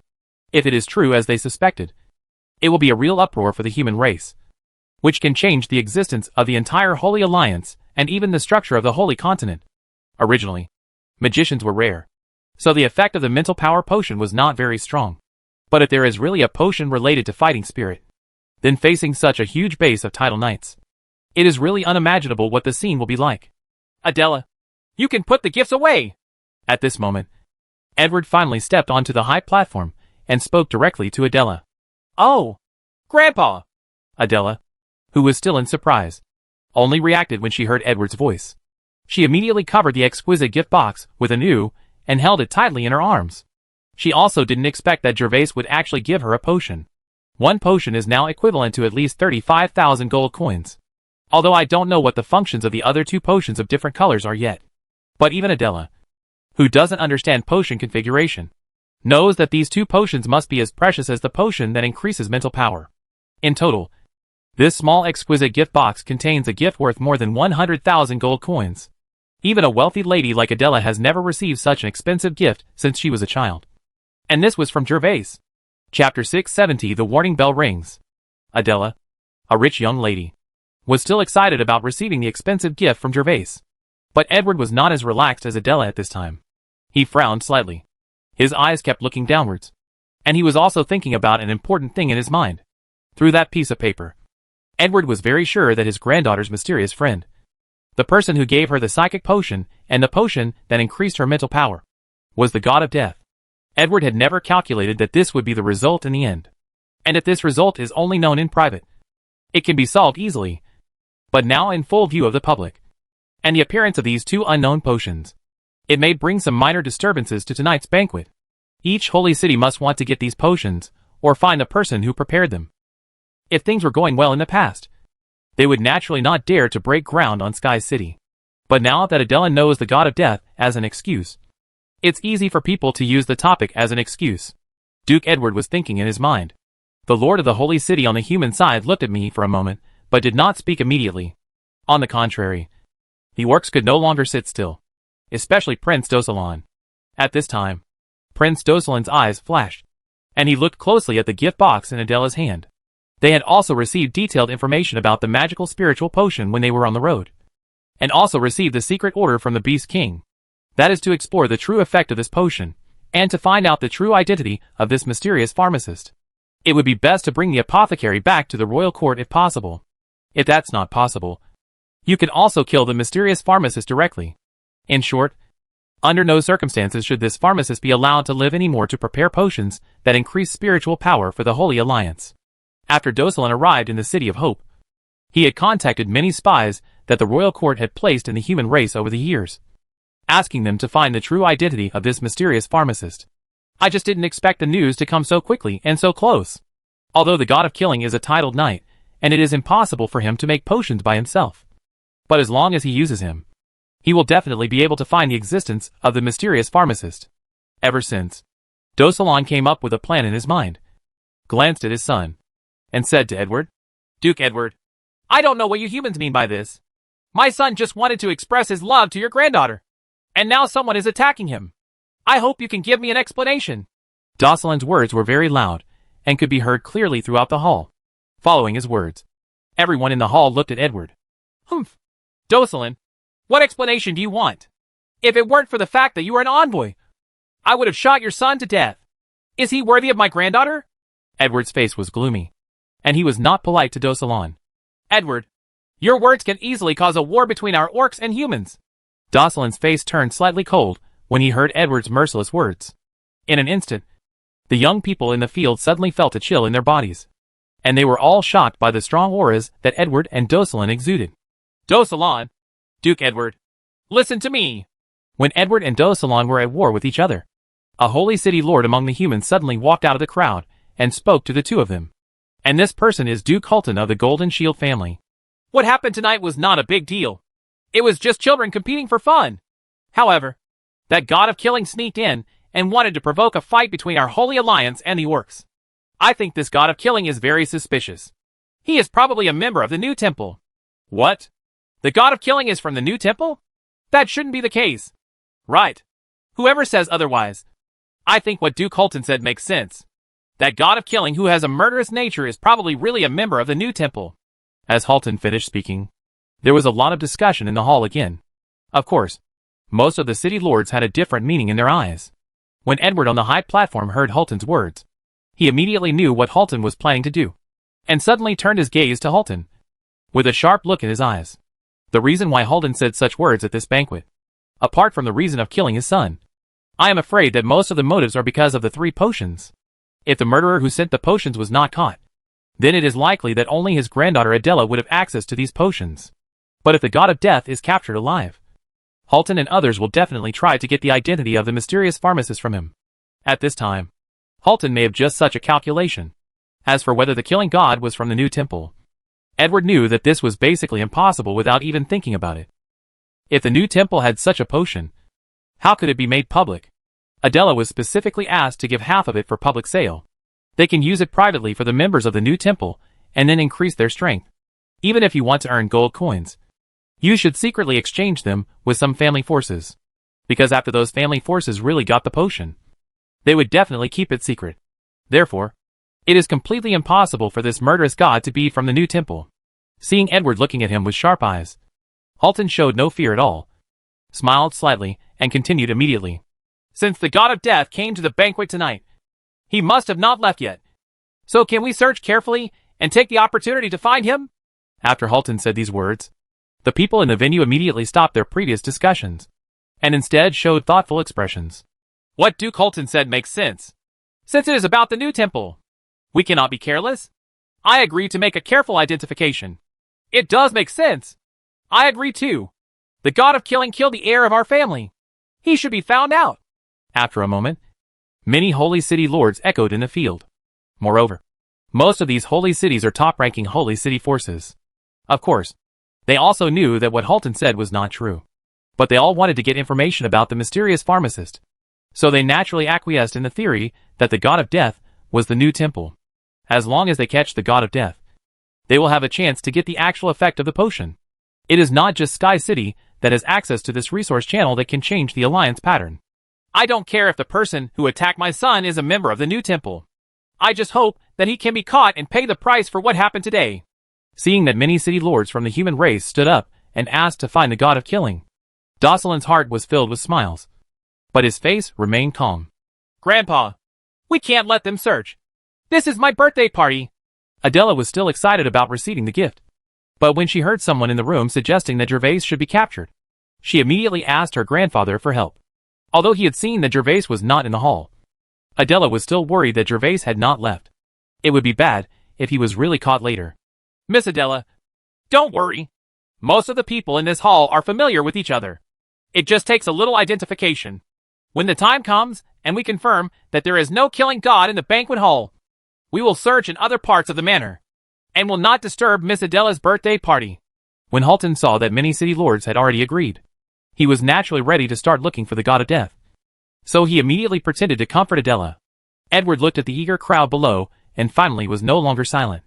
Today is my granddaughter Adela's birthday. If any of you dare to continue to cause trouble, then don't blame me for being rude. This is my last warning. As Edward spoke every word, his whole body's aura suddenly increased, and everyone present changed their colors when they felt Edward's aura. This is true for both Halton and the Orc Prince Dosalon. It's actually the Purple Flag Knight. Edward has already broken through. We have really achieved a breakthrough, and no news has been leaked.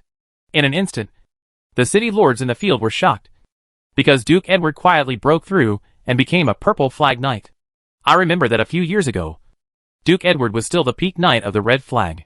If he was still that strong today, they wouldn't be too worried, because even if they couldn't defeat Edward, at least there was still the possibility of escaping. But now Duke Edward has become the knight of the Purple Flag, and no one present can escape from him. At other times and other places, if you want to catch that murderer, I have no objection. However, at this moment, in this Lang Jade Manor, if we talk about catching that murderer, we are going against my Sky City. Duke Edward's majestic momentum oppressed everyone and made them breathless. His eyes swept over Halton, Dosalon, and others one by one. After saying these words, Duke Edward put away his momentum. At this time, the sound of needle drops could be heard in the hall. Naturally, no one dared to mention the previous search for the god of death. Only then was Edward satisfied. He first smiled at Adela, and then looked at Duoluo, who had been stunned under the stage. Your name is Duoluo. Right. Now do you still think that the gift you gave yourself is precious?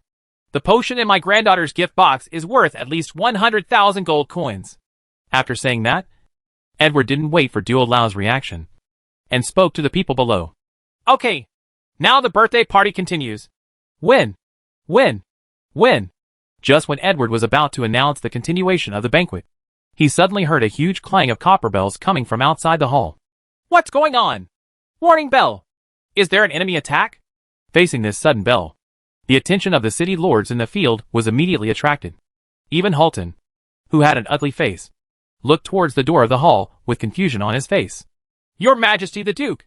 At the same time, a heavily armed strongman ran in outside the banquet hall. This strongman was looking for his city lord in the crowd. The Duke the man called was not Edward, but Halton. After seeing this man, Halton's face changed slightly, and he immediately walked through the crowd and came to the strong man and said, "What happened? Your Majesty the Duke, our camp stationed outside the city encountered a sneak attack. Hundreds of masters are attacking the camp. They surrounded the camp with fire attacks and magical beasts." "What? Who is he?" When Halton heard this news, his expression suddenly changed, and he immediately asked, "I heard that the people who came to ask for help said they were from the new temple." In an instant, the faces of the city lords in the field changed slightly. Since the new temple was so bold, it dared to send hundreds of people to directly besiege a garrison camp.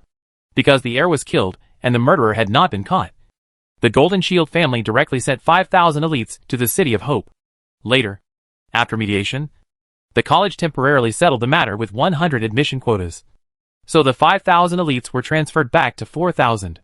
Only 1,000 people were left stationed outside the city to prevent the murderer from escaping from the City of Hope. Unexpectedly, such an army of thousands of people would lead to the siege of the new temple.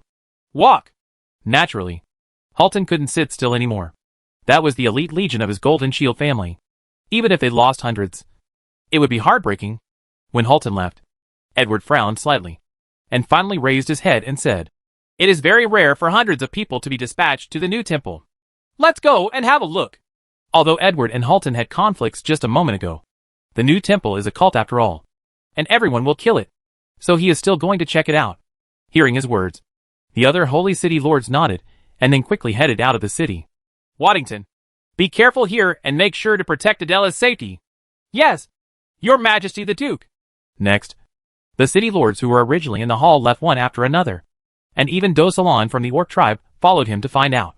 Only a group of young people were left in the banquet hall. Chapter 671, Riding the Tiger Away from the Mountain. Edward's words are so relieving. Ha ha! Although that god of death is a bit hateful, but he can destroy the arrogance of these orcs. I will forgive him this time. When Edward and other city lords left, only a group of young people were left in the entire banquet hall. As the melodious music sounded in the hall, the atmosphere of the banquet was officially restored. Lucky immediately opened his mouth to express his feelings to Gervais. Previously, he thought that he would be the brightest guy in the audience tonight, but he didn't expect that the orc named Duoluo had a killer move and actually took out a weapon of legendary quality. So he, the person who originally gave the most expensive gift, was pushed to the ground and rubbed the worst. What's even more annoying is that Duoluo arrogantly courted Adela, but they could only watch. Fortunately, the appearance of the god of death stopped all this, and severely shattered Duoluo's arrogance. Although he saw how happy Adela looked after receiving the gift from the god of death, the limelight was still stolen by the god of death. But in general, it was better than letting the ugly Duoluo be proud. So now Lucky loves and hates this god of death. Ha ha! Let's go! The party has begun! Gervais shook his head helplessly after hearing what Lucky said. He naturally knew what Lucky was thinking at this time, and he had nothing to say. I just don't know what Lucky will think when he finds out that he is the god of death. Next, Gervais began to eliminate delicious food.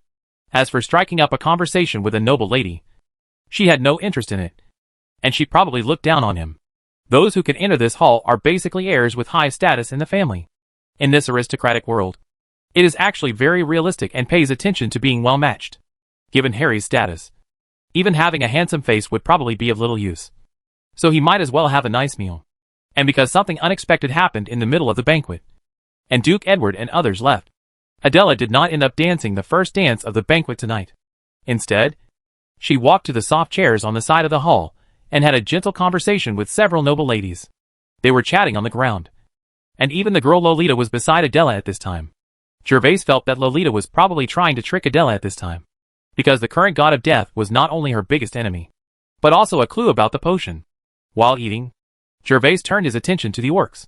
At this time, the orcs had calmed down a lot after the previous gift-giving incident. They did not continue to provoke the human youth, and just continued to eat the delicacies on the long table. These orcs are not capable of the graceful dance of humans. And because the human race's food is so delicious and delicious, many orcs have never eaten it before. so naturally they don't want to miss the opportunity at this time. On the contrary, the orc princess kept sitting on her seat and drinking her drink, and did not feast as much as the other orcs. Many young people from the human race were still secretly sizing her up at this moment, wanting to hook up with her. But they were wondering if they had the courage to strike up a conversation with those big orcs. More than half an hour later, a group of Holy City lords rushed outside the city. More than 2 miles away, everyone saw the light of fire rising into the sky in front of them. At this time, their group of more than 300 people not only included the lords of various holy cities, but also the dean of the college and several elders. Although there are usually some gaps between various forces due to conflicting interests. But the new temple is everyone's #1 enemy, and everyone will temporarily put aside their gaps to deal with it together. Because the new temple has betrayed the human race, and even betrayed the entire holy continent. They are committed to overthrowing the control of all races in the holy continent, and want the undead creatures from more than 200 years ago to dominate the world. Everyone is still afraid of the catastrophe more than 200 years ago. If a race in the holy continent is not careful, all races in the holy continent will be destroyed. Which is why people have the same hatred towards the new temple. It's people from the new temple. Hundreds of people actually came out. What do they want to do? As everyone got closer and closer to the flaming camp, they finally saw hundreds of people attacking the camp. And there were several new temple flags flying behind the crowd. Kill them all! Don't let them escape! All the lords of the holy city held weapons in their hands. And their fighting spirit suddenly appeared. And they rushed towards the battlefield ahead like meteors. Their reinforcements are coming! Let's retreat! The menacing scene here was immediately discovered by the personnel of the new temple. Several shouts were immediately heard among the 400 to 500 people in the new temple. And then all the members of the new temple immediately fled in all directions. Seeing such a scene, the lords of the holy city, who were rushing to kill them all, frowned. Today, these new temple members are too timid. In the past, the new temple members were not so quick to collapse. Even if they fought to the death, they would only flee after losing more than half. However, they frowned, and the city lords continued to chase for more than 10 minutes, killing dozens of new temple members who were running slowly, and then returned to the Golden Shield family camp that had been reduced to rubble by fire. Your Majesty the Duke! When Halton and a group of city lords arrived in front of the still burning camp, a captain immediately came to report. At this time, there were many corpses lying in the camp. At least more than 200 people. Most of them were elite soldiers of the Golden Shield family. And many soldiers were hacked to death before they even wore their armor. What about the casualties? Why did the cultists of the new temple suddenly appear? Halton looked very ugly and spoke in a deep voice. Back to the Duke. These cultists from the new temple suddenly appeared after dark. At that time, it was dinner time in the camp. They took advantage of the darkness to first drive several large monsters to break open the camp gate. And then 400 or 500 of people rushed into the camp, setting fire to and killing people. And there are many strong ones among them, including several white flag and black flag knights. Fortunately, many soldiers did not take off their armor, so we were not defeated. After preliminary statistics just now, a total of more than 150 of our soldiers were killed by the cultists of the new temple in a sneak attack this time. The captain who came to report immediately informed Halton of the general situation. New temple! Halton gritted his teeth when he heard that there were more than 150 losses. You must know that these elite soldiers are at least as strong as the Golden Knights. Losing more than 100 people at once would be painful even for the Golden Shield family. You just said that the new temple broke through the camp at the beginning, and there were several white flag knights and black flag knights among the 400 to 500 people. At this moment, Edward suddenly asked. Yes, this Lord Duke. When the captain heard Edward's question, he first looked at Halton and found that Halton didn't express anything. So he immediately replied carefully, It will take at least half an hour to go to the City of Hope to ask for help from here. The people in the new temple have time to set fire to the camp, but there are only so few casualties. Upon hearing the captain's answer, Edward's face immediately darkened. Duke Edward, what do you mean? When Halton heard that Edward still thought there were few casualties, he immediately asked in a deep voice with anger. If the new temple is not afraid of death in the past, your camp will lose at least half of its troops. After all, gathering 400 to 500 people to attack your camp is a big move for the new temple. Edward did not react to Halton's angry tone, but continued to answer in a calm and low tone. The lords of the holy city present were certainly not fools. After listening to Edward's words, they all nodded, and their faces became ugly at the same time. The cultists of the new temple are the street rats that everyone shouts and beats in the Holy Alliance. In the past, even if they took action, it would only be done by a few or dozens of people, because a small number of people can reduce the risk of being discovered. But if there are too many people, they will definitely be punished. But tonight, the 400 to 500 people in the new temple acted together. But they only killed more than 100 soldiers of the Golden Shield family. This is completely unreasonable. What on earth were they planning? Could it be that you want to lure us away? Suddenly, Dean Palmer, who had been silent until now, spoke. Let's go back to the City of Hope first. Edward remembered that his granddaughter was still holding a birthday party today, and he no longer dared to neglect it. He immediately turned his fighting spirit to the extreme and headed towards the City of Hope. Inling Jade Manor. City of Hope. Lord Waddington, what's wrong?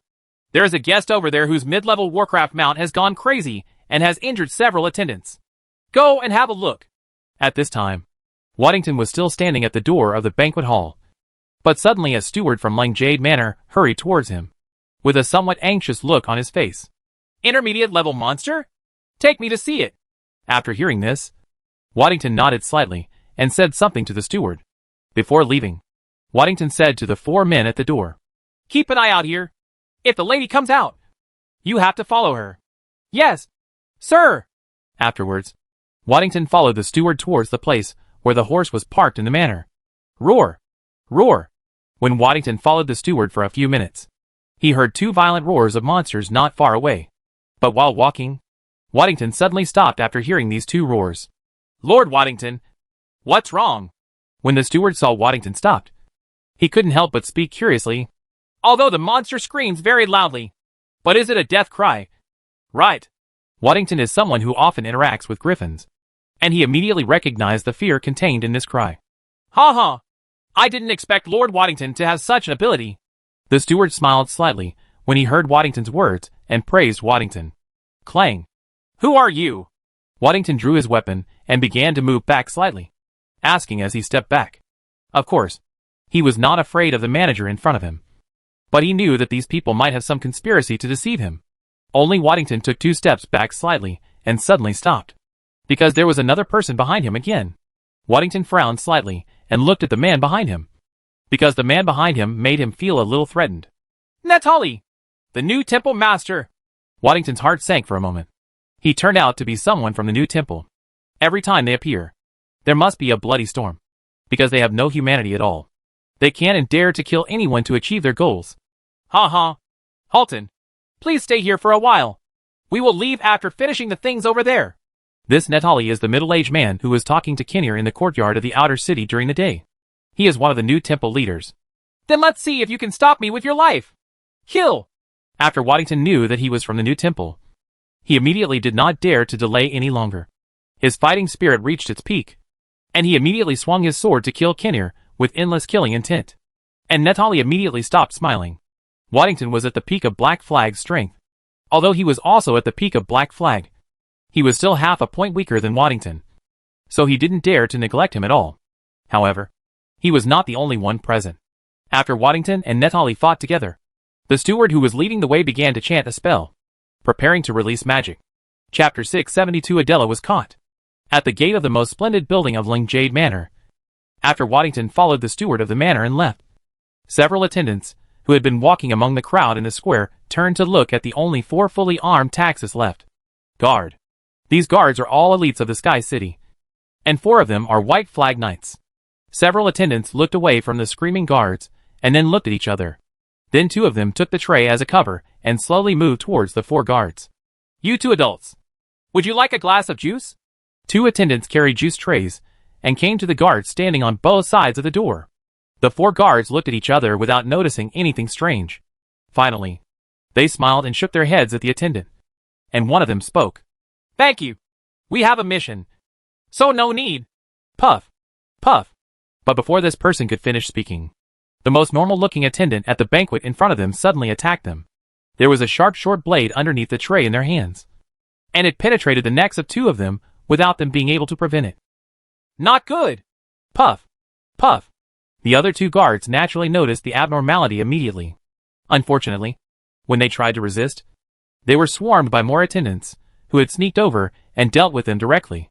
In just a moment, The 4 guards with the strength of the White Flag Knights at the gate of the building were directly attacked and assassinated. Ah! Killed! It's murder! Run! The entrance to the banquet hall is the most conspicuous place. After the 4 guards were eliminated by these new temple members dressed as attendants, some guests in the square immediately noticed it and exclaimed loudly, "Puff!" Only this guest shouted twice. But several men in uniforms appeared next to him and drew their swords and chopped him to the ground.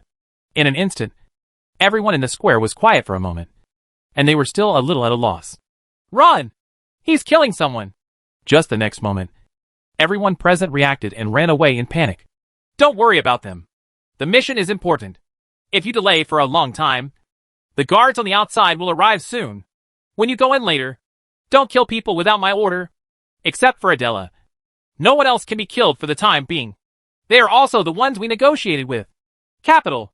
Previously, several new temple members in formal uniforms wanted to chase the panicked crowd and chop a few more. But they were immediately stopped by a leader. Their mission today is to capture Adela and let Sky City use the pharmacist in exchange. So if they want to escape, they must not go on a killing spree as usual. "Yes, Hall Master." Hearing the words of the leader, these new temple members responded one after another. And then several people quickly walked towards the gate of the building. Gervais was eating barbecue slowly at this time. And now he also had an elegant aristocratic look when eating. But just as Gervais was slowly tasting the barbecue, his ears suddenly twitched. And then his brows wrinkled slightly. Although the music was still playing in the hall, it did not affect Gervais, who was always very alert. He seemed to hear something moving outside the banquet hall. So Gervais immediately listened carefully. But the next moment, his expression changed drastically. "Lachi, go to Adela's place quickly. Let them all go upstairs." Gervais did not dare to neglect. Immediately put down the food in his hand and gave orders to Lucky. "What's wrong, Harry?" Lucky had also tried to seduce 2 aristocratic ladies before. And he did seduce them. And they danced once each. It's a pity that after the dance ended, people had no idea of having any deep contact with Lucky. Because during the dance, people found out the details of Lucky. He was just the second son of the holy city of Hika. Naturally, they were willing to have some wonderful things happen with him. After all, there are many heirs to the holy city in this hall. And there is no time to waste on Lucky. So Lucky was holding a glass of rum in his hand and wanted to get drunk. Hearing Gervais's words, he didn't react for a while and looked at Gervais in confusion. "There's danger!" "Hurry up." Gervais had no time to explain to Lucky. So he immediately urged him urgently. Boom! Unexpectedly, as soon as Gervais finished speaking, he heard a loud banging sound coming from the door of the banquet hall, and saw 2 attendants flying in from outside the door and directly hitting the long table beside it. "Ah! What happened?" This sudden situation instantly shocked everyone present. No one expected that such a thing would happen at Adela's banquet. Gervais's face suddenly became solemn, and he saw more than 20 unidentified people walking into the door of the banquet hall. More than a dozen of them were dressed as attendants, but they held long swords stained with blood in their hands. The other 10 or so people all had leather armor on their bodies and held swords tightly in their hands. These people all started out as White Flag Knights. And there were even 2 junior Black Flag Knights and a strongman that even Gervais couldn't see through. The momentum of this strongman was just like what Waddington and others brought to him. It feels exactly the same. Obviously, this group of people came with bad intentions. This is Adela's banquet. If this group of people can come in like this, it means that they are not afraid of the Sky City. "Lachi, go and take Adela upstairs to escape now." Seeing that Lucky was still stunned, Gervais immediately pushed Lucky again. "Oh, okay. Harry!" Lucky was pushed by Gervais and reacted immediately. He nodded hurriedly to Gervais, then lowered his body and walked towards Adela. "Where is Adela from your Sky City?" After this group of people entered the hall, all the young people present were still in a daze. But they did not hesitate. They immediately walked up to the nearest young man, grabbed him by the collar, and started to kill him with murderous intent. Asked, "I am the heir to the holy city of Tulu. What do you want to do?" Puff. The young man didn't understand the situation for a moment, and immediately said that he wanted to use his identity to save his life. After all, he thought that a living self would be more useful than a dead one. In fact, his idea was correct. But he was unlucky enough to be caught first. Although the people in the new temple can't go on a killing spree yet, it is still necessary to kill chickens to scare monkeys. Seeing that he was so verbose, the hall master immediately threw him into the air and slashed him with his sword, causing blood to spatter on the spot. Ah! Run away! Seeing such a situation, the young people in the hall also reacted. This group of people actually kill people in public. And they immediately screamed and started running away. Everyone! Stay where you are and don't move! Or you will die! The young people in the hall in front of them ran away. And the master of the new temple immediately spoke out. As his words came out, the young men and women who were closer to them immediately froze in place and did not dare to move. But those who were a little further away were still rushing to run upstairs. At this time, Adela, Lucky, Lolita and others were like this. Because of Gervais's reminder, Lucky, Adela and others ran at the front. There! That Adela comes upstairs! A new temple member who had seen Adela before immediately pointed at Adela, who was going upstairs, and shouted, 15 of you stay here and control everyone. The others and I will chase her. Don't let her escape. The leader of the hall looked at Adela and immediately began to give orders. They left most of their men downstairs to guard the door and control the young men and women, while the rest were using their fighting spirit to prepare to chase Adela. Fire meteor! Seeing this, Gervais immediately released a primary magic in front of them before the pursuers could even take 2 steps, trying to stop them from catching up with Adela. Boom! Boom! Boom! Ah! The range of the flaming meteor was as much as 5 meters. Unprepared, the White Flag Knight stepped directly into Gervais's magic range. He was instantly hit by the fire like a meteor and let out a painful cry. Boy! You're looking for death! When the leader of the new temple saw that 2 of his men were injured by a sneak attack, he immediately looked at the instigator, Gervais. He shouted loudly and struck a sword directly at Gervais. The flashing red sword light was 5 or 6 meters long, and it slashed directly towards Gervais. Gervais's heartbeat quickened instantly. Fire shield technique! As Gervais cast the spell again, a flame shield instantly appeared in front of him. Boom! But Gervais was only a basic shield after all. How could he withstand the mighty hall master's full blow? Suddenly, the fire shield in front of him was smashed to pieces, and he flew backwards 7 to 8 meters. It hit the wall of the hall hard. Harry! When Lucky, Adela and others were escaping, they looked back from time to time to look at the situation downstairs. At this time, they happened to see Gervais taking action to stop the group of people from pursuing them. In the end, they were directly killed and their life and death were unknown. Adela, he immediately shouted excitedly. Come on! Adela! They are here specifically for you!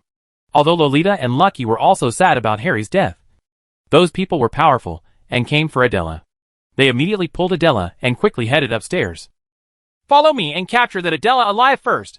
Seeing that Gervais was struck by his own sword and fell motionless against the wall, the leader of the new temple naturally stopped paying attention to him. There was no reason why a junior magician would not die if he was struck by himself, a peak knight of the Black Flag. Therefore, he immediately directed the remaining people to pursue him upstairs. Then, they run their fighting spirit and move quickly along the way. If they encounter any young men or women blocking the road, they will not hesitate to slap them away with the spine of their swords. Everyone, squat where you are!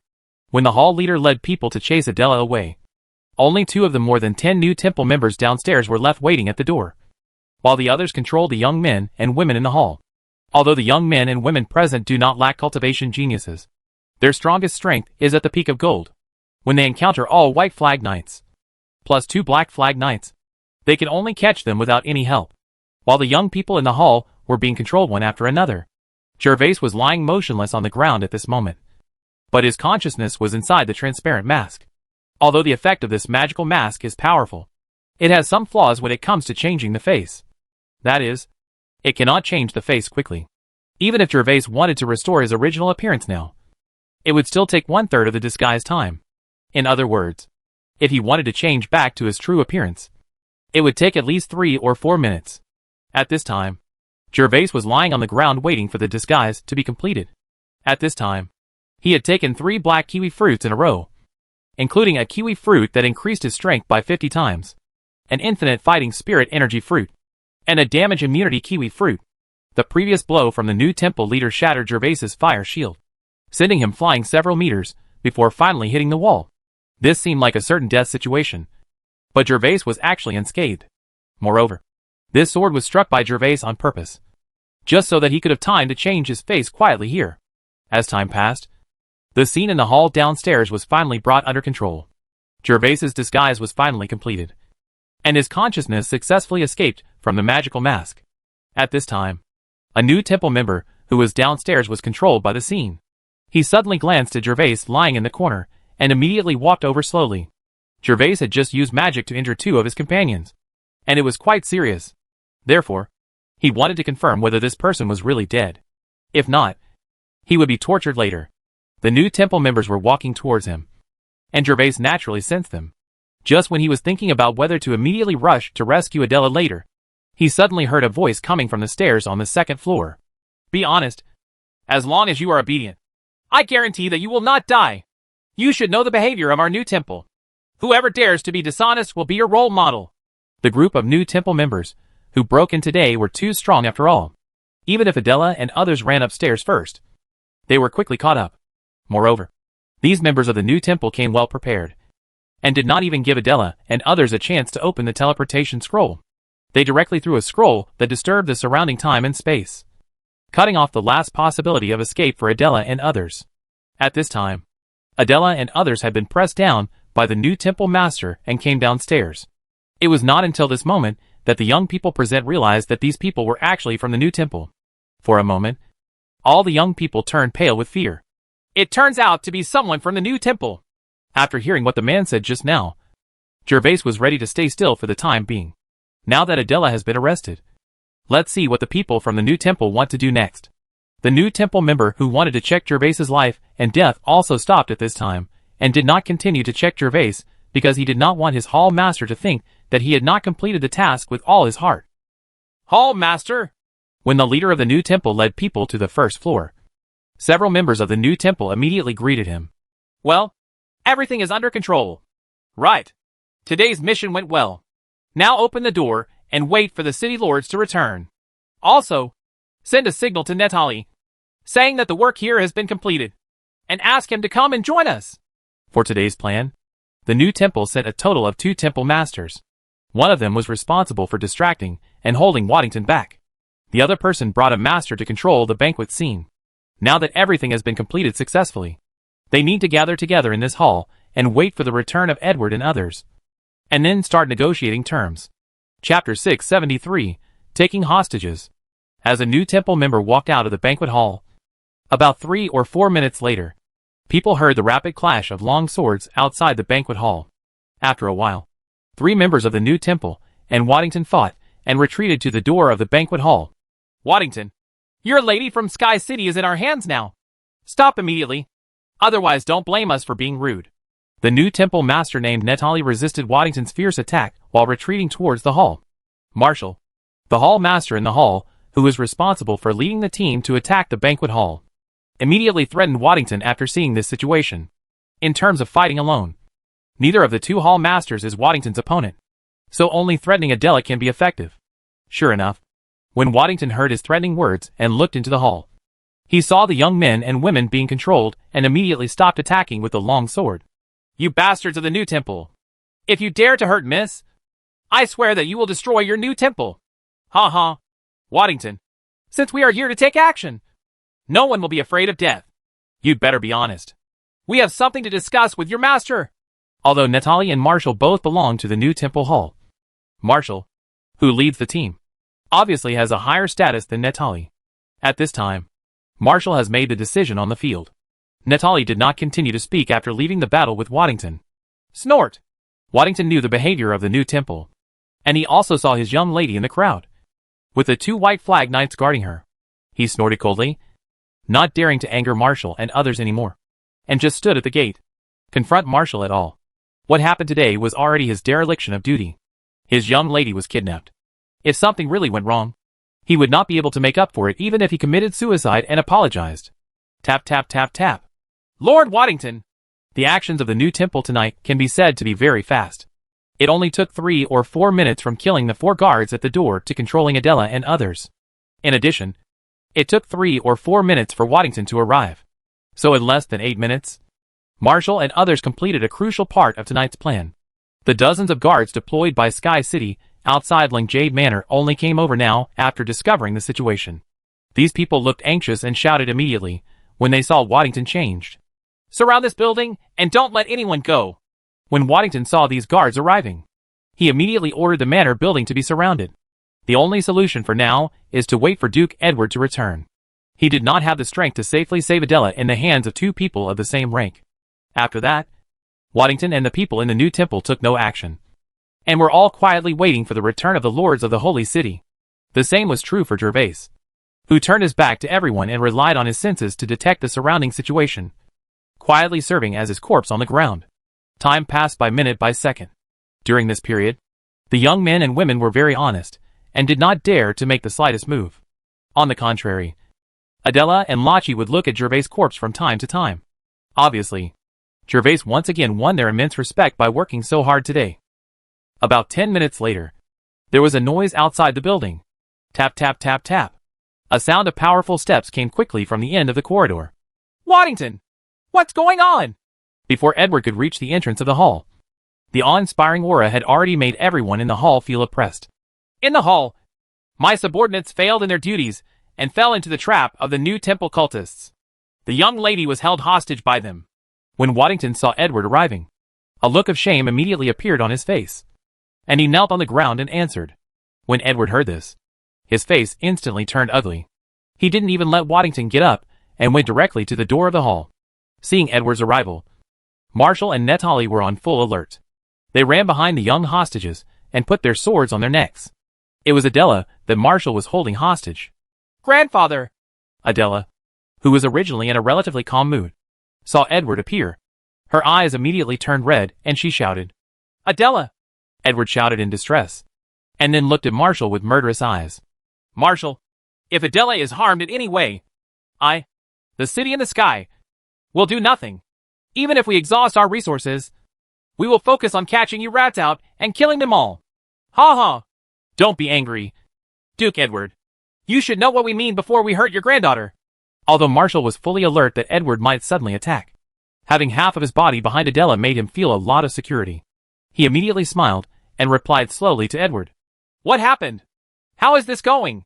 It was also at this time that other city lords, who were slightly slower than Edward, also arrived at Lingjade Manor. When they saw several corpses at the gate, they knew something had happened here. When I saw Edward standing in the corridor facing the hall, and Waddington half kneeling on the ground with his head lowered, his face suddenly changed, and he rushed over quickly and asked eagerly. After a while, these city lords also came to the door of the banquet hall, and their eyes were splitting when they saw the scene in the venue. The bastards of the new temple! Each of these holy city lords controls the life and death of tens, or even hundreds of millions of people. Now that their heirs are being held hostage, they are naturally furious. They also knew each other, Marshall and Natali, the two leaders of the new temple, because these two people were the most active people in the new temple on the surface, and they had planned many large and small events in the past. Ha ha! Don't get excited, everyone. If you scare my subordinates, if their hands shake, your heir will be gone. Seeing more city lords arriving, Marshall was not afraid, but relaxed a little. There was only Edward alone before, and he was worried that Edward would save his granddaughter regardless of the life or death of others. And now that all the city lords have arrived, many of them will naturally be wary. They will definitely not dare to mess around, and they will not let others mess around. Okay, now that everyone is here, let's discuss the terms. The main purpose of our coming today is not to kill people, so I hope all the city lords will not be impulsive. Otherwise you will be responsible for the consequences. Say, what are the conditions? Edward kept his eyes on Marshall, and when he heard his words, he spoke coldly. I heard that at the auction of the Holy Trading House that day, several city lords took pictures of the spiritual potion. Our new temple also wants to see such a magical potion. I wonder if the city lords will agree. Marshall smiled and spoke to everyone. After hearing this, Edward did not hesitate. He took out a green crystal-like potion from the storage space and threw it into the hall. There was a holy city lord present who was also able to take pictures of the spiritual potion. Seeing Edward's actions, he took it out and threw it into the hall. Hall Master Natali in the hall moved quickly, and with a few easy moves, he firmly grasped the two potions in his hands. Well, it is indeed a beautiful potion. But Duke Edward, I heard that the total number of potions auctioned at the time was 5. Why are there only 2 here? Marshall glanced at the potion in Natali's hand, and he could tell it was real or fake at a glance, because the potion was so beautiful that it couldn't be faked. However, Edward and others have only handed over 2 of them so far, and he is obviously not satisfied. The other mental potions that day were obtained by the Golden Shield family and the Alliance High School respectively. They have no hostages in your hands. There is another one as well. Edward explained the reason in a cold voice. The 5 potions auctioned that day flowed into the hands of different families. For example, the Golden Shield family had no heirs kidnapped tonight, so naturally they would not take them out. As for the 2 that Edward bought privately, he will definitely not take them out now. First of all, outsiders do not know the existence of this potion, and taking it out will cause trouble in the future. In addition, he knew that such a big plan of the new temple could not be just for these few potions. Even if he took them out, he would not be able to feed Marshall and others. Okay, just 2. Then Duke Edward, I heard that your Sky City has some connection with this mysterious pharmacist. My last request is that you bring the mysterious pharmacist to exchange with us. Marshall revealed the true purpose of tonight's plan. When Marshall finished speaking, Edward immediately frowned. He only got a rough guess as to where Adela got the potion from today. And he had some clues. His granddaughter is probably connected to that murderous young man. But the problem is that no one has yet found out the identity of this murderer. And it is impossible to bring him in for exchange. Marshall, we in Sky City don't know the identity of that pharmacist. Edward finally told the truth. Edward, don't you know either? Does that mean the rumors are true? Only your granddaughter can contact the god of death? In that case, I can only take her away first, and then let her back after I find the pharmacist. Marshall frowned slightly at first. He saw that Edward didn't seem to be lying, which meant that the person connected with the mysterious pharmacist might really be Adela in his hands. However, although it would be more troublesome to find the mysterious pharmacist, as long as Adela is captured, there is still a way. So Marshall's brows relaxed. You dare! When Edward heard that Marshall was planning to kidnap Adela, his awe-inspiring aura instantly erupted. Puff! Ah! Just as Edward finished speaking, Marshall's long sword suddenly flashed and directly hit a young man next to him, cutting off his entire arm. The young man was instantly in pain and immediately started wailing with his arms folded. Blakey! The young man's father was also at the door of the banquet hall. Seeing this situation, he immediately shouted excitedly. Just as he was about to rush in, he was immediately stopped by other city lords beside him. Ha ha! Duke Edward, now you know whether I dare or not. If any of you prevent us from leaving, we will kill one person every minute. Now! All of you, exit this building. Marshall had a bloodthirsty smile on his face, not afraid of the murderous gazes of the lords of the holy city. Walk! Although Edward and others were furious, they did not dare to take action because Adela and others were being held hostage, and then began to slowly retreat out of the building. Before leaving, Edward shouted to Waddington, who was still kneeling on the ground, tie them all up. Seeing Edward and others retreating slowly, Marshall took out a mithril iron rope from the space ring and asked his men to lock up the young people. Yes, Hall Master, Lord, what should we do with those orcs? Suddenly one of his subordinates asked, because there were more than 200 youths held hostage by the orcs in the hall, and the chains originally prepared were simply not enough. Leave them here later. The scope of activities of the new temple is basically within the Holy Alliance, so the orcs are very happy to see the new temple causing trouble within the Holy Alliance. Sometimes they even secretly make shady deals with the new temple. Marshall does not want to antagonize the orcs. After all, their identities have been revealed today, so he is not prepared to pay attention to these orcs.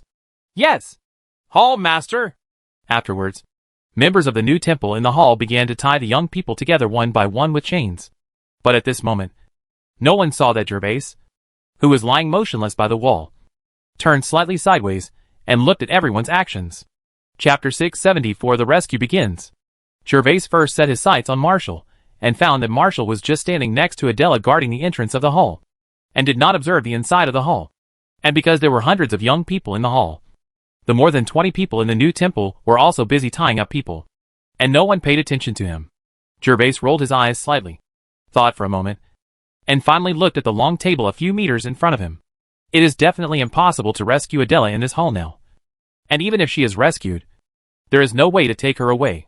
So now Gervais can only blend in among the young people and wait for the opportunity. At this moment, the members of the new temple are busy, and this is Gervais's only chance to blend in. So Gervais rolled forward quietly, and got under the long table a moment later. The long table at this noble banquet naturally had a tablecloth, and it was the kind of tablecloth that was pulled directly to the ground, which could directly cover up Gervais' figure. When Gervais got under the long table, he carefully squatted down and even walked forward carefully along the long table. This long table is 7 or 8 meters long. When Gervais came from the end to the front of the long table, he was already 2 meters away from the crowd. Gervais leaned down and slightly lifted the tablecloth of the long table. Not far away, he saw a new temple member turning around and wrapping a mithril rope around a young man's wrist. Gervais did not hesitate and carefully got under the table. He reached outside the long table, and then with a deft roll, he rolled to the nearest young men and women. Although Gervais's actions were not noticed by the members of the new temple, they attracted the attention of several young men and women around him.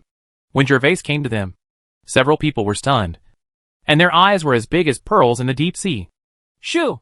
When Gervais saw the appearance of several young people, he didn't know whether they were surprised by his identity, or whether he suddenly appeared next to them and immediately raised a finger towards them.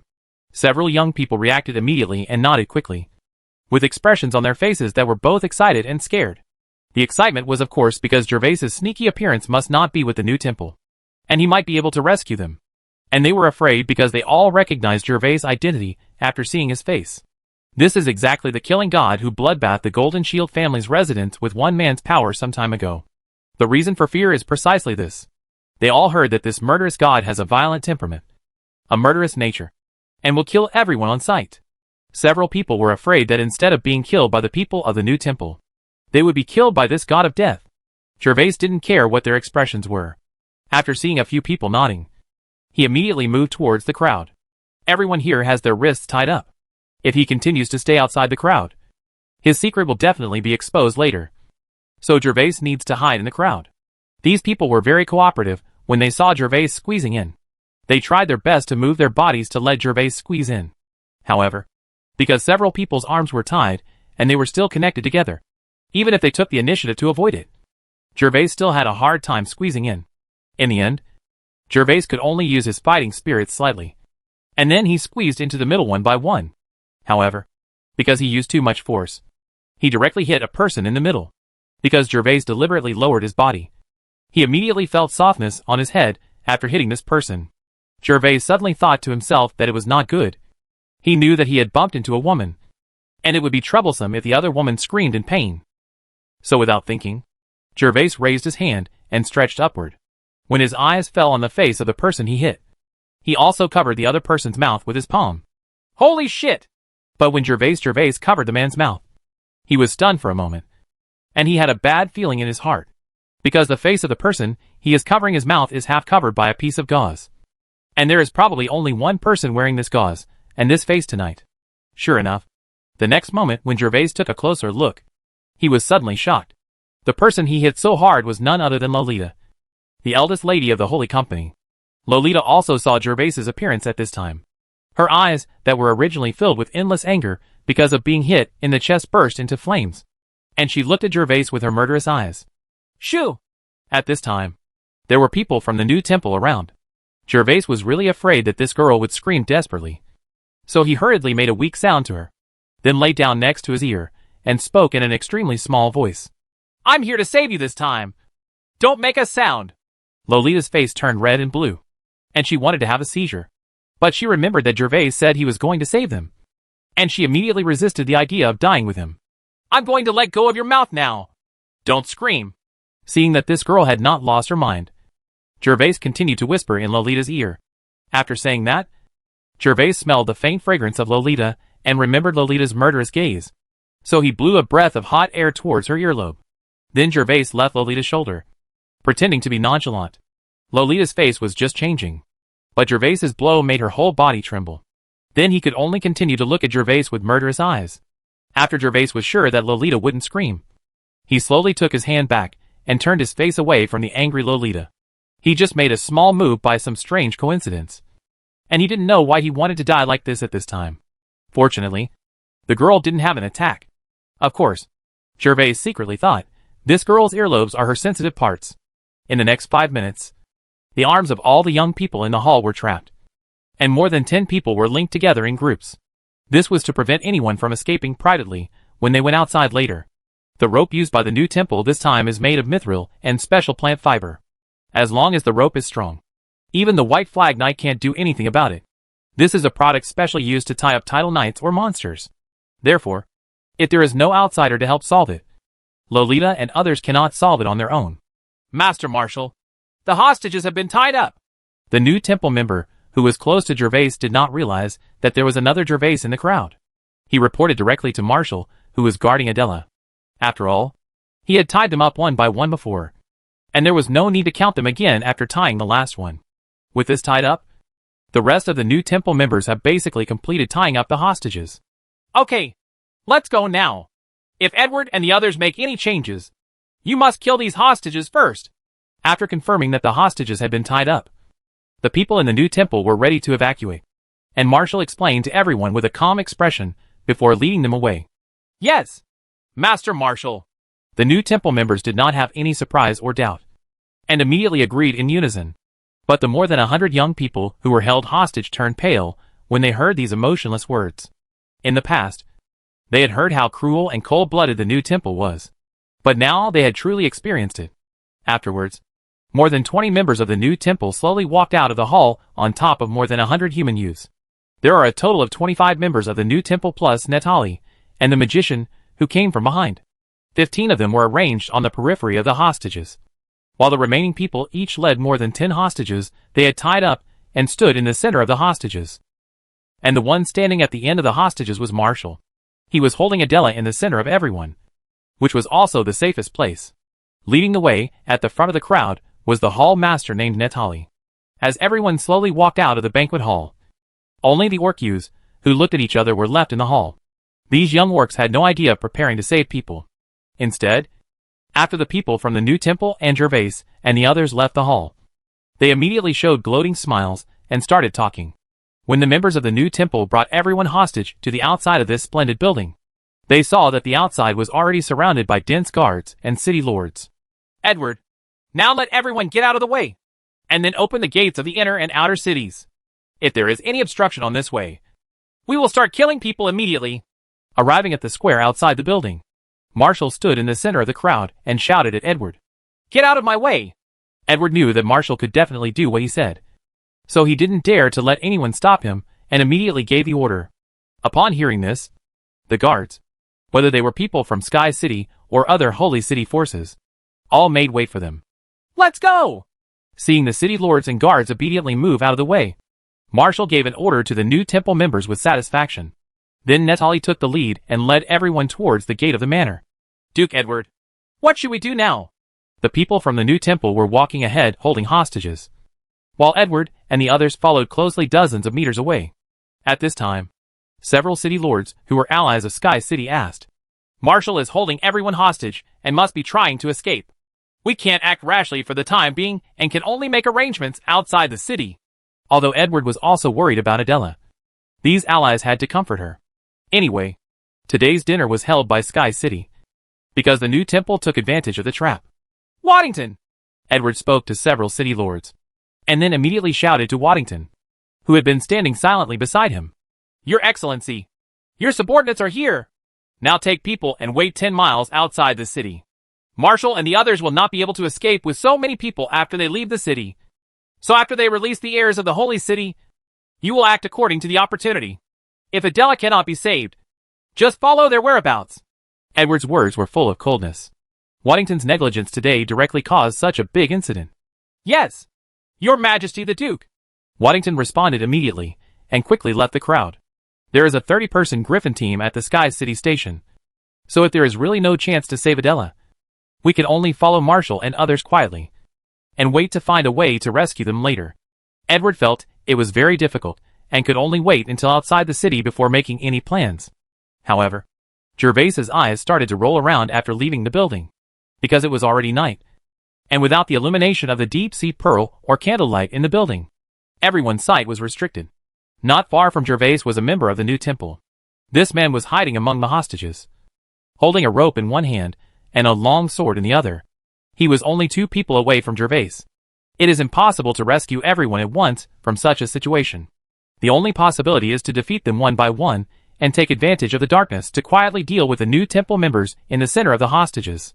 Of course, it wasn't that Gervais was going to be nosy and save everyone, but that if he wanted to get close to Marshal, He had to pass through these crowds first, and clearing out these new temple members would make it easier for him to save Adela and escape later.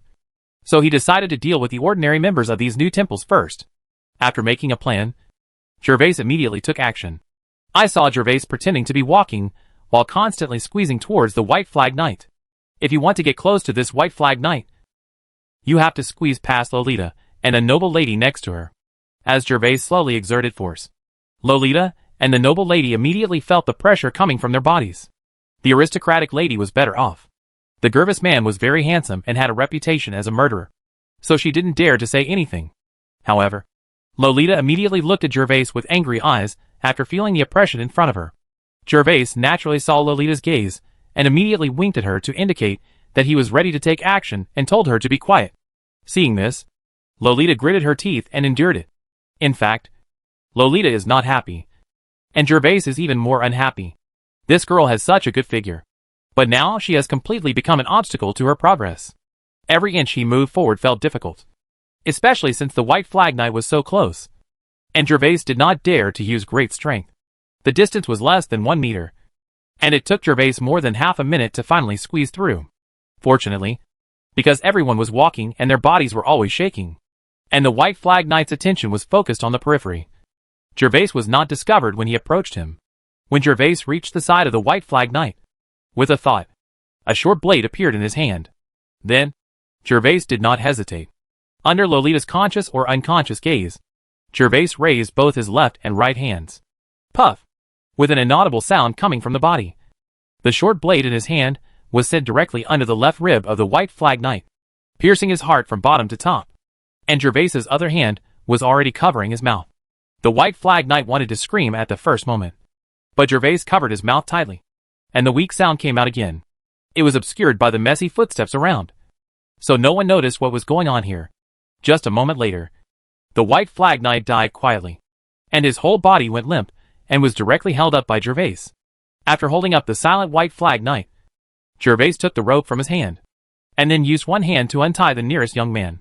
After untying his rope, Gervais winked at him, and then asked him to hold the body of the White Flag Knight. After the young man understood it, he immediately took the body and placed it beside him without leaving any trace. Only then did Gervais continue to untie the ropes for other young men and women. Don't run now. Pretend nothing happened. Otherwise you will never be able to run.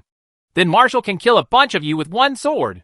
Each time Gervais helped someone untie the rope, he would whisper something in their ear. After hearing what Gervais said, these young people naturally did not dare to move and continued to move forward obediently. Finally, Gervais untied Lolita's rope, and the group was finally free. But they still had to hold the rope in their hands, pretending to be still bound. I'm going to rescue the others now. You watch these people and don't let them mess around. Gervais once again leaned into Lolita's ear and whispered. Although there was still a little anger in Lolita's eyes, she still remembered Gervais's kindness and agreed with a hum. Seeing this, Gervais didn't say much. Then he bent down and squeezed to the edge of the dozen of them, because they were worried that problems would arise if they were too far apart. The people in the new temple almost walked together with the hostages on top of them. Therefore, there was no gap between the hostages. Gervais lowered his body and got into another group of hostages without worrying about being discovered by the people of the new temple. The only thing we need to worry about is whether these young people will cause trouble. Fortunately, these people are quite alert, and most of them, who can be heirs, have much stronger minds than ordinary people. When they sensed someone squeezing in, they did not make a sound immediately, but first checked with their eyes. When they saw Gervais wearing a dress and getting into the middle of them, raising his fingers and shushing them, these young people immediately understood what was going on and continued walking forward as if nothing had happened. With the cooperation of these young people, Gervais soon came to the side of the second White Flag Knight. Puff! Another inaudible sound came, and the second White Flag Knight also made no sound and collapsed in front of Gervais. The young people around Gervais were filled with excitement and nervousness when they saw Gervais killing the White Flag Knight so neatly. Gervais didn't care about the emotions of the young people. After killing the White Flag Knight, he followed the law and handed the White Flag Knight's body to the young man next to him.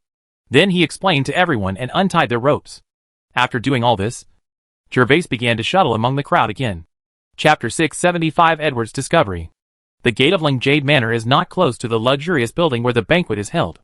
It takes nearly 5 or 6 minutes to arrive in the open carriage provided by the manor. If you are walking, it will take at least 10 minutes. Not to mention the speed at which the people of the new temple held hundreds of young people hostage, dragging and pushing them forward. When the group of them was about to arrive at the gate where the mounts and carriages were parked, it had already taken nearly a quarter of an hour. During this period, Gervais kept squeezing in and out of the crowd without stopping at all. With his hard work, the harvest is naturally not small. After Gervais successfully eliminated the second White Flag Knight, he continued to conduct sneak attacks and assassinations at a rate of killing one White Flag Knight almost every 2 minutes. In 15 minutes, he had eliminated 7 White Flag Knights, and Gervais's hand was covering the mouth of the 8th White Flag Knight, who had also lost his voice. "There's one last one," handing the new temple member, who was limp on his body, to a young man next to him. Gervais muttered silently in his mind, while helping the young men untie the ropes from their wrists. In fact, in the process of rescuing these young people, Gervais has been looking for opportunities to rescue Adela. But Marshall, who held Adela hostage, was worthy of being the master of the hall. He was very cautious, and had an eye on all directions, and an ear on all sides. It was a good thing that Gervais was hiding in the crowd, because there were so many people, and the noise of footsteps was so loud that Marshall couldn't detect it. But as long as Gervais gets a little closer to Marshall, or puts his eyes directly on Marshall, Marshall will immediately notice something strange and glance over. Gervais had tried twice in the previous 10 minutes, and it had been the same every time. Fortunately, Gervais was also very alert. He only looked at Marshall for a moment, and immediately moved away. He pretended to be a hostage and walked forward, so Marshall did not notice his presence. However, Marshall's super alertness prevented Gervais from rescuing Adela. He had already carefully circled around the crowd, but still couldn't find a chance. Seeing that he was getting closer to the place where the mounts and carriages were stored, Gervais set his sights on the last new temple member, who was holding more than a dozen young people hostage. Because his position was directly behind Marshall, Gervais estimated that it was the only position close to Marshall that could not be easily detected. With a plan in mind, Gervais whispered to the young people who had just been rescued, and then bent down to touch the last person hiding among the hostages as before. "Are we just going to watch them escape like this? They are about to reach the place where the carriage is stored." As they get closer and closer to the gate of Ling Jade Manor, many holy city lords have become anxious. In addition to storing their mounts, Ling Jade's gate also stored many of the carriages they rode in. These carriages were not only large but also well protected. As long as the people from the new temple hold their heirs hostage and get into the carriage, it will be really difficult to chase them out of the City of Hope. If the people of the new temple leave the city and escape, and then fail to abide by their agreement, then their heirs will definitely be in trouble. These city lords are usually considered decisive in killing. After all, it is impossible to sit securely in the position of city lord without any skills. But now it is their heir who is being held hostage by the people of the new temple, which makes these city lords unable to do anything. And some are afraid of it. This is true even of figures like Duke Edward, let alone them. If not, what else can be done? Now our heirs are in their hands. If they take action, they will have enough time to kill our heirs first. Even if we kill them all at that time, it will have no effect. Yes, the only way now is to follow them out of the city. They must not dare to do any tricks in order to escape. The lords of the holy city stared closely at the new temple members in front while discussing in low voices. "Johnson! Bruno!" But at this moment, Duke Edward, who had lowered his head and remained silent for a long time, suddenly spoke in a low voice. The two people Edward called were the two ally city lords of Sky City. "Duke Edward, what's wrong?"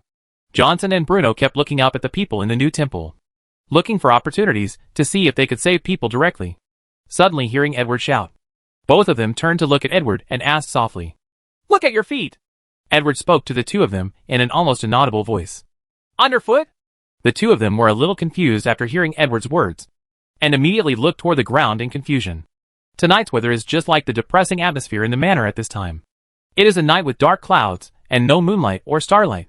The only thing everyone can rely on is their own super five senses. When Johnson and Bruno, the two city lords, looked down at the ground, they noticed something strange on the ground with their super five senses. They were a few undetectable black lines. To be precise, they should be lines formed by some kind of continuous dripping liquid. It happened that the black lines extended from their feet to the new temple personnel and the young people being held hostage in front. And this black line is almost impossible to find in the dark night without careful exploration. The two of them continued to scan the bluestone road from left to right, and found a total of 8 such black lines. After seeing so many black lines, the two of them were a little confused at first, but they suddenly woke up after a moment. Their eyes widened in disbelief, and then they became anxious. Duke Edward, this is blood. Yes, I just noticed it accidentally. It must be right. Edward nodded immediately, and confirmed their opinions before the two of them finished speaking. Could it be that the people of the new temple did not keep their promise? Duke Edward, should we take action immediately?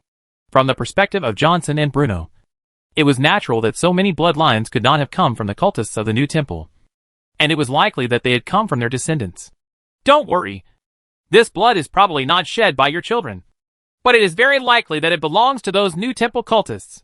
Edward was worried that the two of them would do something extreme, so he immediately stopped the anxious two people and told his guests at the same time. What? It belongs to those cultists in the new temple? How is this possible? Duke Edward, the lowest strength of the cultists in the new temple are white flag knights, and the highest among our descendants are golden peak knights. Not to mention that their hands are tied, even if they can really move and attack. With their attack speed, the cultists of the new temple can detect it immediately, and there is no such chance. Besides, there was no movement from the crowd in front.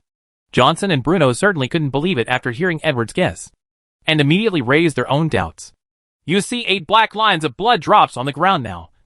But when I first looked at them, there were only 5 black lines of blood drops. At first, I thought it was the new temple cultists who broke their promise and killed hostages indiscriminately. But then I discovered something was wrong. Every time there was an extra line of blood, a new temple cultist in the crowd would freeze. Stay a while.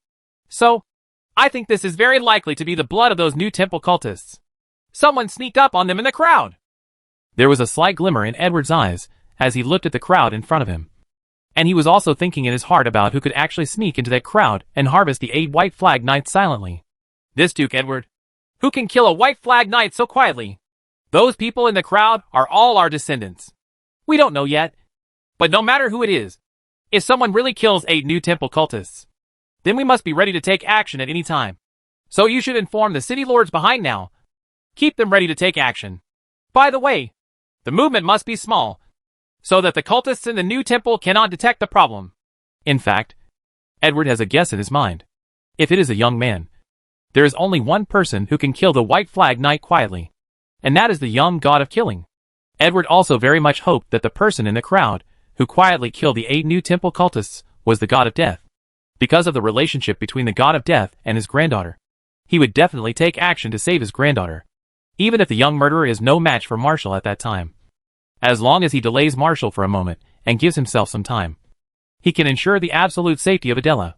Of course, all of this was just speculation, and Edward couldn't guarantee that it was really the god of death, so she didn't tell Johnson and Bruno about it. However, now is not the time to delve into these issues.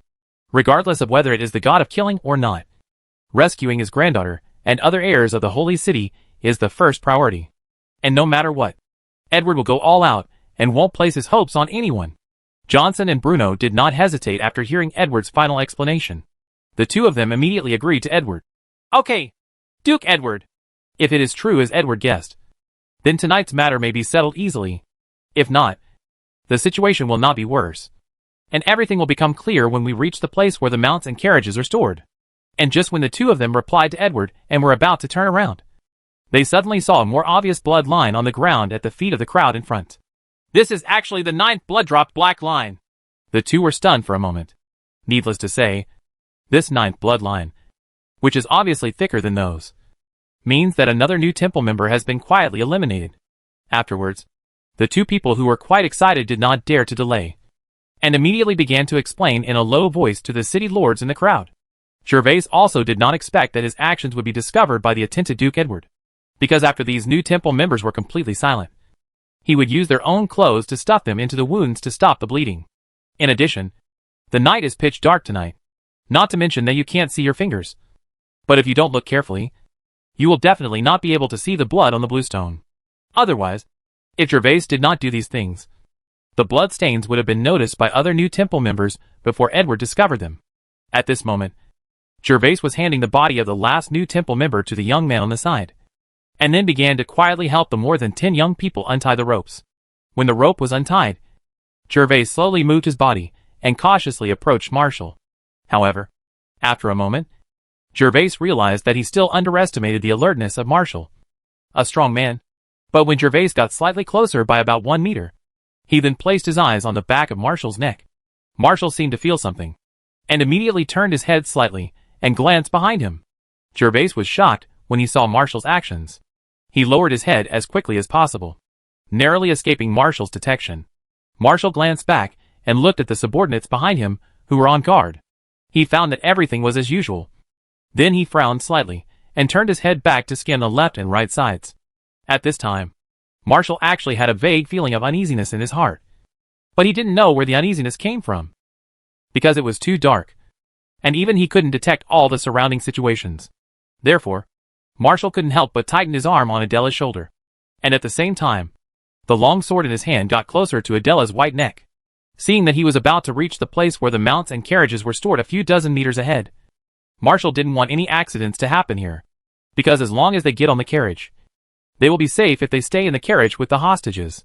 As long as the carriage is safely out of the city gate of the City of Hope, tonight's plan will basically be considered a success.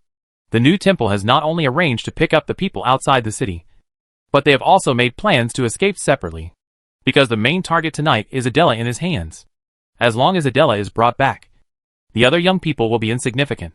When the time comes, let your subordinates decide how to deal with him. If you can escape with the help of these hostages, then it doesn't matter if you let them go. If there is no chance to escape in the end, then kill all the heirs of these holy cities before they die. This will surely become the most glorious deed done by the new temple in recent decades.